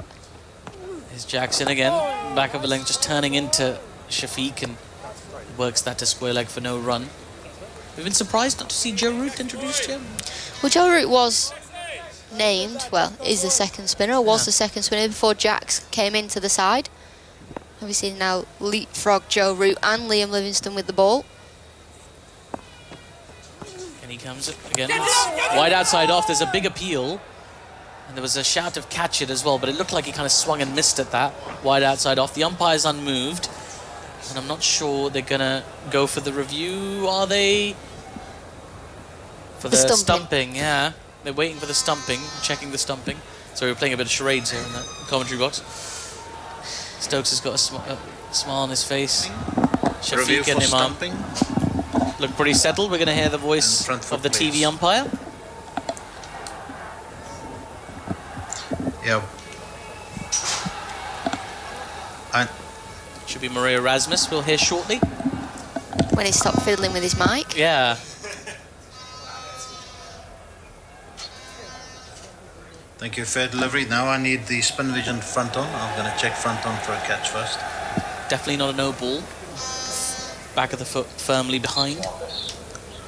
Okay, that's fine. And then ultra edge after this, please. Ultra edge coming down. Mix ultra edge. It's a big swing, and that foot is just in front of the line at the moment. Does he drag it back? Nothing there, and now back to your best side on for the stumping. Ollie Pope doesn't take the ball cleanly. Oh, he's dragged it forward. He's just got back as Imam. Down. Roll it forward. It's Abdullah Shafiq, I beg your pardon. He's safe. I have a decision for the big screen. Right, we'll hear that momentarily. There we go. He has been given not out by the third umpire. Now, had he taken that cleanly, Alex? Had he have taken that cleanly and whipped the bails off quicker, that would have been out. As Jack's very quickly back into his work. Lots of flight on that delivery. Played out towards the covers as Shafiq was looking for a single that wasn't there, and wisely for him, turned around. And that is the end of the 26th over. 87 for not lost Pakistan. And, well, England have had a couple of moments like that. And Ollie Pope already has had a few moments where he struggled behind the stumps as the reserve keeper. There was the moment just there where he didn't quite gather the ball quickly enough, and of course he dropped a catch early in the innings as well. Probably shows the importance of actually having a specialist keeper in Test match cricket. I think in white ball cricket, 50 over cricket, T20 in particular, you can get away with having, you know, a batting all-rounder. So you know, we see it all the time in white ball cricket, but in Test match cricket, it's so important to have a specialist keeper like Ben Foakes who can bat lower down the order and obviously needs to be able to do a good job with the bat. Of course. But for somebody like Ollie Pope, who is a keeper, I'm not taking anything away from him, but he doesn't keep as often as Ben Foakes does. Ben Foakes will practice his keeping day in, day out. You know, he'll take thousands and thousands of cricket balls. Ollie Pope will have got the call very last minute, and yes, he'll practice, but not as much. You know, he's more focused on his batting. Absolutely. Well, the way the game's going at the moment, he'll have plenty of time to get practice out in the middle. Although, how much will that cost England? Now, here we go. We were wondering where he was. England's second spinner, Joe Root, coming in for his first over. He's just having a few throwdowns. He's got 47 wickets in test matches. And he's going to bowl the 27th over of the Pakistan innings. He's got a slip and a short leg in place. And he comes, and that ball's been played into the onside for no run by Imam ul Haq. The crowd have just relaxed a little bit. It's sort of that afternoon siesta-esque vibe with the crowd at the moment. Digesting their lunch, probably. Root in for his second delivery. Lots of flight on that one. Comfortable enough was Imam, just playing it out to extra cover for no run. Ben Stokes just tidying up there.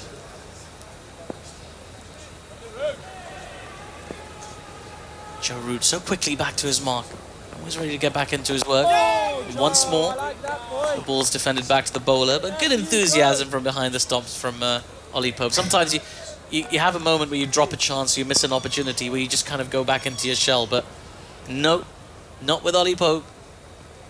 Good job, boy, he says. From behind the stumps to former England captain. In comes Root again. That ball's been driven straight down the ground, but fielded by Jimmy Anderson at mid-on, and there is no run.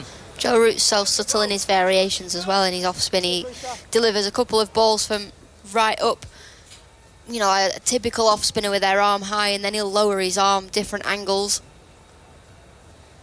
He can do many different things, and Liam Livingston is out in the deep just warming up as well.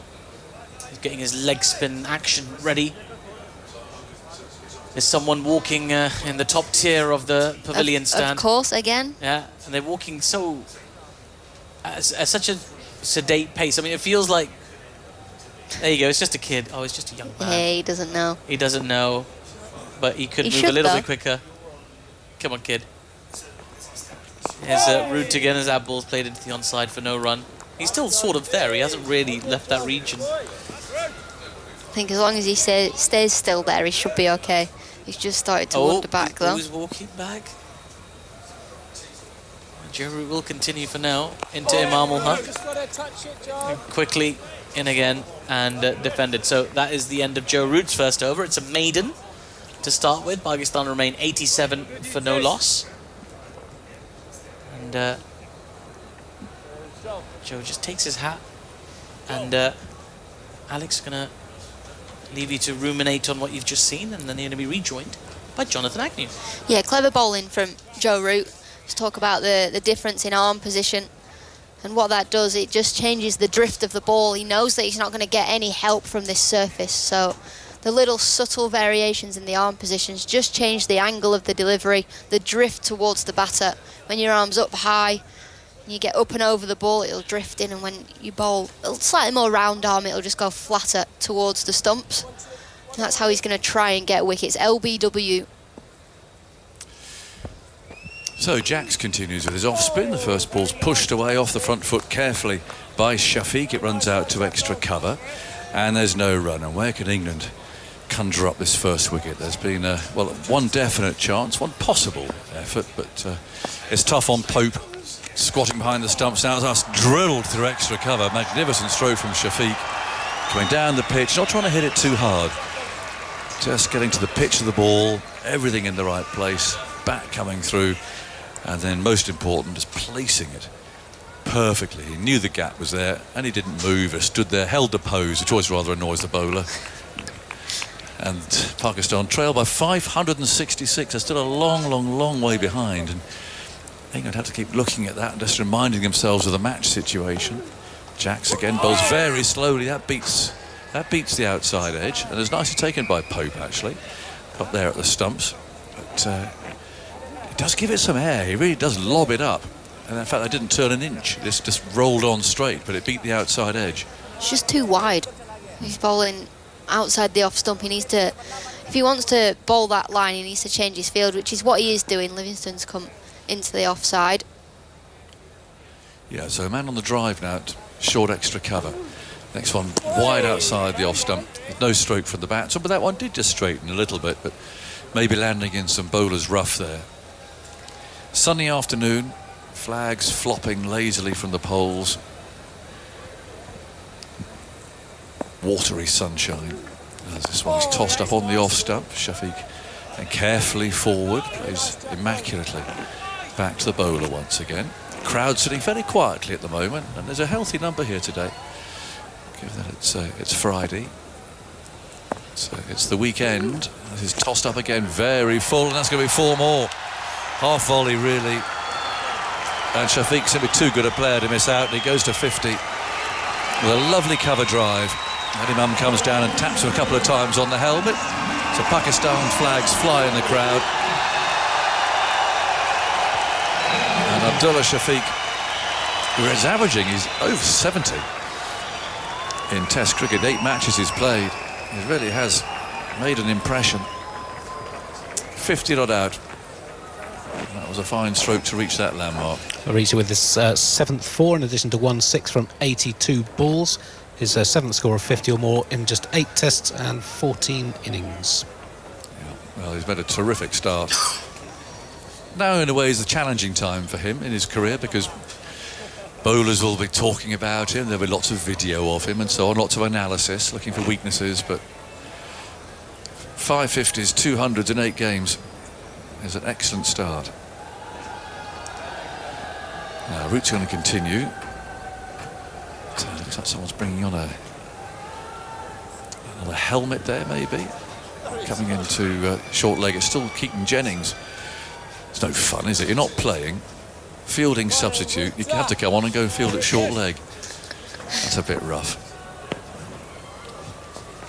Root comes in, bowls. It's played away down to mid-on, and there's no run. Now, he's a bit of an expert in that. He likes fielding there. He does, yeah. Does like fielding that. I was going to say, what's the point in having Duckett having been doing it there to move out? But actually, yeah, Jennings is a bit of a short leg specialist. Crouching there now as Imam's on the front foot. Plays that back to the bowler again.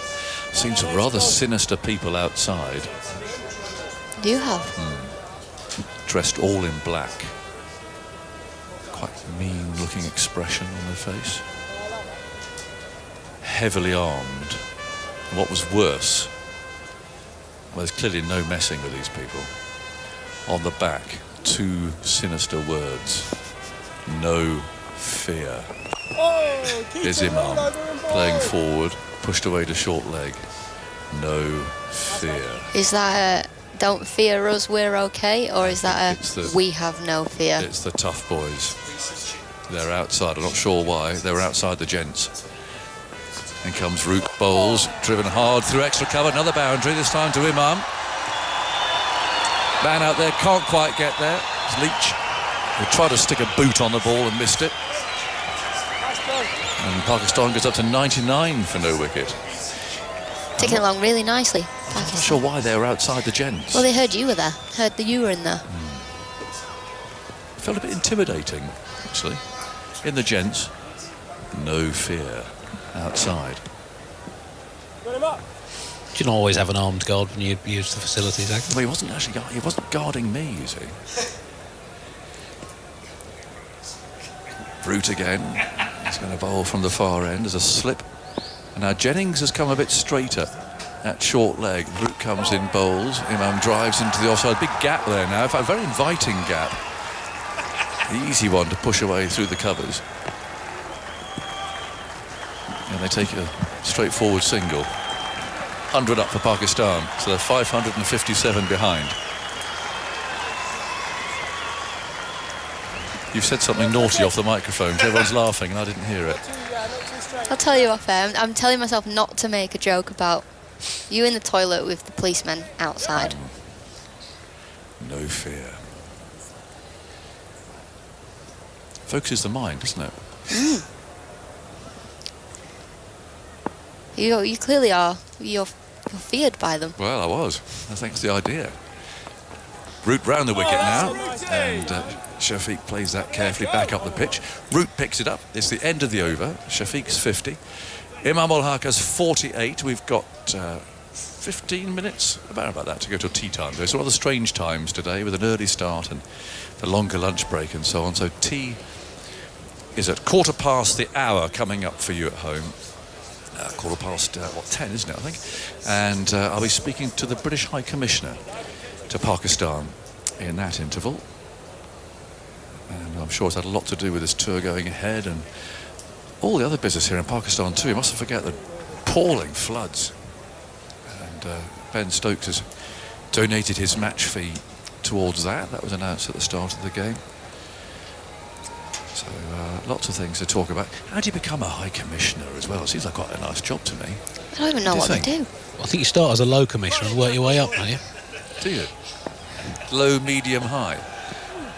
In goes Jacks. Bowles is flicked away to mid-wicket. And there's no run. 100 for no wicket. I wonder how you do become a High Commissioner. And who decides where you're going to go and how long you're there? Goes Jacks again. Bowles flicked away towards mid-wicket's right hand. They're going to steal a single. There's nicely taken, actually. Leach couldn't stop that. 101 for no wicket. Well, all I know from a High Commissioner is you're forever throwing gatherings and parties and having people round. Well, you can put that to him, Alex. I wouldn't dream of saying Every such a thing. country I've been to, I've had a chinwag at the High Commissioner's house. Yeah. Well, you're clearly very important. Well, even on holidays. Always get myself in with the High Commissioner. Me and the one from Greece were quite tight. Well, we shall find out. Shafiq's on 50, he's right-handed, and Jacks bowls to him, an off-spinner, which is played away with a little suggestion of spin into the leg side. And Pope trots out from behind the stumps and fields. Still 101 for no wicket. Jacks again, goes in, bowls, played off the back foot, and Pope picks up again. And kept busy there behind the stumps. You almost feel with Jack's bowling, you just know a bad ball is on its way. He's not bowled very consistently today. You just feel that 4 ball is around the corner. Goes again, bowls, played away, just past his right hand, actually. That hit not only hits Imam's bat there at the non-striker's end, but knocks it out of his hand. It wasn't hit terribly hard. But, he's picked it up again, he's all right. Jacks strides in again. He's got a very high action. Bowls on the off stump. And that's pushed away by Shafiq to mid-wicket to end the over. So it's 101 for no wicket. That's in reply, of course, to England's large first innings score. They wanted 750. They've got 657. We've got Jimmy Anderson trotting off the ground now. So is that Jamie Overton coming on? Yeah. Is that they could be potentially running short of resources if they're not careful. They've got Livingston off. I think Livingston's come back on. Has he come back on again? He has come back on because he was warming up to bowl, and I think it's time, when available, that he bowls now. So he's come on, and Jennings has stayed on, and Anderson's trotted off.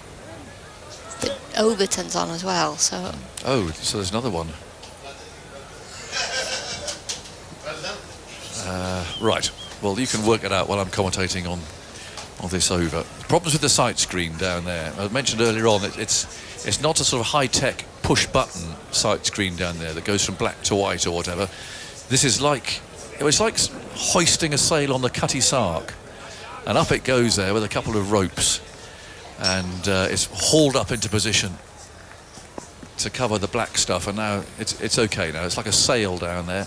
As Root comes in, bowls, pushed away off the front foot by Imam to reach his half-century. Just a few moments behind his colleague.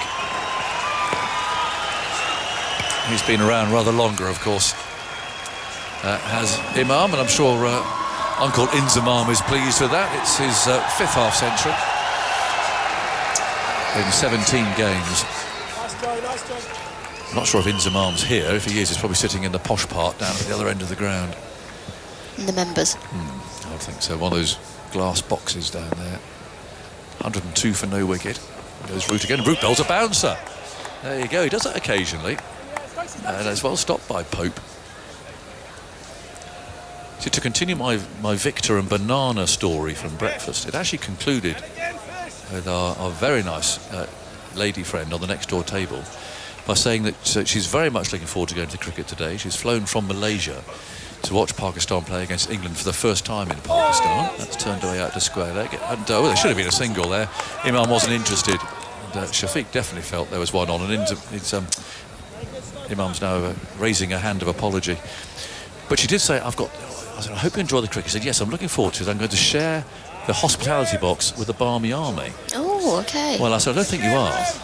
I said, I don't want to let you down, but I don't think you'll find it's the Barmy Army in there because they're outside. Here's Root bowling down the leg side, brushed away down to backward square leg. Duckett's the fielder, 102 for no wickets. I think you'll find they're the sort of the other sort of posher travellers who are in the luxury air-conditioned box with you. Barmies you'll hear with the trumpet chanting outside. In goes Root, bowls round the wicket, tucked away. Duckett will field again. 102 for no wicket. Actually, Andy Thompson's here for all those people who have toured with the Barmy Army. Andy, a very, very popular host who retired, actually. He hung up his flag or whatever he has to hang up to retire from the Barmy Army. In comes Root again, bowls. That's picked her up for a single down towards deep square leg, but he did retire on the proviso that should England tour Pakistan, he would pick up the reins again. So it's lovely to see him. So all those who have travelled and toured with the Barmies over the years will know Andy. And he's here, he's on very good form. 103 for no wicket, 31 overs gone. We're ticking down towards the tea break. And then, of course, that'll be 3:15, 25 to 4. It'll leave about an hour's play. That's all after tea. You know it's going to be that. Well, 4:38 yesterday we went off. 4:38 yesterday. Yeah, so about an hour and that's it.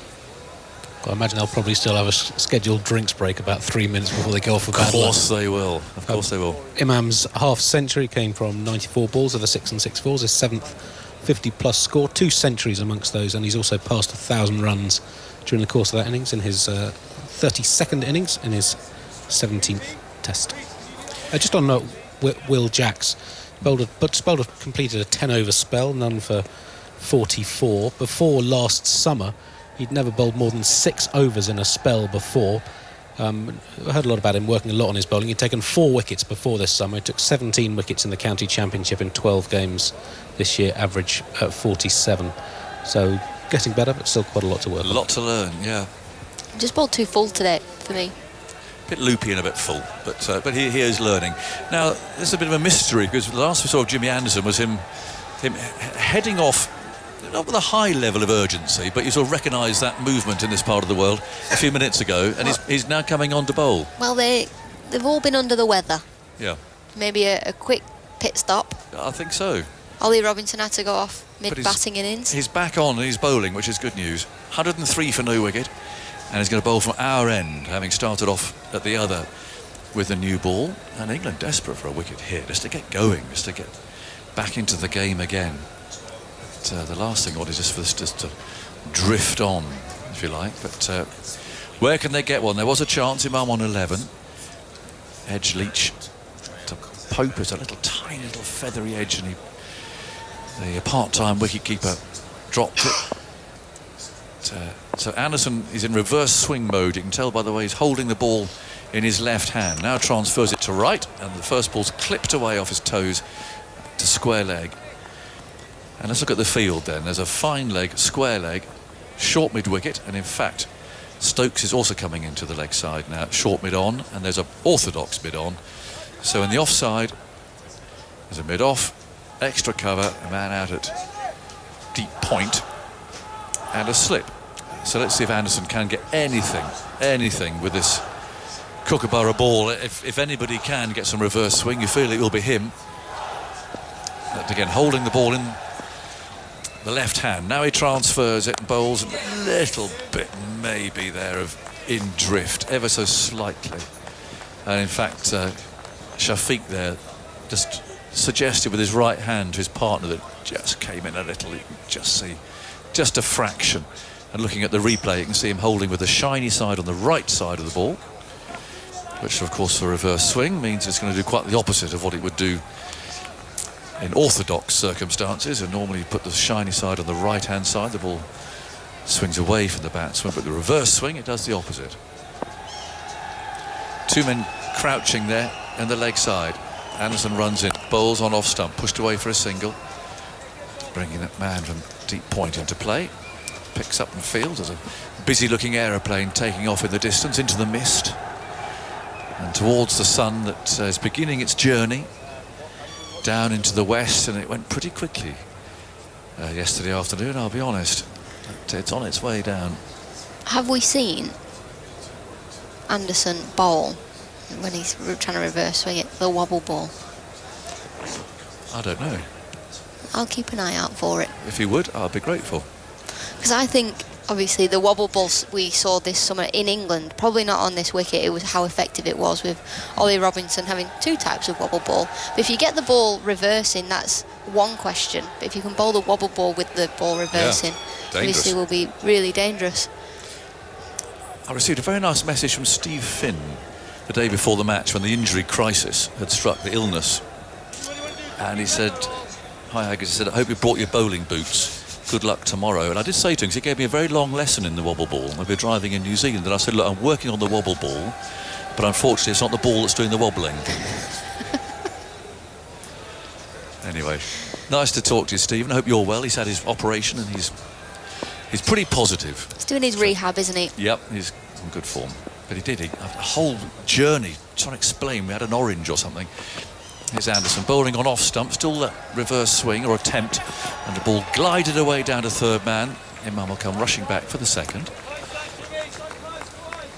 106 for no wicket. He was trying to explain, because you do have different grips, don't you, and different people do it in different ways. Yeah, I had a similar lesson with Kate Cross about the wobble ball. I said, right, we're going to watch this test match now on the TV, and you're going to tell me when it's a wobble ball, and then I'll tell you when I think it is. And she explained it over a pot of mayonnaise.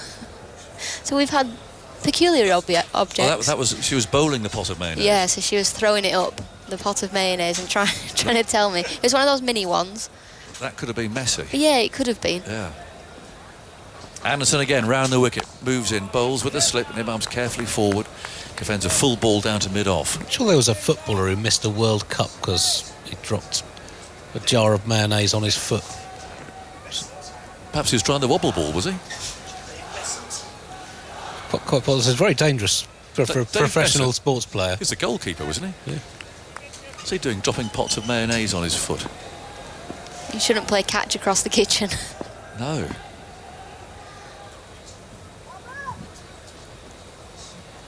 In goes Anderson, bowls.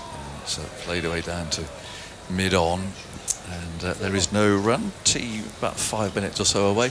I did do a demonstration. I had a sort of punter's evening in Sri Lanka. You go and chat to those who have come to watch. And Matthias Muralitharan was a guest who I was to interview. And there's always been lots of talk about his bowling action and so on. But I asked the host to provide an orange. They said, "What for?" I said, "Well, you'll see." I saw off Murali was showing his grip and how he bowled with a bright orange. So you could see, even from the distance at the back of the room, what he was doing with his fingers is absolutely brilliant. Best bit was at the end, he said, "Tell you what, Murali, get that signed." So he signed the orange and raised money for charity. It went for quite a lot of money, actually. Did it? Yep, a Muralitharan signed orange, which I suspect is the only one in the world. It's probably been flogged on eBay by now. But it did raise quite a lot of money for charity. But you could see it, you could really see his fingers and the doosra and all that stuff, because it was so vividly bright. Lovely man. I'll use brilliant. that in the future. There you go. You've got to try and spin it though, Alex. No. You've got to turn it. He could spin an orange on the M4, couldn't he? Oh yeah, he could, yeah. 106 for no wicket, and we've got Root continuing. Little goatee beard there, coming in from the far end. Bowls, tossing it up outside the off stump. And Shafiq leans onto the front foot, plays it to Stokes' left hand. He's very busy as captain at the moment. Stokes has got moves, moving people here and there. And there's a fielder he wants to bring in from point who hasn't seen him waving at him, but now he's coming in. So there's no deep fieldsman on that offside boundary. He's trying to tempt the batsman here. It's absolutely right. There's mid-on up, mid-off is up, saying, "Come on, give it a go." But Shafiq leans on his bat again. There's actually nobody on the boundary at all. No. Nobody on the leg side, offside. So go on, take it on. I mean, it's really attacking captaincy, you have to say. Well, just before tea as well. Yeah. When you don't want to lose a wicket. Root fires this down the leg side. Now, well taken, Ollie Pope, I say there, because that was quick. Fired down the leg side, and Pope was there to take it. That's no mean effort for someone who doesn't keep wicket very much. Really well taken. Very wide, wasn't it? Here he comes again. Bowls on the off stump. It's flicked back at him. Root fields himself. In a minute, you're going to find out how you become a High Commissioner. I'm intrigued to learn. Which character in Gilbert and Sullivan was the High Commissioner? Wasn't he High Commissioner? Of what? I thought there was a High Commissioner. Maybe there was. I'm thinking on the run here, which is always dangerous. Here's Root again, turned away out to square leg. And there's no run. Who was the very senior chap in the Pirates of Penzance? Was he a High Commissioner? I'm being told by our producer it was the Lord High Executioner. Oh, that's the same thing. So I'm sure you... It comes Root, bowls, has turned away out towards mid-wicket, between mid-on and mid-wicket. And they're going to take a couple here. We've got pursued down towards the boundary. And they only, yes, they take 2. There might have been 3 on there. That's the Mikado. That's not Pirates of Penzance. There was somebody who spent it as the Lord. He was an admiral, I think he was. He was an admiral who used to polish the doors of the. Anyway, that's for another moment. It's 3:15, and if you're thinking we've lost it, well, we kind of have, I guess. It's that sort of time of day, isn't it? The shadows are showing very prominently now to the left of the players as they wander off. The umpires have had enough. They're going for a cup of tea, and that is the end of that session. Very good one for Pakistan. They haven't lost a wicket. And they've taken their score onto 108 for no wicket, so they're still a long way behind at 549, but they're making England really work for this. That one chance was given when Imam had 11. He edged a little feathered chance to Ollie Pope behind the stumps, but down it went, and it's... I don't know when Ollie Pope did last keep wicket, or how much practice he does, or so on, but it's pretty tough for someone just to come in and do it like that.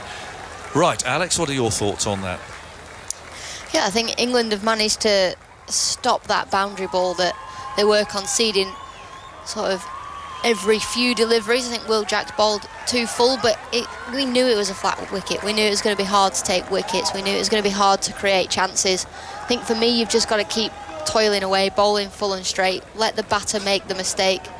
And Pakistan actually probably only got 2 wickets in their innings, whereas England gave 8 away with attacking shots and stroke play. So England, they're just going to have to be patient out here. What do you do? How do you prize a wicket out on this sort of surface? What are you going to do? Come on, I'm making you Ben Stokes for a moment. What are you going to do after tea? I really like the attacking fields that Ben Stokes is setting. I think, you for the first 4 deliveries, have those attacking fields, make the batter, hit over the top or through the infield, and then there's no harm in just spreading a couple of fielders and having that in-out field so that the batters, they probably get 1 or 2 and over, but then they're going to start getting frustrated with that. They want to tick along, they can't go at 3 and over for the next 2 days, because then it's going to be a draw. Nobody wants draws. I'm pretty sure Pakistan won't want to draw this first test match. They'll want to go out there and try and get as close to England's score as possible. And that England will be approaching it like that as well, see what they can get in this final session of the day, a truncated session inevitably, play finishing in about an hour's time yesterday, if you sort of mean, from this point. And England yet to take a wicket in Pakistan's first innings. And it's been, as you I'm sure know by now, a tough gig for the bowlers, this test match so far. But we've seen plenty of test matches around the world, and indeed in England, where it's been hard to take wickets. And then as the game progresses, the bowlers get into the game. It doesn't feel like that sort of match, I have to say, at the moment. But let's see what happens. We're only on the second day, and 10 wickets have fallen in the match so far. Only 2 of them to bowlers making something happen. The other 10 have been to aggressive shots from England's batters yesterday and today. 108 for no wicket, then in reply to 657 all out. Jimmy Anderson's going to bowl. The sun is out. It's actually shining a little brighter than it was at this time yesterday when it got a bit murky, but we'll see how we go. Here's Anderson round the wicket with 2 short mid-wickets in, bowls to Imam, and Imam on the back foot to a ball short of a length and plays it calmly towards Ben Stokes at mid-wicket. Stokes has not bowled yet, but generally speaking, he does hold himself back for when the ball gets a little bit older. He does have this knee problem, and we'll see whether he does introduce himself into the attack and whether he'll try to get a reverse swing. 108 for no wicket. Shafiq 54, Imam 52, and Anderson goes into bowl. It's only his 5th over, Bowls to Imam on leg stump, turned away. There's the first run after tea.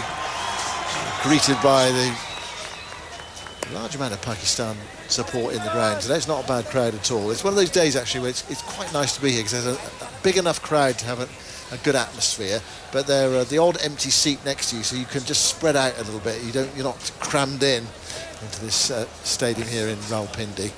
109 for no wicket. Waqar Younis is alongside me, former Pakistan captain and coach and demon fast bowler. How are you, Simon? Yeah, good. It's still going well for Pakistan in this first innings. Yeah, they're both looking pretty good, pretty solid. Not as aggressive as what we saw yesterday from the England openers.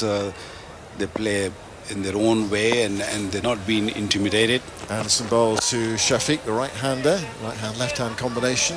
Straight ball turned away towards Ben Duckett. They're both very, very good defensive player. They'll take their time. They are not going to get intimidated with all those field positions close to the bat. They'll manage their way. I saw this before when Pakistan played against Australia. Very similar situation. They did put fielders in a very awkward situation, awkward positions, and they managed it beautifully. And so far, they're doing extremely good. Anderson moving in with the shadows lengthening. Bowls to Shafiq, another straight ball. This time plays it on the front foot with a open face. Firm face of the bat towards Anderson, I should say, up towards mid-on. And there is no run. It's a hard taskmaster, this pitch. In Rawalpindi, not much bounce, not much movement for Anderson. And England this afternoon just occasionally took the ball past the outside edge of the bat. Really jacks bowling wide to the right-hander. Anderson bowls. That's down the leg side. That catch for Pope. Low down to his left-hand side. England are celebrating. And Shafiq, is he walking off? He's just waiting to see whether the ball carried. England think they've got the opening wicket here. It was a short ball down the leg side, glanced away. The two umpires are going to consult. And has Anderson strangled one here down the leg side? What a brilliant good catch. Yeah, really good catch from Ollie Pope. The umpires are consulting. He might have had a tough period against the spin, Pope, but this was amazing. If this has been, if this is carried, right, here we go. Yep, it's going to be sent up to Marais Erasmus. Team umpire director, we have a umpires review for a clear catch, fair catch. Can we start with the front foot, please? The soft signal is out. Yep. So that goes in England's favour. It really would be a fine catch from Ollie Pope. Let's have a look. It's not a no ball. We're okay there. Front on, please. I'm just waiting for those pictures to come up on our screen. Everyone's screen, actually. Big screen here. England waiting. That ball was dying to him, and he had to really fetch it to go left. Ultra edge, please. Oh, what a catch. I think it carried, and he just grabbed it nicely with his left hand. Brilliantly taken. Very, very nice catch. Definitely came off the glove. I'm pretty sure of that. Yeah, we're just seeing it now. It's come off the glove. There's no doubt he's touched it. Best angle for the catch, please. It's a question of whether he scooped it up. Let's have a look. We're seeing that now, and I'm not so convinced by that. Oh, not this angle. Simon, I need something maybe just from the side because I've got that ball touching the ground. It's going to be a tough one for the third umpire because the fingers underneath the ball, or is it the soft signal is out? Remember that. Maybe try that side on. Just maybe it can. Did that ball touch the ground first?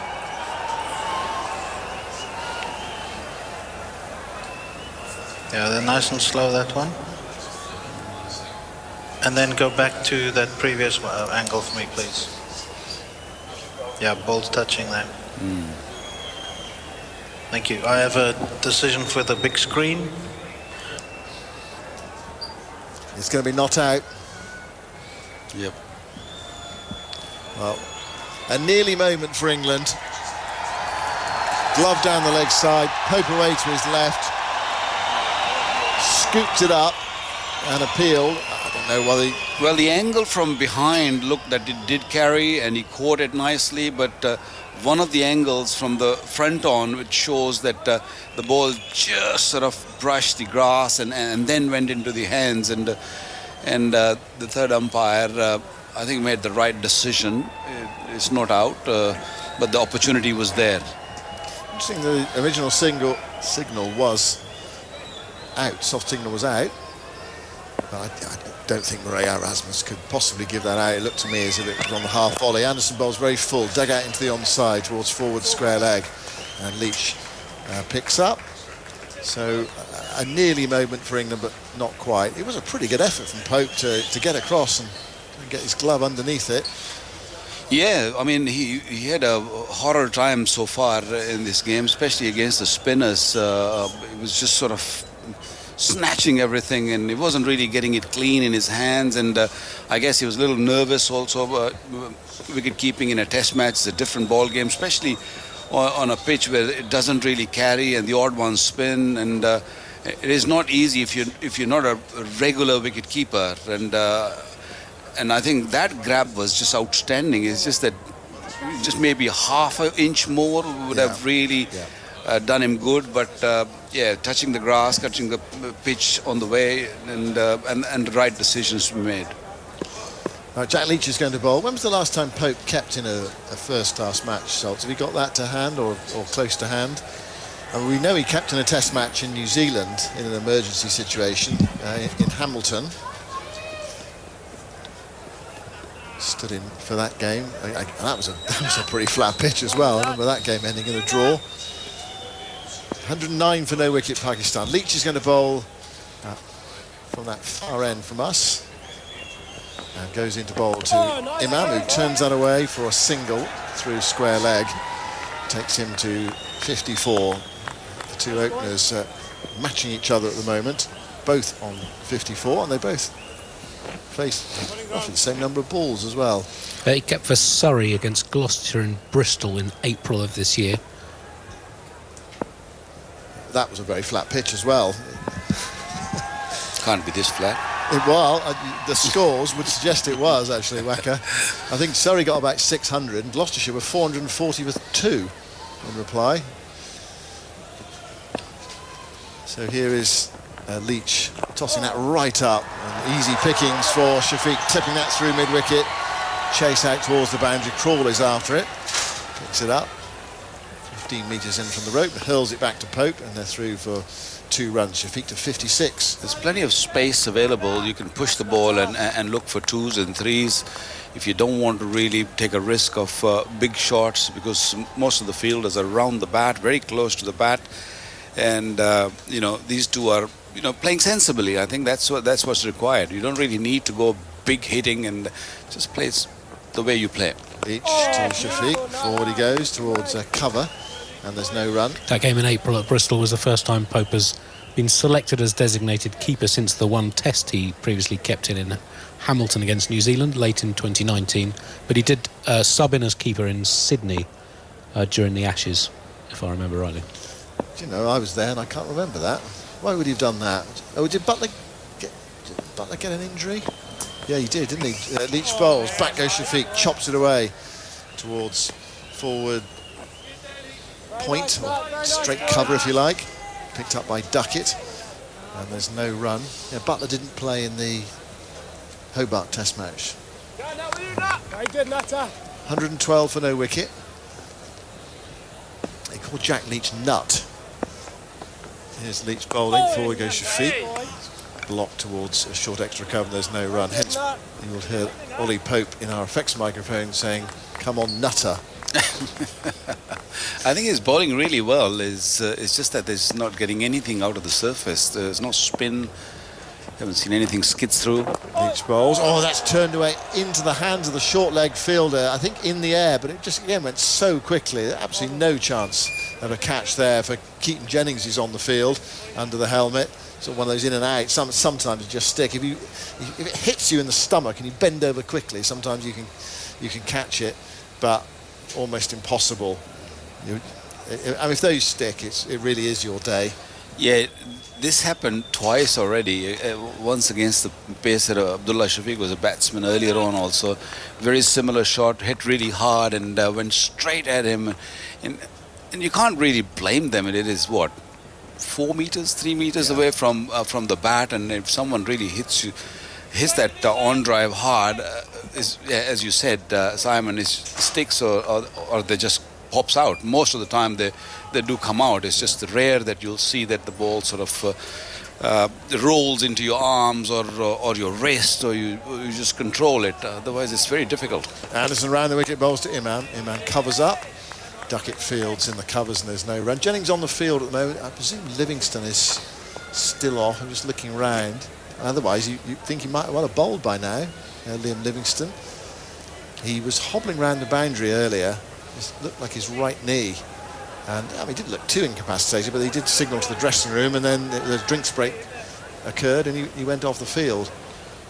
So Jennings is on the field, and Anderson in pleasant, I would say evening sunshine, but it's only 10 to 4, although that counts for evening here at this stage of the year, as Anderson bowls and Imam comes forward and blocks it back to the bowler, and there's no run. Yeah, that match in Sydney, Pope had been left out of the side, so he was the sub-fielder when Buttler was injured, and he took 4 catches in the second innings, 2 off Mark Wood, 2 off Jack Leach, including a very good one off Australian opener Marcus Harris. And he's had one of those sort of strange days behind the stumps today. Waka, you mentioned the drop catch. We think it was a drop catch, and there was that stumping potential chance as well, as Anderson bowls outside the off stump, trying to get the ball to reverse. It might just be shaping away there from Imam, but it started wide and he allowed it to go through. That last delivery did swing a little bit, but way outside the off stump. As you come a little straighter or try to target the stump, nothing really happening from the middle, where you actually want the ball to deviate a little bit from. So anything outside the off stump, either Imam will allow the ball to go to the keeper or look to go through the cover. He's got 2 cover men very close to the bat. Anderson bowls to Imam. Imam is drawn forward, plays it to one of those fielders. Stokes, he tries a bit of fancy fielding there and it doesn't come off, and it deflects up towards mid-off and there's no run. So Anderson's bowling with a slip and then 2 short extra covers and a short mid-wicket. It's that sort of pitch, and I remember him bowling in the UAE. It was an umbrella field where he had 4, at one point he had 4 on the offside and 4 on the onside in an umbrella. I mean, really unconventional. I took a photograph of it at the time. I've never seen him bowl to a field like that. We might get there. Anderson bowls and played away towards mid-off. They're off a quick single, shy at the stumps at the striker's end from Jacks. It's a bit wide, but I think that was a well-judged single. Tight one in a one-day match. You wouldn't have batted an eyelid at that, but in a test match sometimes you think there might be, for some reason, a chance for a run out, but they are so good generally between the wickets these days. 113 for no wicket. Yeah, he was well home. Yeah, he was well home. And left hand and right hand, when the 2 batsmen out there in the middle, it is very hard. It doesn't matter how experienced you are as a bowler, it becomes very tough to sort of hit the right length, and especially Anderson going over the wicket against Abdullah Shafiq and around the wicket for Imam. Anderson bowls, forward goes Shafiq, and there is no run. It's the end of the over, 113 for no wicket. That game in Bristol that Pope kept in, I reckon mercifully the last day of that match was washed out, because it was the biggest draw imaginable. I think Surrey got, what was the score there? Surrey got 600 and Gloucestershire were 443 for 2, I think. That's in reply. Correct, yes, Surrey 603, double 100 for Jamie Smith. Pope made 84. And Chris Dent made a double 100, and Marcus Harris a century for Gloucestershire. Does it say whether that last day was washed out? The last day was washed out, yeah. I don't think anyone was particularly unhappy about that. I don't think the last day of this test match is going to be washed out. It's cool and sort of clear and dry, quite dusty. I wouldn't have thought it's rained much in Islamabad for quite a long time. It has rained a lot in the recent past, but it's just stopped. I'm glad. Here's Leach bowling. Forward goes Imam. Back to Leach, who picks. I know obviously Pakistan had a huge amount of rain sort of back in August time, didn't it? Into September. Yeah, it's a lot better now. We don't want any more rain. It's damaged a lot. Leach bowls and Imam comes down the pitch and smashes this back, and it's gone for 4. Leach tries to catch it, the umpire ducks, and that's why the umpires take the players off for bad light at say 25-5. It's not always for the benefit of the batters, it's not always for the benefit of the fielders, it's sometimes the benefit of the umpires themselves, because when players are playing that sort of stroke, the umpires are in danger. Yeah, it is very dangerous for the umpires. You've got to really be fit and sort of ready for it. He just closed his eye and he wasn't really looking at it when the ball passed his ear. He's very, very lucky. He was, yeah, that was Hassan Raza. Here's Leach bowling. Imam plays into the onside and there's no run. 117 for no wicket with that bludgeon 4. I think instead of these fancy hats, they should be wearing helmets, isn't it? Well, if they're going to play like that. I think Stokes yesterday evening was smashing it, wasn't he? So if you're an umpire, you're probably thinking, hold on, I'm potentially in danger here. So it's not just about the safety of the batters and the fielders. The umpires come into it as well. We see Bruce Oxenford with his shield, for example. Anyway, he just got out of the way of that. It could have been a really nasty injury for Hassan Raza. Here's Leach bowling.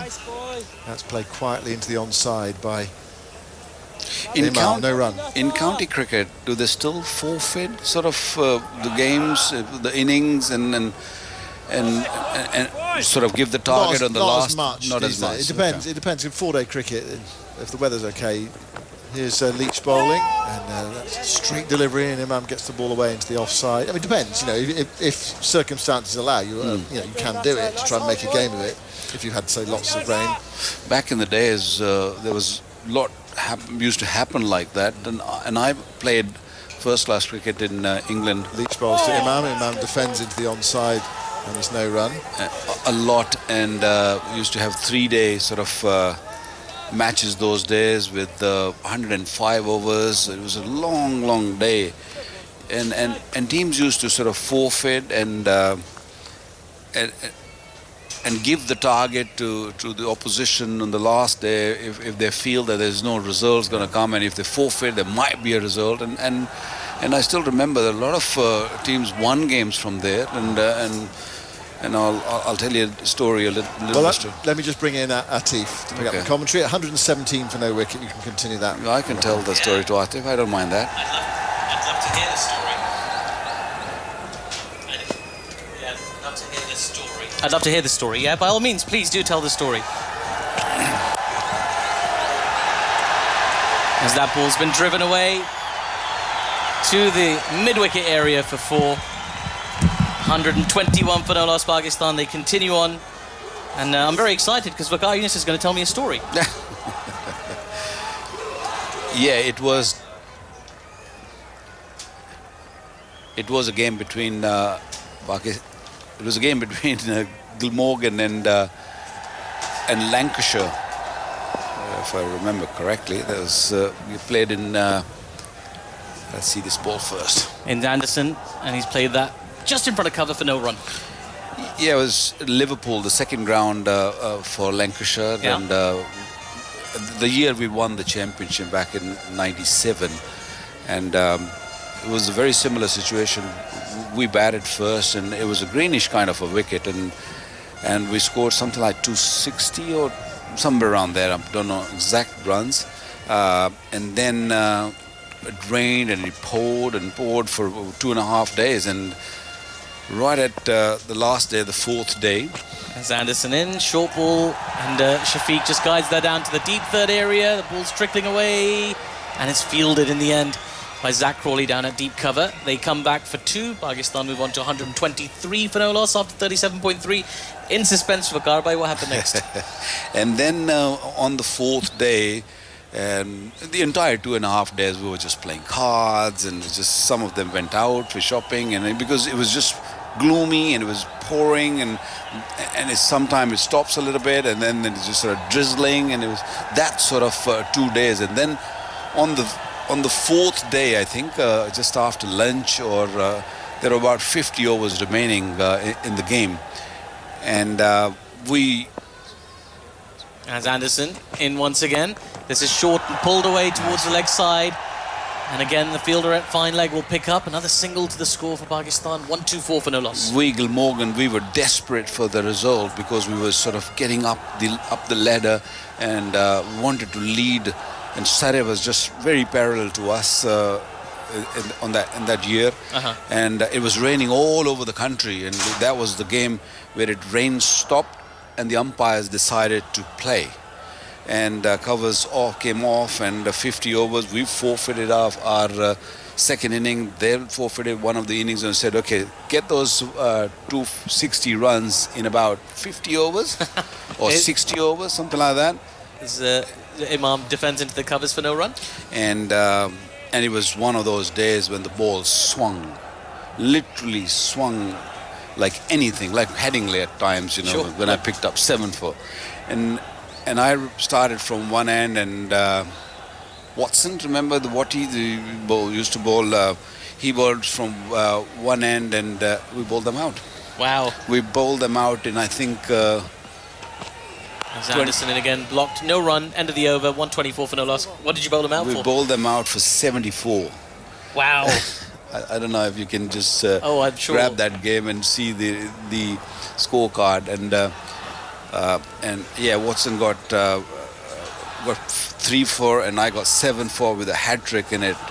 Neil Fairbrother was my hat trick ball. Wow. Yeah, it was just and we got all the points which we were looking for, and that really helped us to sort of win the championship. And straight after that we went to Swansea, played against Gloucester, won that game also, and then we just sort of cruised from there and won the champion. It came very, very tight with 2 points difference right at the end against Somerset, and we had to win that game too because Surrey was playing at Kent, and they won that game. It was a very tricky pitch, and they won that game in 2.5 days or 2 and a bit days.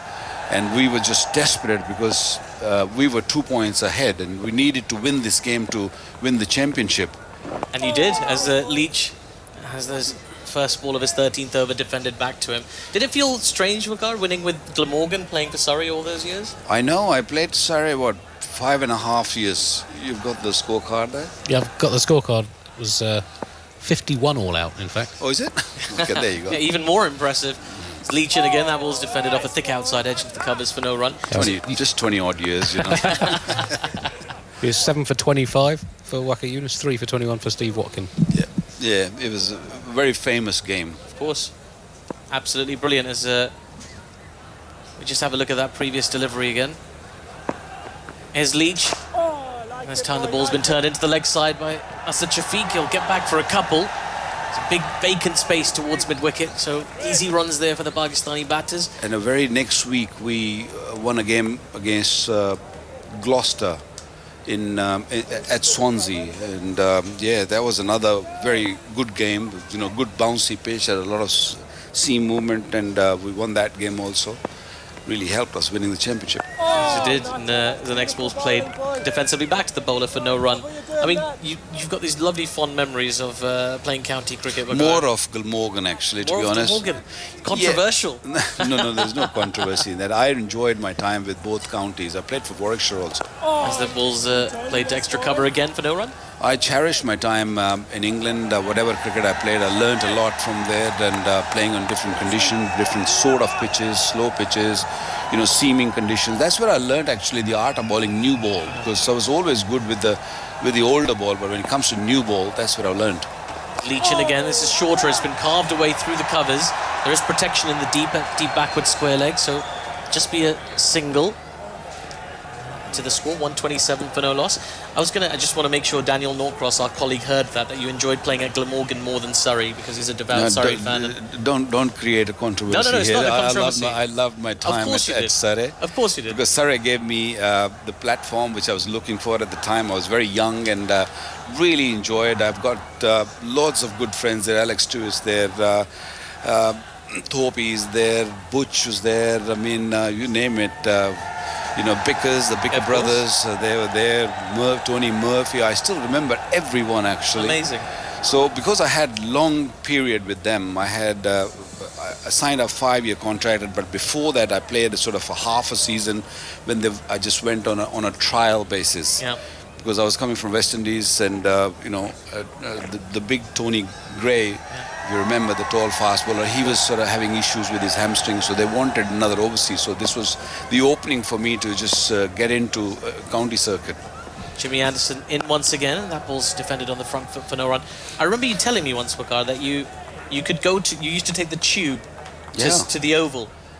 Yeah, I remember those old the coffins. Yeah, the big giant kit bags. Yeah, I used to. They gave me that coffin, the blue color one, and because I never drove in England, and it was a struggle for me. And I used to live in East London, and from there it was hard for anyone. No one from East was playing for Surrey. Yeah, they were more towards Surrey or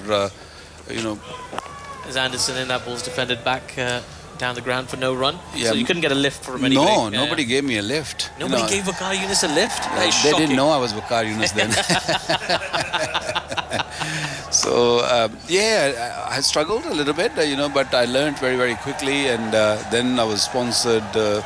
Then I had sponsored car, nice big apartments every year I used to get. And I was pampered a lot by both those teams. Gilmorgan pampered me a lot, and I put in hard yards. I really ran in for both teams for all those years. Anderson in again as well, and that ball's played into the onside for no run. So you've kind of sort of paved the way, Vicky Bhai, because we hear about like Pakistani cricketers now who are treated brilliantly by the counties. They've got you to thank. Yeah, those days were different. I mean, I enjoyed everything. I must mention Monty Lynch. He was my mentor also, and he was kind of a first person I met when I just walked through that Surrey gate for a trials. A very dear friend of mine, Abdul, who drove me there, thanks to him, and he left me at the gate and he said, "Okay, mind your business now." That's Jimmy Anderson in again, and Shafiq defends once again. Little passage of play here where not a lot's happening, to be honest, but we're hearing some wonderful stories from Waqar Younis about his time playing county cricket. So I walked in, and Monty Lynch was taking his bag out of the car, and I'm standing there thinking, who should I meet? And my English was below average, to be very honest. And that too, talking to Monty Lynch, whose accent I couldn't get at all. And he says, "What's up, man?" And I said, "Look, I'm so-and-so." Anderson in, this is full, it's been clipped away, but picks out the fielder at square leg, no run. And he said, "Don't worry about it, come with me." So he took me up the stairs, and I don't know if you guys remember the old dressing room. I don't think you would remember.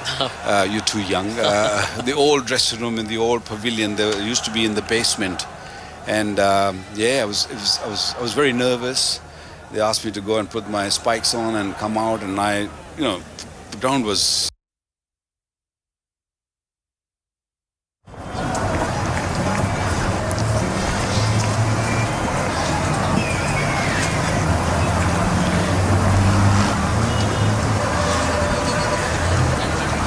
And apologies, we've just briefly lost the line to Rawalpindi with Pakistan 127 without loss. Jimmy Anderson is bowling his 8th over, 0 for 16 so far. Shafiq and Iman-ul-Haq, the opening pair, have done such a good job here for Pakistan after England amassed that mammoth score.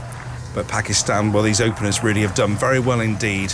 And England desperate for a breakthrough in the last, well, we reckon about another hour or so of play. You're listening to 5 Sports Extra on BBC Sounds, as well, of course, commentary from this first Test match. It's Pakistan against England in Rawalpindi, 127 without loss, as Anderson bowls, and that's just pushed forward by Shafiq. In fact, it just rolls behind where Ollie Pope, who's keeping, of course, in place of Ben Foakes, who was unwell, out of this game, does the fielding. End of the over. With 40 overs of this Pakistan innings, 127 without loss. Shafiq 66, Iman-ul-Haq 59. I'm delighted to say we can return to the commentary team at the ground. 97 was my first year, and that team was very, very different to Surrey team, because Surrey was like it's a big county, and plenty happening, and at Gilmorgan it was a smaller county, but the people there were so loving, so welcoming, and so much enjoyable. Dressing room was outstanding. I had a lovely time. They gave me the freedom to do things. Field also for such a young guy, and we all ran hard. I mean, all that bowling attack, and we had a bit of luck with us also winning their championship. As in comes Leach, big swing across the line, goes out towards deep forward square leg, in fact, and a single taken there by Imam Ul Haq. He moves on to 60. Pakistan 128 for no loss. I think that's enough from me about myself. Oh, it's lovely to hear, honestly. It's wonderful to hear these memories about county cricket. You'll be happy to know that it's still very hotly contested, and we had a remarkable climax to the county championship this year as well, with Liam Norwell's heroics on the final day. As in comes Leach again, as that ball's defended into the covers for no run. And I dare say, Waqar, we've actually got enough time to talk about this stuff today, rather than yesterday where there was all action cricket. But we thank you for the time being. We'll give you a little break. Lovely to hear from the great Waqar Younis here on BBC Test Match Special throughout this historic Test series. As down the track comes Abdullah Shafiq, and he smashed that. Oh, that's gone a long way over the side screen on the pavilion end of the ground for a huge 6. Little quiet passage of play there from the Pakistani batters ends in quite dramatic fashion with a big 6 from Abdullah Shafiq. He moves on to 72 now. Pakistan 134 for no loss. And back alongside alongside me, very pleased to say, is Vic Marks. And you probably enjoyed that shot as well. What do you make of it? Well, you can hear that it was right out the middle of the bat. There's that crack, isn't there? When it comes out the meat of the bat. A beautiful shot. There was no one back there.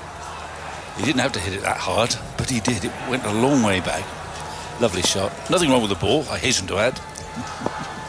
There's Jack Leach in once again. This is short and cut away out towards deep extra cover. They should get back for 2.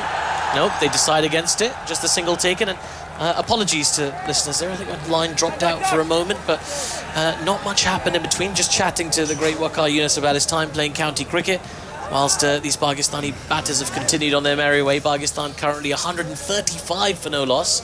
They haven't done it in sort of 15 overs like England did. They've taken 40.4, more sort of conventional test batting display from them.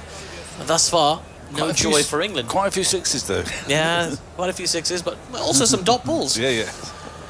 Here's Leach again, and Imam forward in defence. And just to illustrate that difference between England's batters and Pakistan's batters, Shafiq has got 73 of 130 deliveries, Imam 60 of 115, which in most instances... It's good going. It is good going in Test cricket, but... And in the context, it's good going too. Yeah, it's just, by comparison to the England side, it looks relatively pedestrian, doesn't it? Yeah, but... It is what was required. Here's Leach now, into Imam Ul Haq, who comes down the track, and he smashed that over Jimmy Anderson, who's stationed at mid-off, and that runs away to the boundary as well. Looking to accelerate a little bit, these Pakistani batters. Imam on to 64. And a terrific shot there. Backed himself to clear. It's a very tall Jimmy Anderson. There's a bit of a skimmer. There was just a glimmer of interest there amongst the England fielders, but he hit it very hard. Just a little bit low, as it were. A sort of real 3-iron, 2-iron probably. No one can hit them. And it cleared mid-off. No, not a chance. You a big golfer, Vic? I'm a keen golfer. Ah, okay. But dare I ask your handicap? Well, it's not as low as I thought it would be after I sort of retired from full-time. 12.5. Well, that's very impressive. 12.5, yeah. That's very good. Well, yes, but not really. No, anyway, very good. Yeah, well, I can tell you. I haven't got a 2-iron in my bag. I can tell you mine if you want. If it'll make you 72. 139 for no loss is the score. And Ben Stokes is going to be introduced into the attack for the very first time. Well, he's the man who sort of makes it happen. Can sometimes conjure a wicket from nowhere. He's going to have a pretty unconventional field. In fact, I don't know whether he's going to go for the short pitched tactic that he's the so-called enforcer. It looks like he is. He's got that very fine third man on the angle of about a second slip. He's got at least 2 men back on the leg side. Here he goes. Here's Stokes to bowl for the very first time in a test match in Pakistan, and it's just been defensively pushed away by Abdullah Shafiq into the covers for no run. It's kind of a historic movement. Yeah. Yes, it is. Yeah. It's a hard place for him to try and do his enforcing via the short pitch ball, because it is a very docile track. The short ball hasn't caused many problems for batsmen throughout. They've had time sometimes to get on top of it and just hit it down. Stokes again running in hard to Abdullah Shafiq. There is a bit of bounce in that delivery. Shafiq pulls, doesn't time. He goes on the bounce to duck it. Is that forward, sort of a mid-wicket area, and there is no run. Sometimes by sheer force of personality somehow it seems that he can induce the error, and that was not a convincing pull shot. Certainly didn't time it. He's got 3 men loitering on the leg side, sort of single saving, but also there to perhaps catch something. Then 2 further men on the boundary on the leg side. Here's Stokes again, another short ball which Shafiq just sways out of the way and then goes through to the keeper for no run. Bit of pace on that, just shy of 130 kilometers per hour, but also that bounce.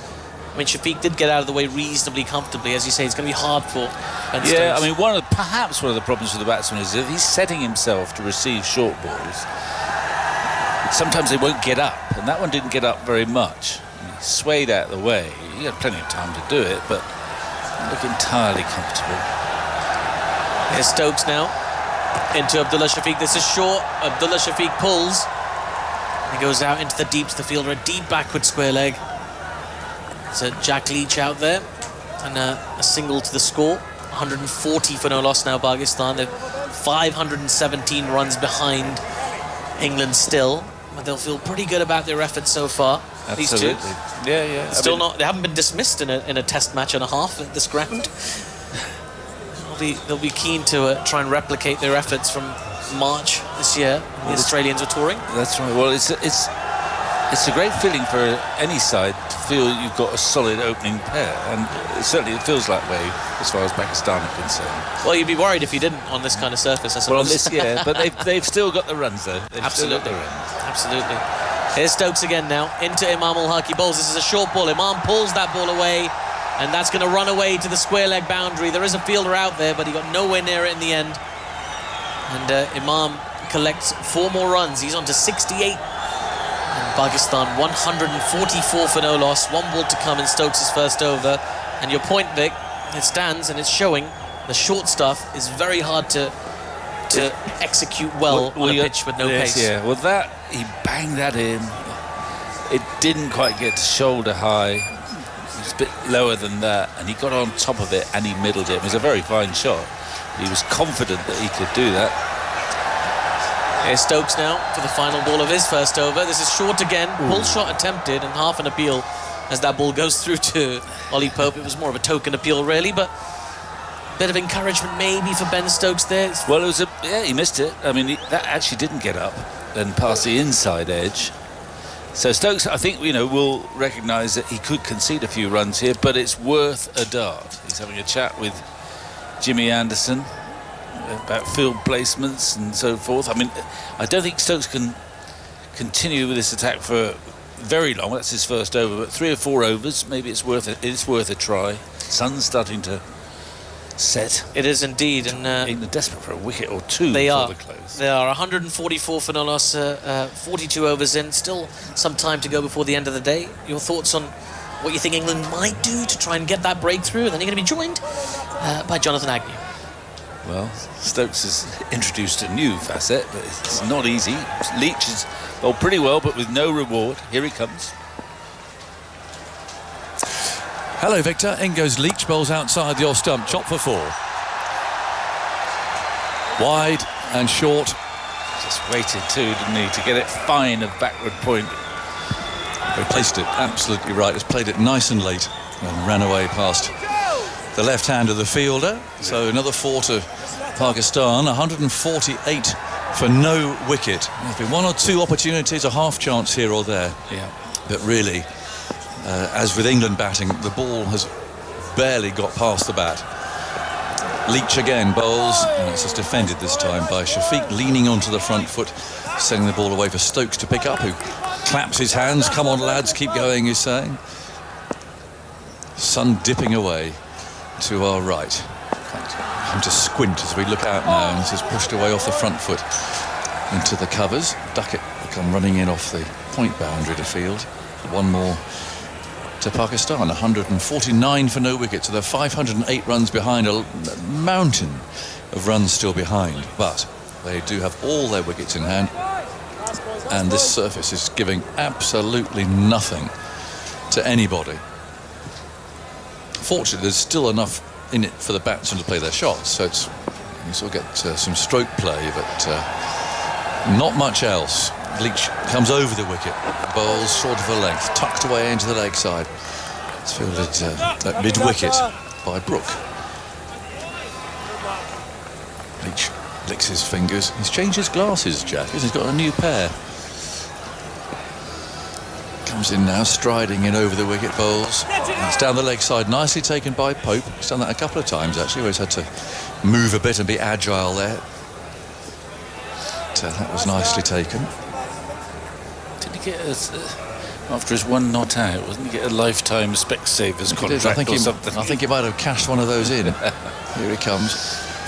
Bowls, and that's pushed off the back foot out towards cover. There might have been a single there. Certainly would have been in one-day cricket, but maybe an eye on the setting sun.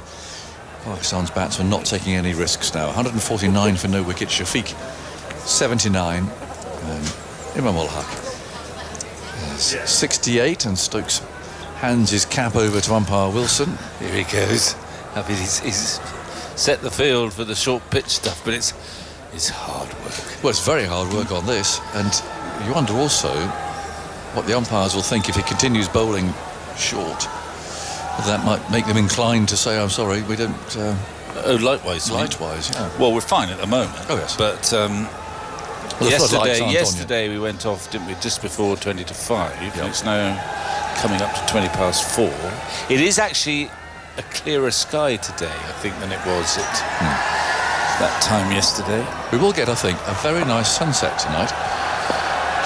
Stokes over the wicket, runs in, bowls to Shafiq. It's a bouncer inevitably, and that went through at quite a rate, because Pope there took that leaping skywards, and both feet were off the ground as he gathered that. That really did go through. Stokes bending his back. It's hard to get a ball through like that on this pitch. Close to being a no ball, just or even wide, actually. Yeah, well, anyway, he's got away with both those. Yeah, but there was venom there. It was. Surprised Pope. Large birds are roosting in the floodlight. It's a pylon up there. Get a bit of a shock when the lights get turned. Well, they might. They're actually roosting amongst the lights. The bulbs. Another bouncer from Stokes, and Shafiq bobs his head underneath it. There are men out, of course. They're there for the trap. Fine leg, deep square leg, and then 3 in catching positions scattered around that leg side. But we're going to get a lovely sunset, I think, down over the... It's not necessarily glamorous, those concrete half-built buildings and the satellite dish pylons that we have. However, I think as far as sky colour is concerned... You can find romance anywhere, Jonathan, I know that. Well, we'll try. There's a couple of sentries up there. Look, maybe we're setting behind them. In goes Stokes, over the wicket, bowls short. He has to with this field, and Shafiq knows he has to, and he simply sways out of the way once more. Well, he could, given the odd... I mean, I've seen... He's got a bit more defence for a fullish ball, in that he does have a wideish mid-on and a mid-off. So he could just offer the surprise length ball. Yes. Or fullish length ball, but he hasn't done so far. Stokes receives the ball, spins himself on those backhanded catches as he tends to do before he runs in again. There is a mid-on and mid-off. Mid-on's quite deep. He runs in again now. Bowles, and Shafiq does pull him this time. Only for 1 run. Out to the fielder in the deep to our right. He's in the shade now, the shade of the stand. Terraced stand, probably, 20 rows maybe there of terrace seating, and the 150 is up. Unnoticed, it seems, by the crowd, largely because it hasn't ticked over on the electronic screen. Now it has. 150 for no wicket, and they're going at about exactly half the rate that England was scoring at, the 3.4. The crowd's noticed up on the screen, 150 up it says, and there's fireworks alongside that. There's Stokes, very long shadow now to his left, runs away, bowls, and Imam pulls now, swatting sort of a pull shot. really get that out of the middle of the bat. That's fielded there on the leg side. And they take one run, 151 for no wicket. Imam onto 69 now. More birds roosting, the large black birds swooping round, and they're actually perched on top of the bulbs. They're going to turn them on in a minute, and I presume they must get hot. So well, maybe that's why they go there. Well, you'd think once they were actually turned on, those lights, those birds would have to scarper, wouldn't they? Well, they'd become roasted. We'll soon find out. In goes Stokes again, bowls, turned away off his hip. Anderson's the fielder, trotting in there from backwards square leg. And that's the end of the over, called there by umpire Wilson, who is now actually he's already been called for a meeting. Can't be a light meeting yet. By Hassan Raza, who's the... It may be a shall we get the lights turned on meeting. Shall we disturb those birds up there? Like Gather Aggers is prattling on about. Well, it could be. They're not prattling on at all. I'm simply I'm describing the scene. Oh, forgive me, John. Victor, but they're still in conference, and umpire Wilson is up to something. He's reaching into his pocket. Well, maybe the birds, maybe they know that it's time for the lights to go on, and they're feeling a little chilly. So they're going to get up there to be warmed up as the lights go on. It was a meeting to summon the fourth umpire, who I met this morning. He's a lovely chap, who will have the light meter with him. Okay. So here he comes. He's actually trotting out. They turn the lights on before they put the light meter on, don't they? Oh, no, they probably don't. I think the lights are down to the third umpire and the ref, aren't they? Well, they ought to switch them on there, then. Anyway, sorry. Anyway, he's got his light meter now. Saltzman's poised. Why didn't take the light meter out with him at tea? After tea? Seems... And actually, you know how the light meters at home now, those big ones, they perch on the stumps? That looked more like a little white one there, unless umpire Wilson's got a MiFi device in his pocket, which he might have. 151 for no wicket. In comes Leach. Bowls turned away by Imam into the leg side. Bounces off Jennings there, who's at short leg. Somehow we didn't have time to talk about these niceties yesterday, did we? No, there's a little more time on our hands, and there might be even more over the next couple of days. We might have run through the entire stand-up repertoire of Andy Zaltzman.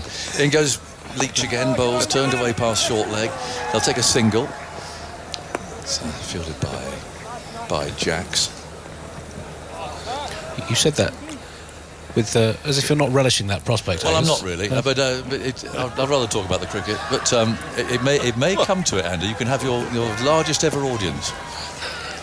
That's not very stiff competition. Don't know about that. In goes Leach again, round the wicket this time, and Shafiq just beats the diving fielder at cover, and Duckett will come sweeping in from the deep. One more run, 152 for no wicket. Radio 4 6:30 slot. I mean, you can. Can I say, by the way, jams it on the very top of the pylon, because TV obviously follow our conversation. Do you think so? Yeah, they're zooming in on the birds. There's rather a nasty-looking hawk-like creature up there, who's perched on the very top. You can just see him. Here's Imam leaning forward, and let's push back to Leach again. You can just see him on the spike. I can, yeah. As more and more unsuspecting birds gather underneath him. It's becoming Hitchcockian. Well, it is. There's a lot of birds up there. A bit of squabbling going on now as Imam turns that away to mid-wicket. And there's no run. Well, they're going to have to turn them on in a minute. But why are they gathered on only that particular pylon? They're not gathered to our right on that pylon. Does that sort of thing interest you? Oh, no, I'm fascinated. Leach again, bowls, and declining light. That's played away into the leg side. Bit of footwork there from Stokes. He's going to peel his cap off, and he's going to carry on, I think. Now, umpire Wilson has got something else to report, and he's striding over towards his mate, who's got his back turned to him at the moment. He's taken a flashing bail off there. I think he's putting the light meter on. Well, yes, so it obviously was a MiFi that umpire Wilson had in his pocket. It's not one of the bail readers, and he wants to have a look. And so the umpire's appearing at the gadget. Umpire Wilson, who I think must be senior man out there, he's taken it and he's put it in his pocket. So they are going to carry on. I think they're concerned because of Stokes bowling the bouncers. Well, maybe. But you'd think they used. But yes, last night the floodlights were beaming out at this time, were they not? Well, maybe all the power from those floodlights has actually gone through Andy Zaltzman's cable into his laptop. It's blown the whole circuits up, and we're not going to have the lights tonight. I think the possible reason the birds are congregating on the far left pylon is because that's the pylon furthest from the chicken research facility behind the They pavilion. feel safer. Do you think they're anxious? I think they are. Before anyone gets concerned about this research facility, by the way, being a poultry farmer's son, I can report that the name of it actually relates to poultry food. In goes Stokes, bowls, and that's pushed away into the offside. They might get a couple here, might get three. Let's see, they've taken two. A long chase for the fielder into the distance. It's Root who throws the ball back. And indeed, they do get three. So it's not some sort of Frankenstein's laboratory in there in which they're experimenting on chickens. This is to do with the food, I think, that the chickens are having. So I think we'll to put that. I think the birds congregated there because they know it's in Agnew's eye shot. No, I think you're both wrong. I think they're there because they're birds that appreciate a nice sunset. And they are perched there because they are going to get the absolute unrestricted view of that sun going down in a few moments' time. They'll have their cameras out. They'll be taking selfies, as every good sunset appreciator does. 156 for no wicket. In goes Stokes, moves in, bowls, pulled away into the leg side. They've taken one. They're not quite timed, but one more anyway. 157 for no wicket. What sunset is that, Victor? Well, you've been there. It's your prize photo. It's on the very front of your phone. You're proud of that, aren't you? I took it. I mean, it's a sunset. The sun is just sinking into the sea. It's also horribly out of focus, but apart from that, isn't it? That's exactly. Right, I've been there. You've been there. Right. Sri Lanka. In goes Stokes, bowls, and up on his toes he goes, and plays out to point. Nearly right. Bude.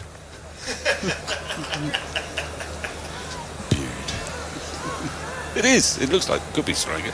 I can promise you it's Bude. Well, I think Tim Peake should pass me his phone. I can take a photograph from here through my open window of the sunset, and he can post it on social media, and you can just gauge for yourselves how lovely a sunset it's going to be here in Rawalpindi tonight. Because there we go. I've got the floodlight pylon in. I've got the scoreboard in. Tim will post that, and you can make up your own minds. Floodlights are coming on over there. Oh, yeah. But not the one with the birds. Perhaps they're waiting for them to go. Maybe it's the equivalent of firing a warning shot. They're up. They're coming up on the... Yeah. And I think the birds have disappeared. The birds have gone. That was a warning shot from that pylon. Yeah. And they knew to go.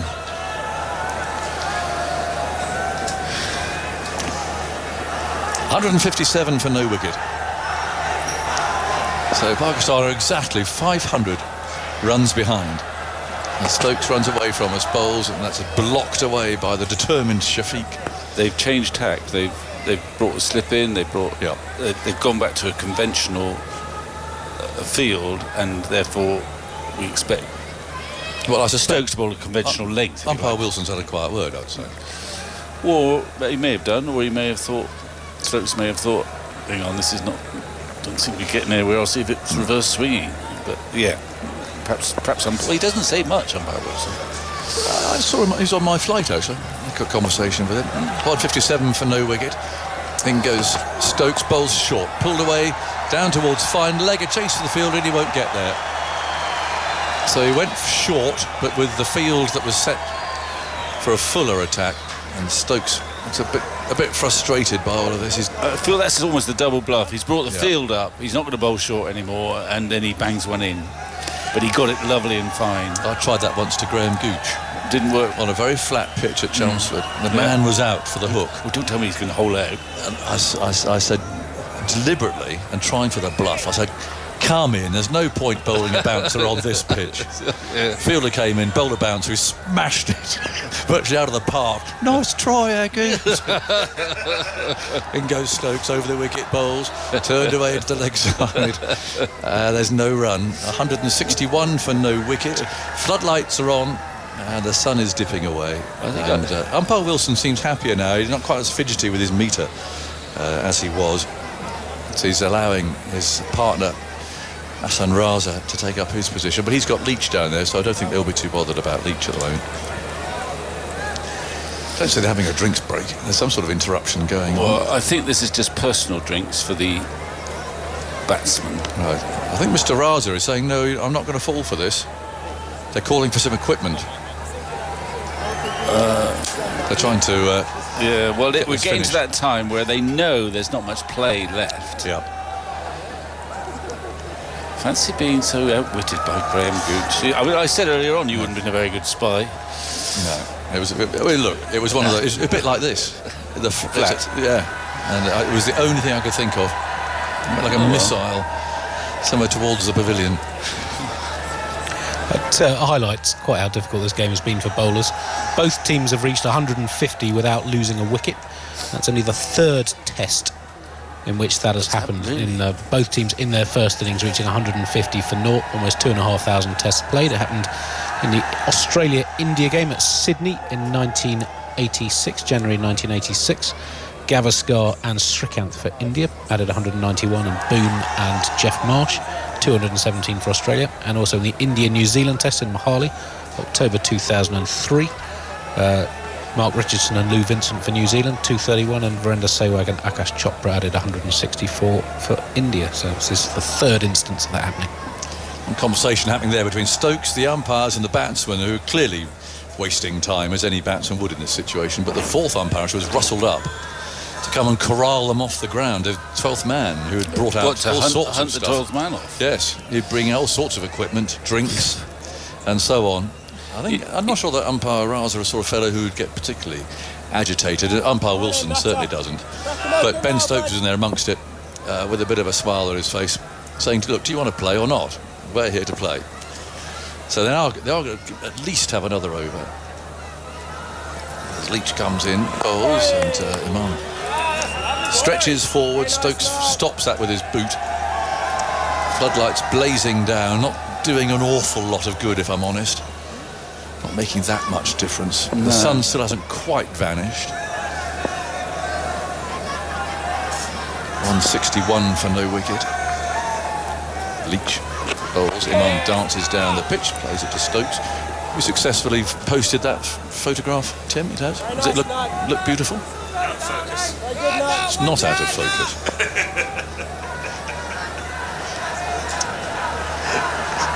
Leach again bowls, and he comes down the pitch and smashed him down the ground. The belligerence there from the left-handed opener. Maybe the dying moments of the day. Well, why would you dancing down the pitch and hit it for 4? Yeah, well, why do you want to go off, seeing the ball so well? Stokes is smiling still. Hang on, Ben Stokes took 18 off the last over. No, was it 28? 18 off the over, didn't he? Yesterday they went off. Well, he didn't know it was going to be the last over. No. Whereas they've got a better idea today because the standard's been set. It is slightly clearer skies, I think, than yesterday. Yeah. It just happens so quickly, doesn't it? Yeah. Leach again bowls. And dances down again. Plays to mid-on. It's not quite the stage where you bring on somebody silly. Just to... Well, the one person we haven't seen is Livingston, and I don't think he's on the field. No. Jennings has been on there virtually throughout, hasn't he? Now he drives him for 4 more. That's a good shot. Through the offside this time, just to the offside of straight. Leach couldn't stop it. I mean, he's used his feet a lot to Leach. Keeps Pope interested, keeps Leach interested, but sometimes he's defended, but on that particular case he got right to the pitch of the ball, half volley, and he banged it left of mid-off. And there's no spin. He's fully confident of that. Leach again bowls to him, a little shorter this time, and it's patted away. Stokes fields, end of the over. I think I see Jacks loosening up just to try and keep them on the field. So let's see. It looks as if England are doing their best to stay on here, but we're approaching that time now where the umpires will say, well, we went off at this time yesterday. That's the time that we've set, and therefore we'll do that again tonight. England lingering a little now. It's as if everyone's had enough of today. Umpire Wilson has got his light meter out again, and he's laying it on the bails. He's checking his reading. If it's the same, reaches the same point as yesterday, they will go off regardless of who's bowling. They simply decide that that's it. He's happy for now. He's tucked it away in his pocket. Players permitted to go on, as far as I understand it, for another hour. Yes, that'll be interesting. Another follow-up stat to that one. All 4 openers have reached 75 in the first innings of the Test. Only once has that happened before. That was that Australia-India game in Sydney, January 1986. He's had a quiet day today, but he's just coming back. I just realised I've only made 1 note in my book since before lunch. Compared to yesterday. You've been busy grilling various Pakistani high officials. Not those sort of notes, but now thank you for whoever pointed out. I knew there was a High Commissioner in Gilbert and Sullivan. He's an HMS Pinafore. Right. So there we go. Did your guest know that or not? No, it was just pointed out to me. So I knew somewhere in Gilbert and Sullivan there was a High Commissioner. Now as it's floated up, driven down the ground to mid-off, a scamper a single. That's well, you heard there, Robinson hit the stumps with his throw. So an underarm flick, and the damage now being repaired by Mr. Wilson. Let's take a scampered single. Nice pick up and throw there from Robinson. But the batsman well past the stumps. The sun still just with us. Burning orange.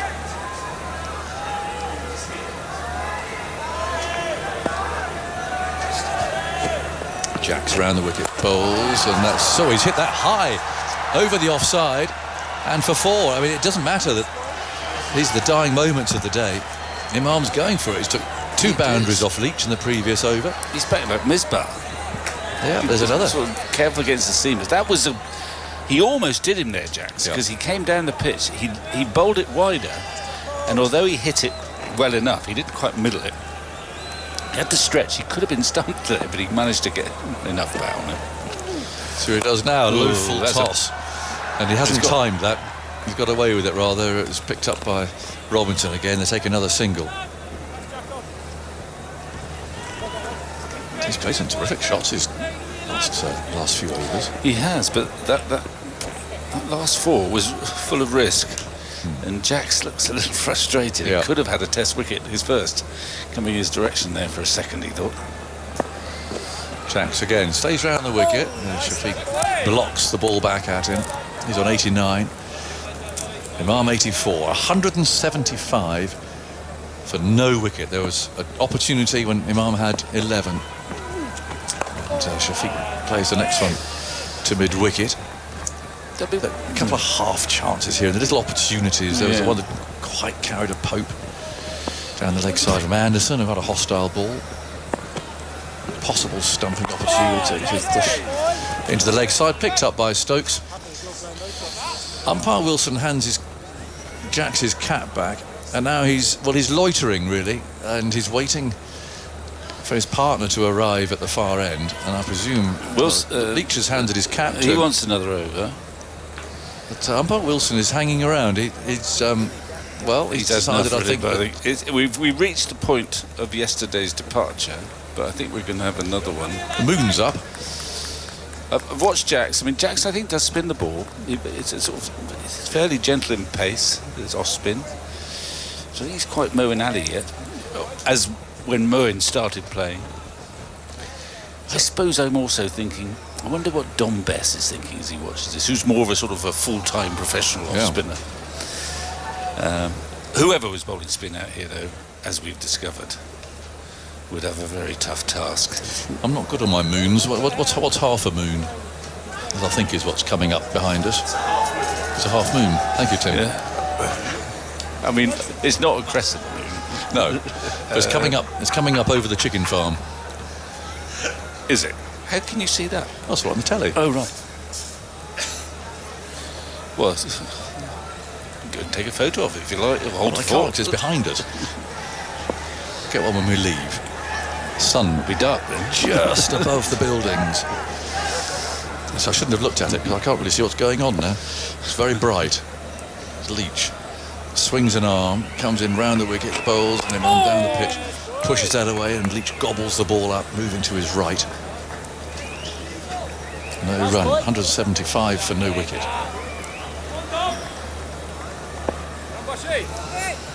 Slip. And a leg slip. Leach round the wicket, darts that in, arms on the back foot. Stokes trots in, bounces in really. It's quite energetic there, coming in from short mid-wicket. Crowd still sitting here patiently. They've enjoyed themselves today. Leach moves in again. And, Imam once again likes to use his feet. He opts for defence, but he comes down the pitch. If you could break his code, it'd be worth occasionally just bowling a very wide delivery down the leg side, because he comes down three times and over, 4 times and over. Fire one in. Fire one wide, and it could go for 4, but it could produce a freaky stumping, because he comes down quite vigorously, quite a long way, and sometimes he defends if he's not there. Leach round the wicket, bowls again, he comes down, and he's hit him hard over mid-off for a 1-bounce 4. It's a good shot. It's a brave shot under the circumstances, but it's, as we've seen in this game, no fear. Yeah. I mean, Misbah used to do this, didn't he? I remember him hitting last over the day, Monty Panesar, big 6s straight down the ground. Leach again bowls to him. He stays in his crease this time. To the probably identical delivery, really. Yeah. Plays that back to the bowler again. But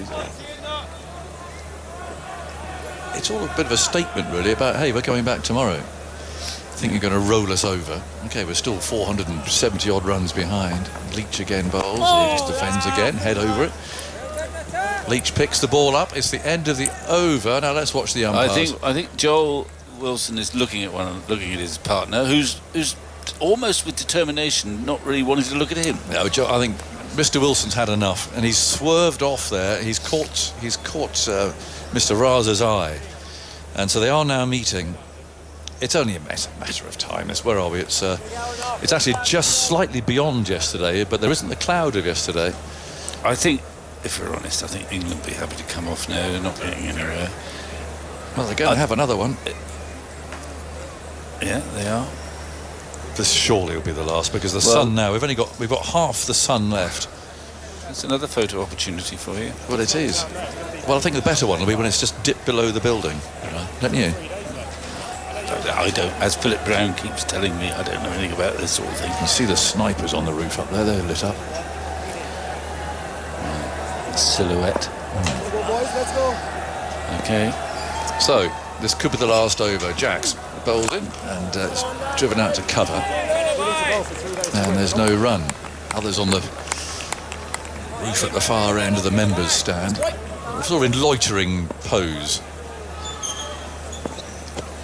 Goes Jacks again, and that's flicked away into the leg side. There's no run. They're not in the sort of that position that you see them in the films, hidden under mountains of bracken and that sort of stuff.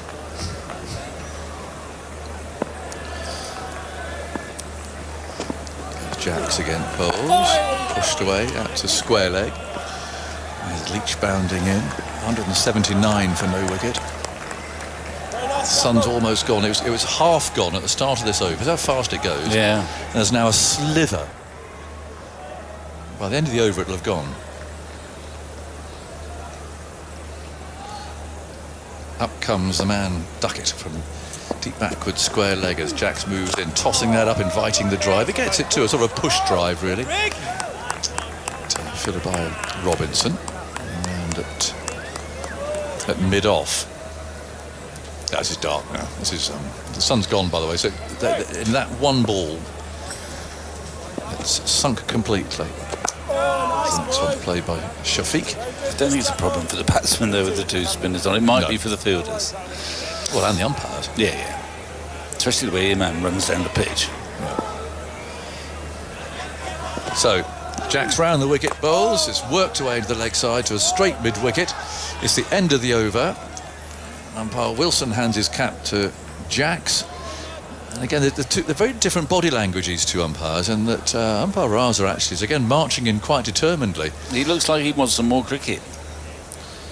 Yeah. Joel Wilson, not so convincing on that score. But he's I think if Stokes decided to have a bowl himself, they'd go off. I think they would, but it's going to be Leach, I think, that continues. But sorry for Simon, he's been poised to come in here and he's also poised to head off down to the far end to interview who I suspect will be either the batting or the bowling coach today. Feels that sort of day. Does he know? Has he got time to prepare? It's been or is revealed. he ad lib? Oh, it's Will Jacks. Okay. Oh, Harry Brook might have got a bit of a mention. He scored his first 100. He did him yesterday. Oh, did him yesterday? Of course he did. Right, I say did him. How many spoke to him? Yes.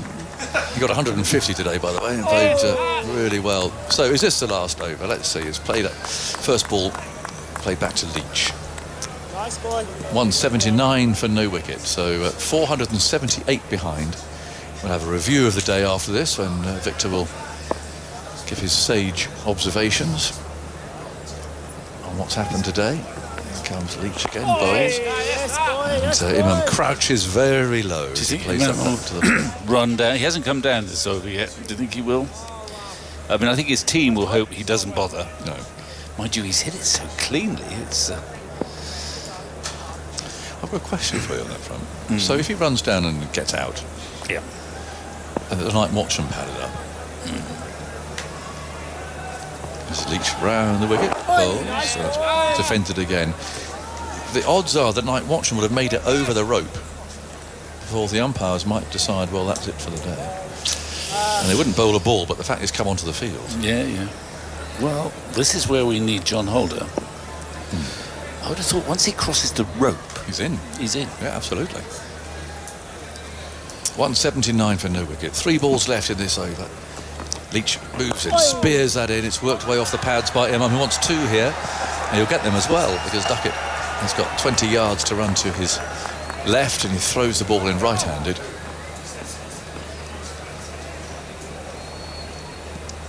.181 for no wicket. Since the first wicket stand was broken by Australia for these two batting together on this ground, and 2 partnerships are now over 430 runs without being dismissed. Right. Leach again, and Imam does take a couple of paces down the pitch, but then defends. Leach picks the ball up. There's 1 to go or 2 to go. 1 to go. Well, we've been counting this as the last over for 3 or 4 overs now.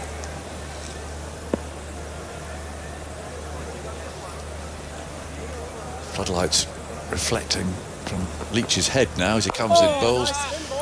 Played into the onside, and that is the end of the over. And now umpire Wilson is looking more determined as he heads off to go and meet his colleague. That's a man who says we've had enough. You feel he's been rebuffed previously. I think there's a different gait. He's wearing sunglasses. It seems to be. He is wearing his sunglasses. So, I mean, he's hardly light. Do you think Mr. Raza might say, well, take them off and he might have a bit of a chance? We're going let's have a look. Jacks has got the ball in his hand. They're going to make another reading, because they obviously made a reading last night. So they've got to get to that point. So umpire Wilson's removed the flashing bails. He's balancing his light meter on top of the stumps. He presses a button. He has a look at it, and now he's put the bails back on. I think he's going to report to his colleague what the reading is. The sun has gone. The sun has set, and there's an orangey glow. And I think he must be saying, it's amazingly, it's coming up lighter than it did last night. Well, he might be saying. Do you think he takes into account the flashing bails? In the time they spent chatting, they could have bowled another over. Well, they could. Mr. Raza's having a go now. He's going down to his end. I mean, he's taking the bails. The bails are flashing as they make the reading. Well, they do, because they removed them. I wish umpire Wilson would take his sunglasses off. I know. So do I. Now, what's going to happen? They've had a look. No, the bails are going back on. I think we're going to have another over. I think we might have another over.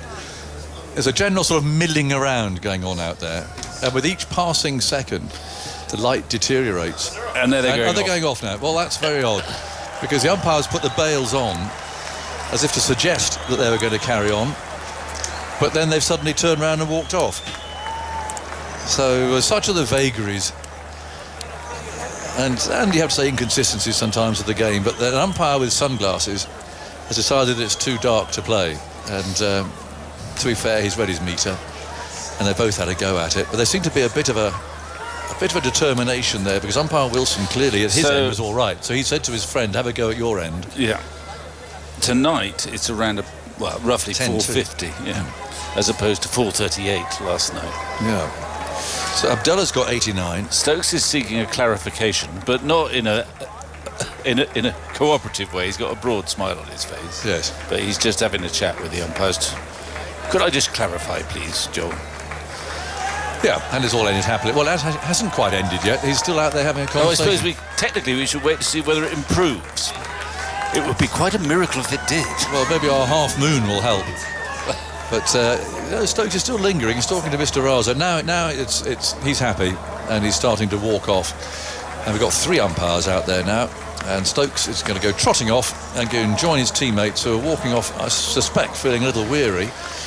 Whereas in the Pakistan dressing room, there's lots of slapping on backs and applause and so on for, well, very well played. You couldn't do any more than that. 181 for no wicket. They've scored at 3.5 and over. And they've taken Pakistan to within 476 of England at the close of play on the second day. And the groundsman's wheeling on a trolley, on which is a large canvas cover. It'll be rolled out over the pitch once the television technician has dismantled the stumps, taken the wires out and rescued the cameras, that sort of a thing. And the crowd slowly dispersing, having had, I suspect, from a Pakistani point of view, a thoroughly good afternoon, and they'll be very happy, I suspect, with how it's gone. Victor, we'll get your thoughts in a second. I'll just do a quick whiz through the card for those who haven't been with us all day.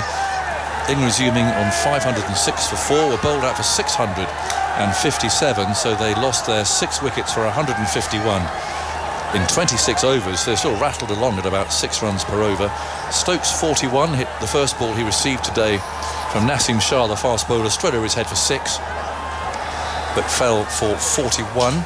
Livingston 9 was caught in the deep, and then Brooke and Jacks put on 65. It was a brilliant innings from Brooke, really. Caught a deep square leg for 153 from only 116 balls. He hit 5 sixes and 19 fours. In fact, while I'm rambling, I'm going to ask Andy what the record number of 6s is in a test match, because there's a good fair chance, surely, we'll be threatening that. Has been a lot struck already, and we're not halfway through the game yet.